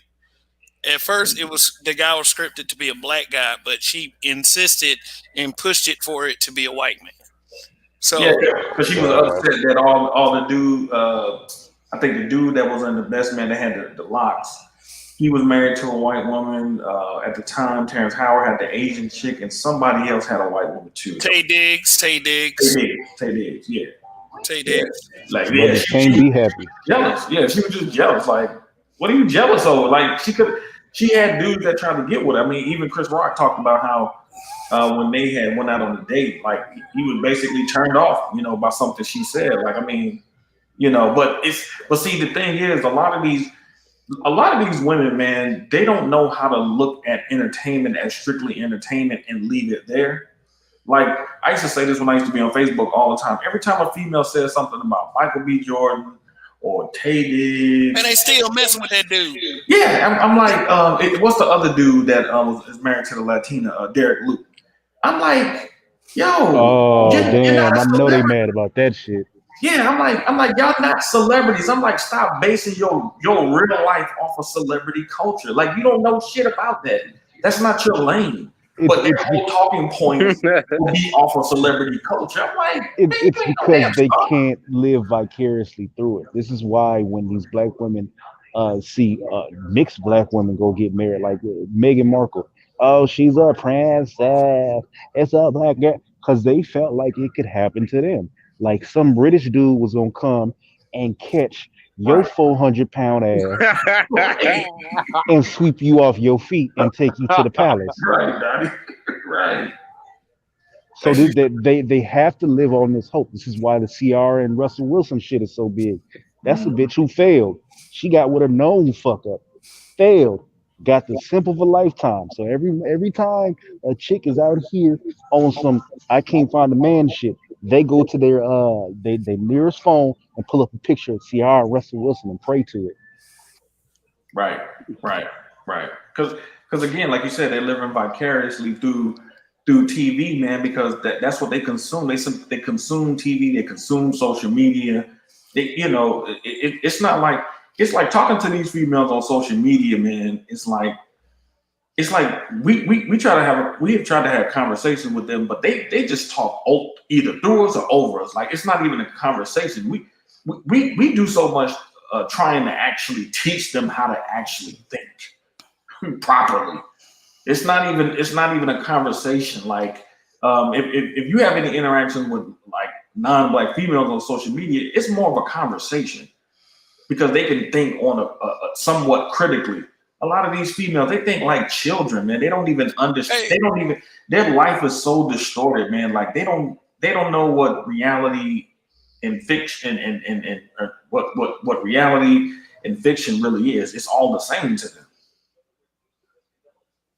Yeah, and I like to use the Kevin Samuels rating now that I'm hip to it. So sometimes I've just been throwing it out there lately in conversations, even if I'm not just trying to even like match to a female, just to see what they say.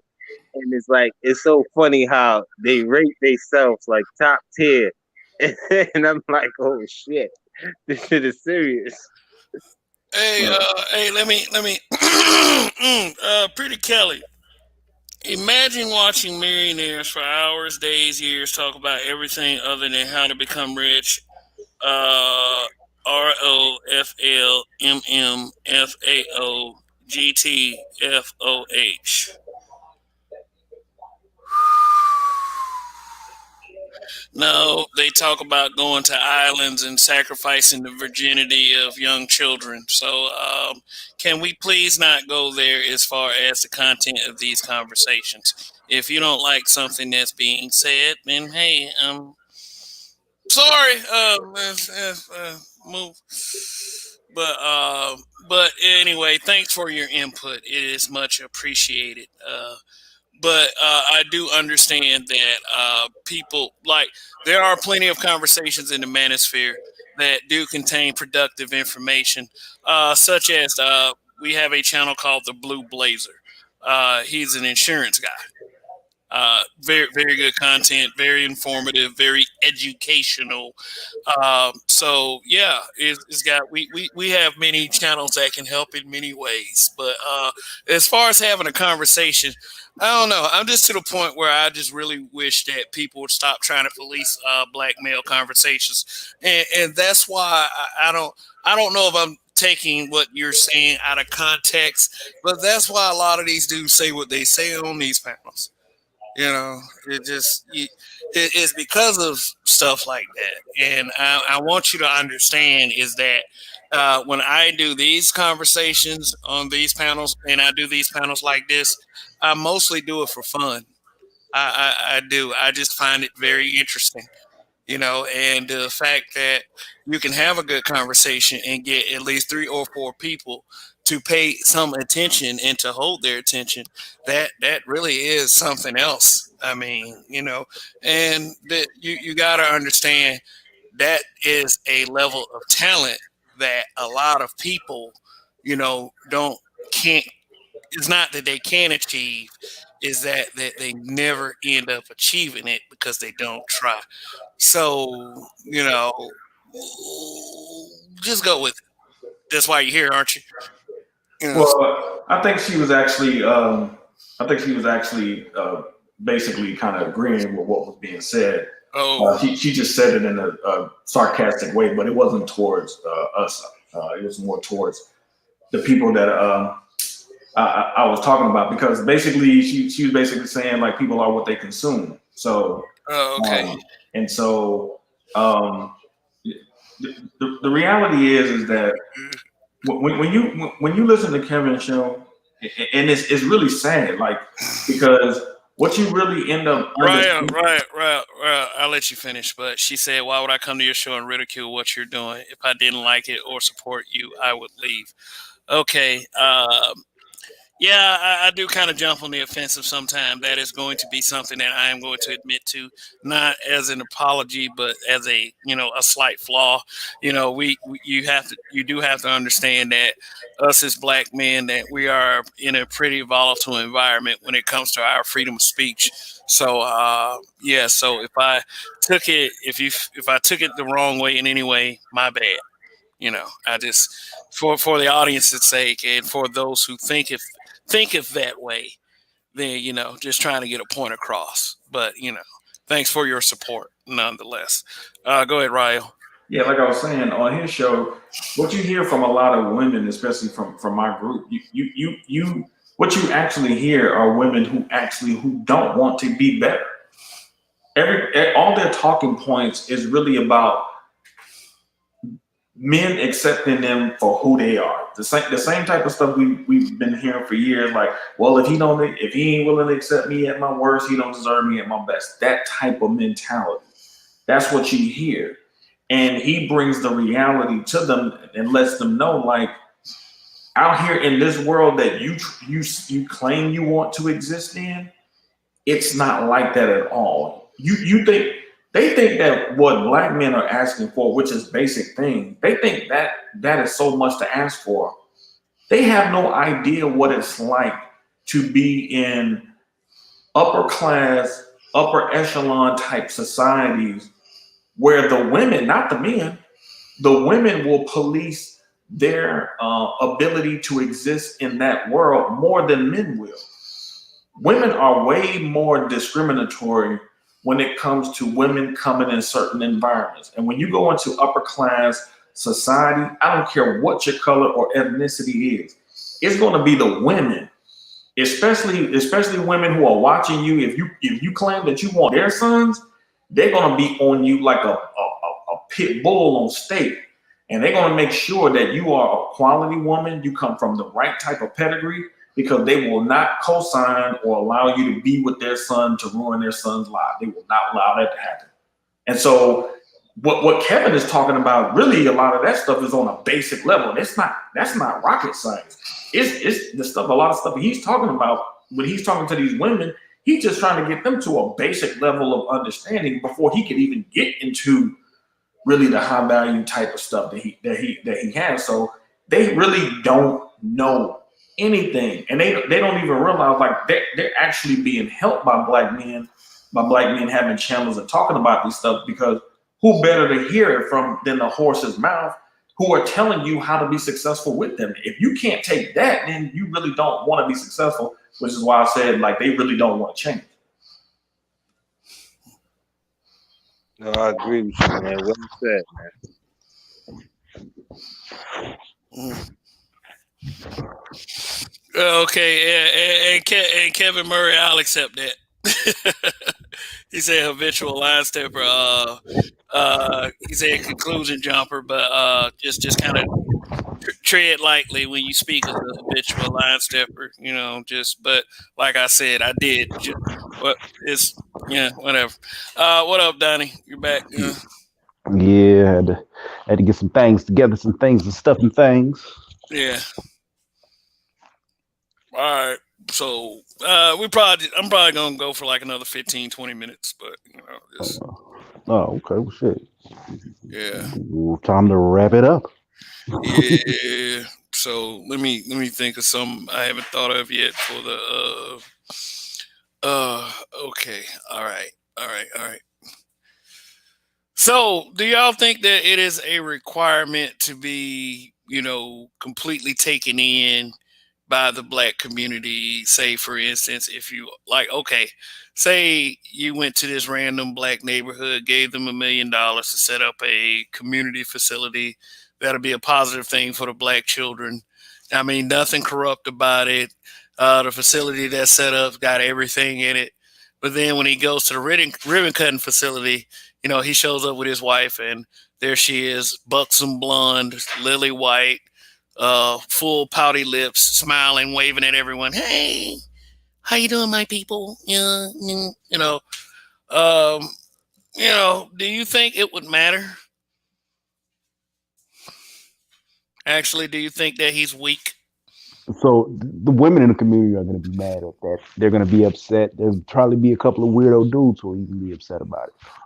The dynamic is he gave something he didn't have to do. He gave money to create something for the community, right? Mm-hmm. And it's all invalidated because he showed up with Becky, and Oh, that's a okay. damn shame. Okay. All right. Now let's flip it. Say Kamala Harris comes to her comes to a black neighborhood in California with her husband and everything, and just waves and says hi, and to a crowd of single mothers, and she says that maybe, just maybe, I'll do something for y'all now that I see all these beautiful people out here, and you know what kind of reaction you think she'll get? They'll be happy and hopeful that they can get a white man too to be just like her. Yeah, So I they think mean, they be celebrating that one. so not even so much as a community center. Not even so much. I'm sorry, I put your uncle your uncle J-Bo in prison for a dime bag of weed. None of that shit. You know. No, it'll be like, at least she came to the hood. You know what I'm saying? Trump ain't never come to the hood and some shit like that.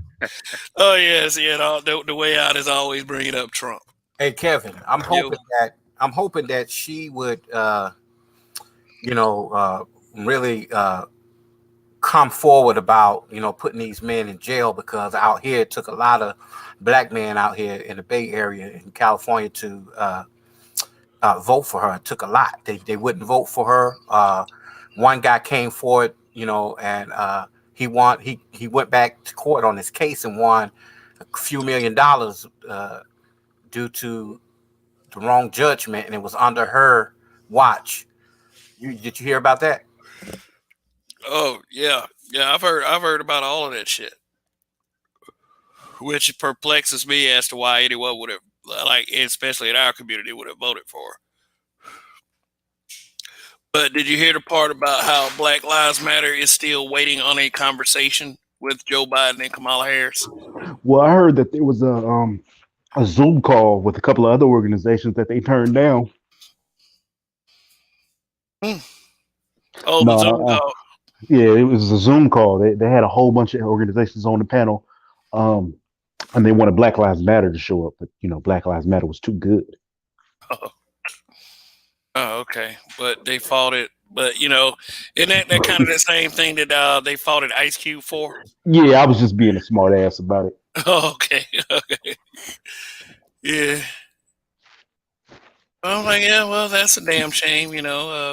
Black men tried to tell you, but y'all didn't want to listen to black men. Well, let's see. I pulled it up. Pulled up an article. See what you gentlemen think about this. So, Pretty Kelly asked about the vaccine and are you going to take it and what your thoughts are on it.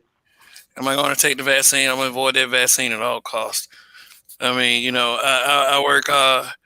I work a job where somewhat of a job that I work closely in contact with people, and I feel just fine.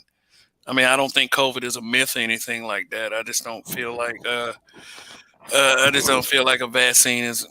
I mean, whatever. I Yeah, I mean, refuse. yeah, yeah. And then I hear, you hear stories across the country about how the vaccine is giving people Bell's palsy, but they treat that. We got to be careful when we say stuff like that, because they treat that as conspiracy theory stuff. So I'm not going to take it, man, but it's very much real. A friend of mine, he is 40, and his whole family died from the coronavirus a couple of weeks ago. And I'm talking mother, father, oldest sister who's 46, oldest brother 53, and his three sons that were 26, 28, and 30. Then the daughter died, and the 46-year-old sister who invited uh, all of her kids over to see the grandmother and the grandfather, which were retired, comfortable in their home, brought those kids there and killed them, with the COVID. So it's very much real. yeah, yeah. But Yeah, I didn't. I would never say that it's false, or hoax, or conspiracy because people close to me, uh, their loved ones, they've gotten COVID, and like I said, I don't deny its existence. It's just that this vaccine thing is just kind of funny to me. It takes years to test a vaccine out. I mean, how you just gonna express one? It's some janky shit going on for certain. Yeah. Yeah, I'm not a yeah. fan of taking this shit. I definitely like my job is in talks about making us take it. It's not fucking happening. Um, there's no way that I'm gonna be the guinea pig. Like I didn't even buy the PlayStation because I don't fuck with first generation video game consoles. You think I'm gonna be the first generation to take this fucking vaccine? Uh, no, we're not. I'm not gonna do it. It's just not. And the vaccine is the virus itself. Yeah. So I'm not So gonna expose myself to COVID if I've been well enough this long. Uh, no, I don't trust it at all. I Yeah, mean, it's, I'm not gonna take it either, man. I'm looking at this article up here. I really feared this would happen because they were all around. I think that a lot of politicians, when election time come around, it's more like fake handshakes and fake smiles. I really hope that they get this shit together with these people. They're avoiding them, not talking to them. We need them to talk. That's that old white trickery type shit. hey, man, for those in the chat, I mean, you go ahead, be my guest. Tell me how it is. Say I feel just fine. So but I'm gonna wait. Well, let's wait a few months before you start, going at everybody. Talking about some, yeah, because you don't want to bust like a grape in front of people. But anyway, I'm not much of a believer in conspiracies or whatever. If the vaccine proves to be helpful, then it is what it is. But Donnie was trying to bring this point up with RBR last night. It just really started to make me think and believe that if there is a warped sense of trust with blacks, then you have to understand why. It's no getting around that Oh yeah. at all. So, yeah, let's look at this screen here. Direct your eyes to the screen. Black Lives Matter says Biden Harris have been silent on meeting requests. Now, okay, gonna say two things here. Number one, I told you so. All they wanted was your vote. What Ice Cube was trying to do was get people to get us as black people to sell our vote to whatever party that's willing to help us out. But we're so enamored by the possibility that the Democrats is going to one day save us, just like those pulled out rednecks expect the conservative Republicans to save them, that we just did the opposite of that anyway. We gave our vote and then felt like that we could sell something. It's like they already got your vote. They're already in power. They finna do what the fuck they want to do, including try to make vaccines vaccination mandatory. So we can just go ahead and get ready. That's what we try to tell them, but you can't tell black people shit. No, you can't tell them nothing because we went from picking cotton to picking presidents. Taking L's. Yeah, we wanted to make sure that our vote counted for something, so we voted for the other guy just to see if it would happen. Nigga gave us campaign promises on layaway. He said, "You go ahead and do whatever the fuck you need to do to get us in, and we'll give you a vote or give you a promise later on. Eventually, maybe, possibly, never."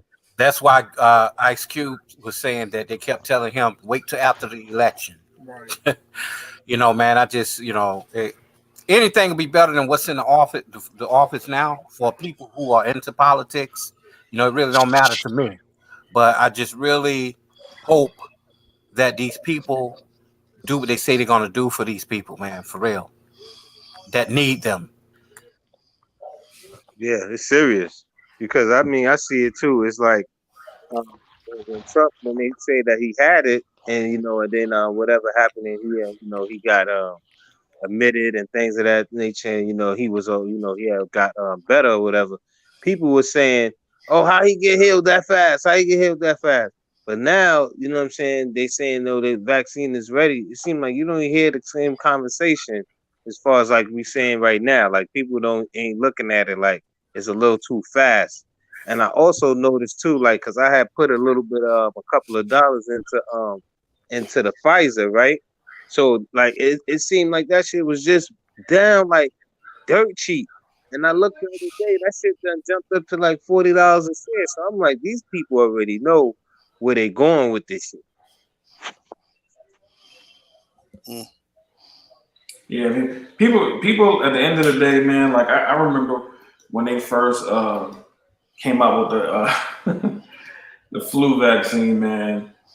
And man, people had signed up and took it, and then they came out and said, "Oh man, you know that first batch, something it was contaminated." I'm like, man, y'all got to be joking. I'm like, I'm good. Like at the end of the day, like when they thought, you know, Biden won, one of the people he was supposed to be picking to work with him, the first people he said was going to possibly have to be forced to take it was people who was on food stamps. If you on food stamps, you're gonna have to take it.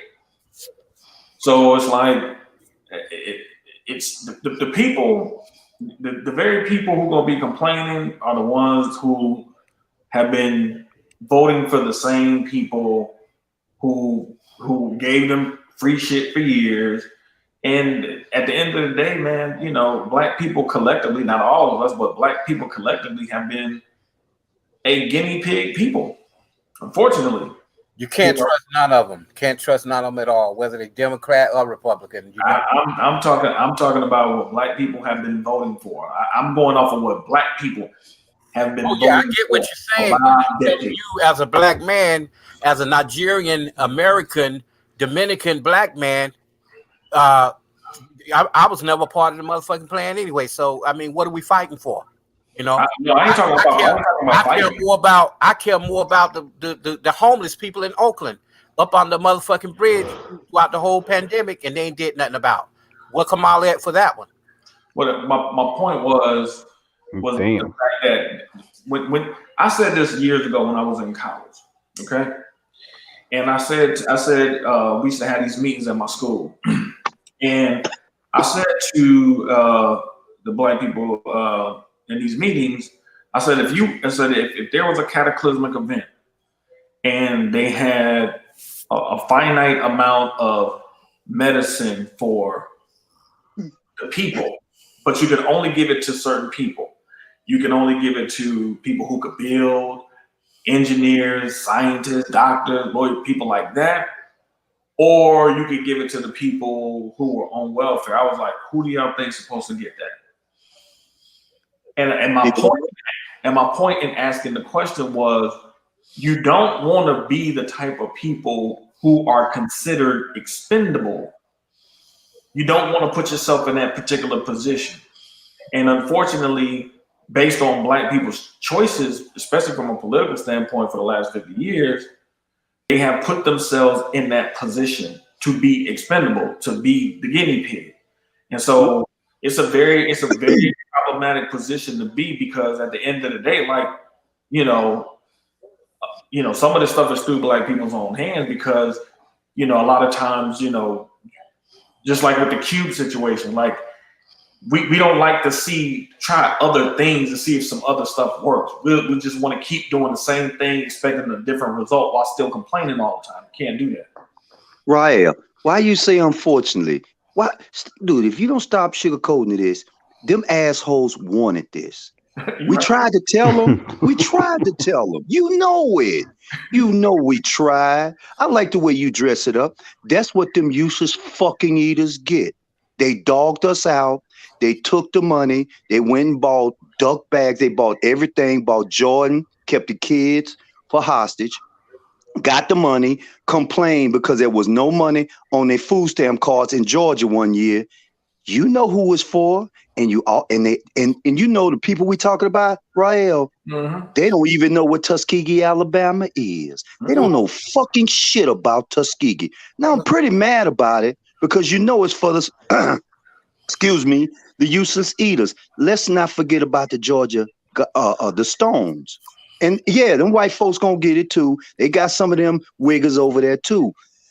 But remember this: the strongest word. It's all about volunteering. You want that bullshit, you take it. And I really hate to dog them out like that. I'd rather punch them in their fucking mouths because they right. got the. You're right, Okay, bro, about that because of Georgia, when the people were on food stamps and they be like, "Oh, it ain't on my card. They gonna give me my goddamn food stamps." remember that? Yeah, That was so embarrassing, man. it was. Like It they was. ain't got to take care Mainly of black you. women. Mainly black women. Black men, they ain't giving black men shit there. Nothing. Dude, not even toilet paper to wipe our ass when we take a shit. But now you want to drag us through the mud, talk about this and that, and now you pissed off because we took a washcloth and wiped the shit out of our eyes. I don't like saying fuck them. I don't like saying it. But damn, you been saying fuck us for so long that I'm like, okay, bitch, this is where you at. You weren't doing nothing anyway, and you're right, Rael. They didn't want to take the skills. They didn't want to go to trade school. They wanted to rely on Jesus, they white zaddy, in the system.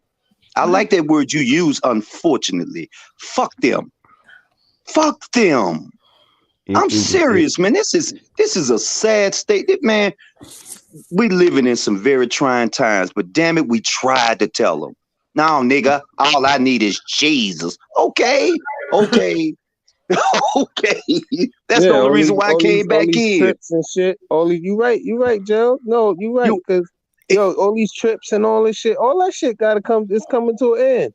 You see what I'm saying? New IDs and shit. You know what I'm saying? Oh, you want to travel? You want to go to Dubai? You gonna have to take this vaccine, and you probably gonna have to pay a crazy fee just to get out there now. Shit gonna have to go up.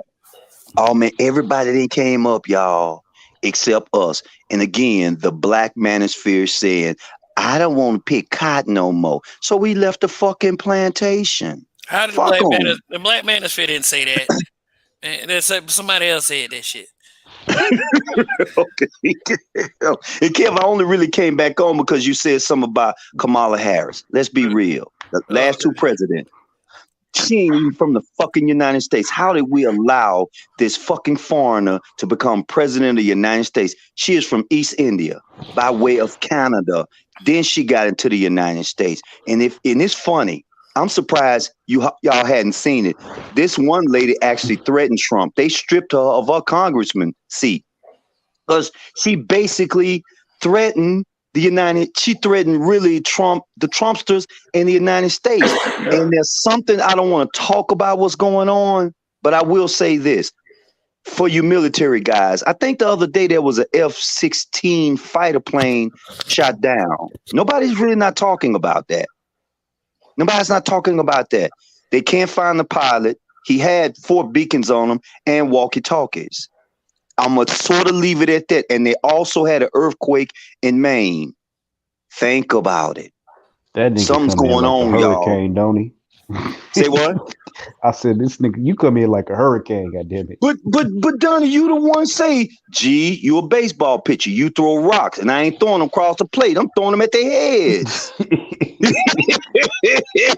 Because see, I get a chance to sit back, listen to my brothers, then I get a chance to go on the other side, do some research, and then I look at that vaccine shit. See, I sit back and I read and I'm doing this, and I can't tell nobody. So I got to talk to my ex-military friends who were snipers and retired from the militaries. And they said, it's hard to tell fool shit. That's one of my partners. Like, he said, dude, you can tell people the truth all the damn time.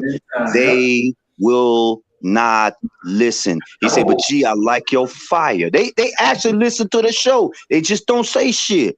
They don't. And that's what they like Rael. They say Rael is the ice cream man. I said, why you say the ice cream man? He said, because he'll draw it out long and then he'll put the icing on the cake and he be telling the truth. He just used certain words. That's why I say I like that word he used. Unfortunately, see, that's a professor talking there. I'm real. Fuck them. The motherfucker said fuck us. Oh yeah, baby. man, he's definitely educated. Rael, he sound very educated. He sound like he got it. Yes. But it's so sad because I know Rael went through this shit and was telling them this. They was like, yeah, I ain't never been caught so many niggas telling the truth. I'm gonna tell you why. I had those moments when I was banging with the pro blacks in my college years ago. I went there. You have no. I had to bang. I had to bang the academic. See, when you literally are in one of the bastions of where a lot of this thought comes from, which is higher education, you see, I realized they played me. And I'm not saying like they did something to me or anything like that. It was the fact that they got me to buy into something that was full of shit. And I don't like to get played. You know what I'm saying? I feel like I'm very well read.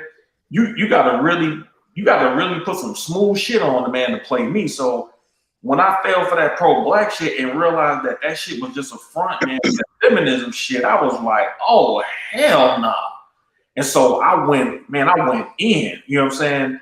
But I realized too, in that experience too, like I had it was because I saw dudes defending the fuckery in the females. I'm like, just because a bitch put a dashiki on, that don't mean that motherfucker is good. Yeah, it's so true.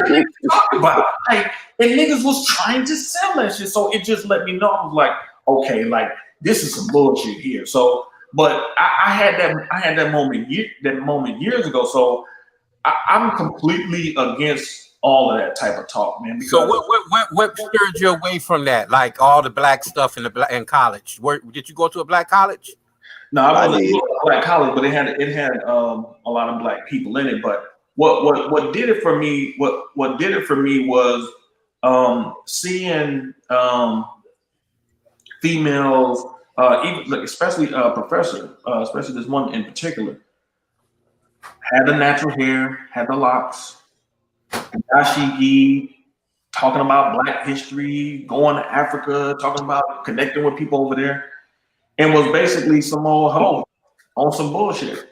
Had a husband, had a husband, cheating on the husband, fucking students left and right. And I told these people, I said, yo, if this was a male professor doing this shit, and I said the things that I said about this female, about the dude, I said, y'all would have celebrated me for this shit. Is this the same one you said that was teaching the African American history?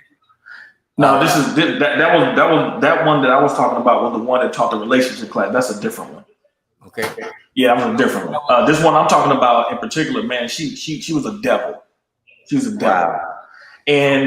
But she was very influential with a lot of the younger black females. And so there were a lot of females who were looking up to her and trying to copy her. And I was like, yo, this shit is really deep up here, man, because the stuff that she was doing in America, she couldn't go to Africa and do that shit. If she did the shit that she was doing in Africa, that she was doing in the United States, man, them dudes would have fed her to some damn gators or something. Whoa. That's how wicked this woman was. So I got to see it up. I try to tell people all the time, like, it's one thing to be banging these chicks, man, you know what I'm saying, online and shit like that. But when you have to bang in places like academia, where they got access to money, they can shut you down. Matter of fact, I even had a professor, man. She taught one of my classes, this Caribbean literature class I had. And me and her was talking about some of those people. Man, she said some of those people, because they didn't like how she was, because she had a good value system. And I think she was from Jamaica. Man, she said some of them same pro-black people that talking all that pro-black stuff. She said, man, they tried to go to the dean and get her fired because they didn't like the stuff that she was talking about behind her back. So I'm telling you, man, like this shit is so deep, man. Y'all have no clue. Like these females are coming out of colleges with females like that. They look the part. They sound revolutionary. But man, they setting you up for the falls, man. You know, it's a lot of them that was like that, you know, and I just won't just say the females, you know, because I have a master's in criminology.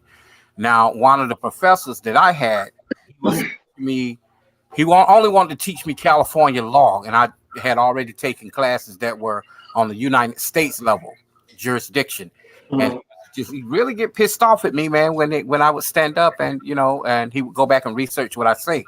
You know, when he called on me and I stand up and speak, it was almost like a competition thing. This motherfucker gave me an F. You know, this professor. He black professor. You know, young. He was young too. But he was just, you know. So I get where you coming from, man. You know, they all stab each other in the back at these colleges. You know, black people when they into this pro-black thing too. Now I'm a part of the Divine Nine. I'm an alpha, so I do believe in my fraternity. I really do. But even brotherhood on that level is nowhere like it used to be. Where did you go to school at? I ain't gonna say all that. I'll tell you. Okay. I'll tell you that privately, Gerald. Okay. So, because guess what? I'm part of a member of Phi BE, Phi Beta Sigma, and I found out. You remember we talked? Yeah, we talked, and it's so sad because I found out about the boule from Steve Coakley and how the fraternities are tied in to basically snitching, and that's way before me and your time. We talking about back in the whenever they started in 1800s or early 1900s. It's like, yo, man, they had all of this planned out, including the position we're in. They just did not expect us men to elevate and speak out. This is what they're not ready for. Is this all of us being this Shaka Zulu type of people, sticking out like Don and say, you ain't shit for watching. I like the other side. You ain't shit for listening. Because a lot of people don't listen. That lady named Kevin name is Cynthia A. Johnson. You might as well say she's a LBGT, whatever that shit is, KYZ. Alphabet community. Yeah, thank you. So they really don't, it's like this is, and let me apologize too for saying, fuck them. I don't mean to turn my back on you sisters if you're listening, because I know y'all somewhere listening, talking to yourself, I can't stand that nigga. I get it. But we warned you. I wanted to be a family. I wanted to raise my daughters to be better than me, even though they probably ain't good for even picking cotton. But you sisters throughout the United States, you all have messed this up for the few good sisters in the United States. Y'all have. You Western culture women have put us in the dilemma that our Constitution is at stake, and they got new debt slaves trying to come to the country. That's why they really want to move us out of the way. They need new debt slaves, and they're not trying to pay us 40 acres in the mill. They ain't even trying to give us 4 pennies. They want us dead, out of the fucking way. And what they see, the thing is, what they don't realize is that much of history, and this is why people, especially black men, need to understand economics, man. Much of history has been poor people fighting each other over jobs, man. It's simple as that. You can see in Africa, countries like South Africa, where poor Kenyans coming there looking for jobs, man, they having fights and they beating them Kenyans' ass in the street, man, over jobs the way that is going on over here. So the whole point is that, man, you want to put yourself in a position economically where you ain't got to do that. But these motherfuckers are so distracted with bullshit that they learning in college that don't mean nothing. Man, Kevin had these lunatics on this show all the time. Well, I'm trying to make sure that the black community is this and that and forth, and they just come up with all this shit. Like, he's like, yo, when the last time you been on a date? When the last time you had a man? And they just get quiet, like, it's been like 3 years, 5 years. Man, what are you talking about? You can't save no damn body. You ain't in a position at 22, 23 years of age to save any damn body. You can't save your damn self. The hell are you talking about? Sure can. Let me ask you something. Do you think that education is overrated today? Like now, like with all the shit that's been going on? Yes. Yeah, I agree too. I don't even think it's education. I think it's more of a distraction. I would probably say about 60 to 70% shit learned in college is absolutely worthless. It is. I would say about 60 to 70%. Because they never educated us on finances or nothing. Yeah, it's worthless. I mean, I've seen. This is from non-black people. I saw a dude years ago burn his Harvard law degree on YouTube. Wow. He burned that shit because he didn't really understand like what the game really was. And so The game is business, man. The game is controlling economics, man. Creating a Yes. feedback loop of money that's going to circulate and grow. That's the And game. that's why, and that's why I think Joe hit that topic where that shit was fire when he talked about Steve Cokie, rest in peace, Man. because that shit he was talking about was like really exposing how, you know what I'm saying, those people that's incorporated like how it used to be, they were supposed to be implementing that money back and make sure that shit is in their neighborhoods and their communities, building it up. You know what I'm saying? And there's a lot of secrets with that shit. So it is And a that's dirty why game. they took King out. Because when King finally realized, which I'm still not a King fan, because fuck we shall overcome. He said the wrong thing when he said, well, we're gonna bring these things back. You gotta bring back the economical resource. Now think about it, y'all. Even though we getting the money too in Bitcoin and all of that. I'm also looking over another fence. Okay, we can all be rich, but still who's rich? A man who's got the money or a man who controls water, food, and land. The son of a bitch that controls those three items. Fuck the money. You got land, you good. You got water, you're even better. We Okay, don't guys. know. Okay, guys. Yeah, real shit, Gerald. But it's time. It's time for closing statements. All I'll right. start first and I'll let Donnie follow me so he can follow it up. I always like starting it first, but I'm going to do this one different. Kev, I want to give this credit to you and to the habitual line steppers. Thank you for giving some brothers a platform. And I want to leave it right there. I really appreciate you allowing us to vent sometime, man. I really do, bro. Thank Yeah. you. Okay. All right. Thank you, Gerald, and thank you. Your presence is always appreciated. Um. Who's next? I go. Great show once again as always. Appreciate the content that you're doing. I think you guys are doing an amazing job. And thank you once again. You know what I'm saying? Keep it up. Keep up the great work. Thank you, brother. All right. Yeah. All right. Yeah, man. Uh, Oh, I'll drop off. So yeah. Long live the habitual line steppers. Yeah, per usual. Another one winning a Sunday. Uh, it's great to see you grow and do your damn thing out here. I'm gonna holler at y'all niggas later because I'm tired. So I'm gonna sit here to the end of the panel. Word. Yeah, I'm out. All right. Long live the habitual line steppers, Donnie. And always, thanks for coming by. I go. I appreciate it, Kev. Piece of the panel in the chat. I just say it like this, man. Like, we live in an information age where we have a proliferation of a lot of info that you can take in. But a lot of it is just meant to distract you. If you're not talking about, you know, building an economy, and yes, black women, that means that like other women in other groups, you have to be a part of that if you want to actually benefit from that. You don't have time to be getting distracted by love and hip hop and all that other bullshit.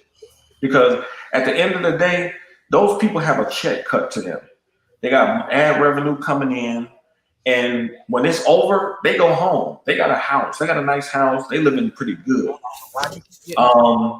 And if you are at a point where a white Dixiecrat who's been in government for 47 years, basically 50, who looks like and sounds like he has dementia. If he is your answer in 2020, you got a lot of soul searching to do. And I'll leave it at that. hey, yeah, man. I just want to thank you for giving all of the men a platform. Although we have different views on things, totally different. But my thing is, I'm not always about talking about relationships and women ain't did this, women ain't did that. I'm just not that guy. But I go along with it. But I think that everyone should respect staying on topic because it's very important because we always end up here in a different place. But it's good to just hear everybody's views on just life and where they are, at this time, and it's all about meeting people where they are. Okay. All right. Thank you for that, Coffee. And what I will say about staying on topic, especially, is yeah, I understand people saying that, and I understand how people run their platforms, but also try to understand when broadcasts are this lengthy, it does have a tendency to go into other topics, and that's cool and that's okay because we're always getting great conversations out of that, and I do appreciate that. Anyways, but just wanted to just say thank you to the chat and everyone who participated tonight.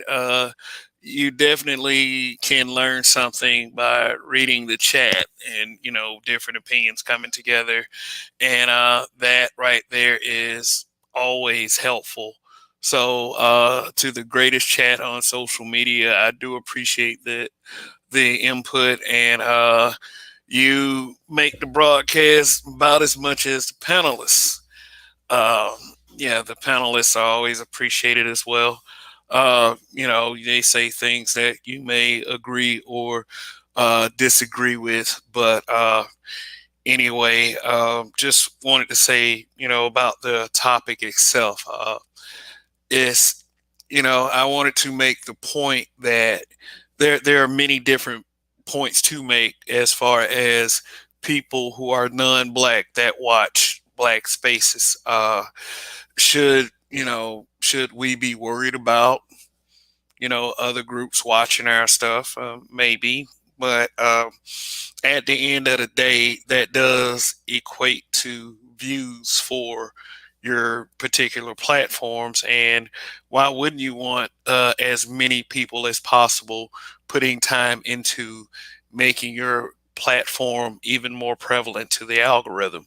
If you want to go at the very basic of that, but yeah, as far as a parent infiltration, I don't know whether you can set something in your YouTube channel that only black people will watch your stuff, which is a ridiculous notion because honestly, if you depended on just black to support your stuff, then you probably, and it's a really sad, harsh thing for me to say, you probably won't get that far.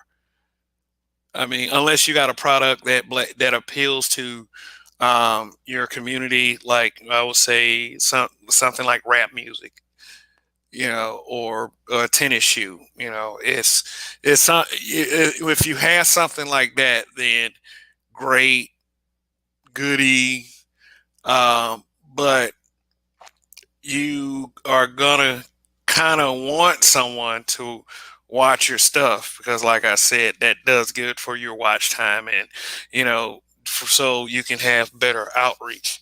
But as far as white women watching just for the sake of, excuse me, for the sake of getting inside the heads of black men and getting with black men, doing whatever they can to lock down a black man and get that stereotypical hung bull or whatever they talk about. uh yeah, that is a huge possibility that they could be watching the Manosphere just to try to get inside the heads of black men and watch what black men. Who is that laughing now? Yeah, coffee, man. I'm sorry. I didn't know I didn't have the mic on. Okay. Yeah. All right. But yeah, but as far as like other groups watching to take down blacks, or to see if black people are up to something, I wouldn't be too threatened by that because it's not something that they can worry about right now because it's like, as far as an observant black in this space, I don't see very much of a shot toward unity, except for when you have small places like the Manosphere where brothers, will get together and try to work toward, having, solution think tanks, and if you pay attention, you can learn something from a bunch of these guys, even if it's talking about personalities and relationships. Now we'll say this about the relationship conversation. Yeah, the relationship conversation is very popular. It just is. It is what it is. That's what people like to watch.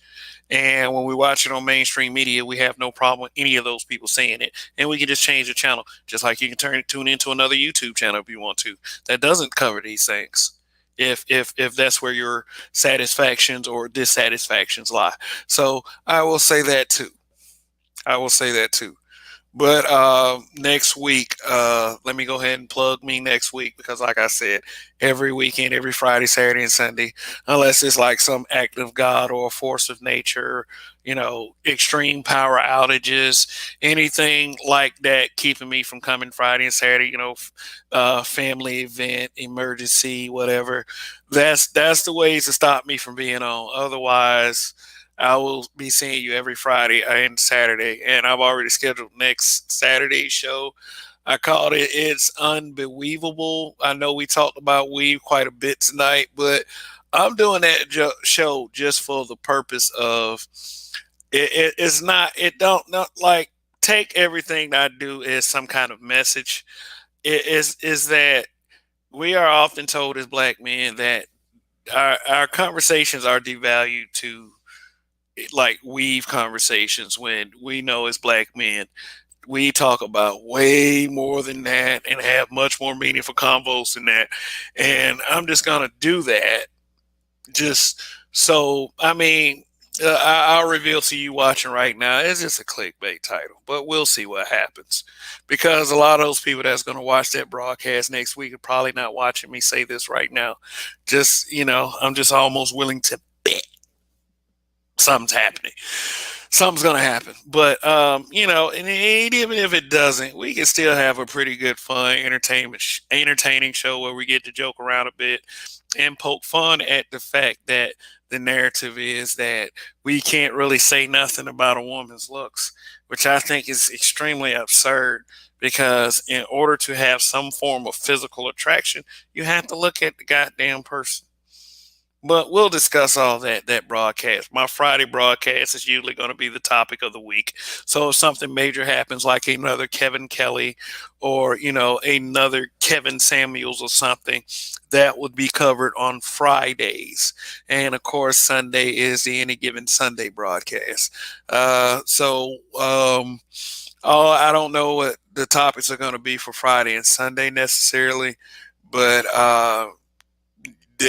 one thing you will definitely know that I will be on the air, except for the reasons that I, aforementioned.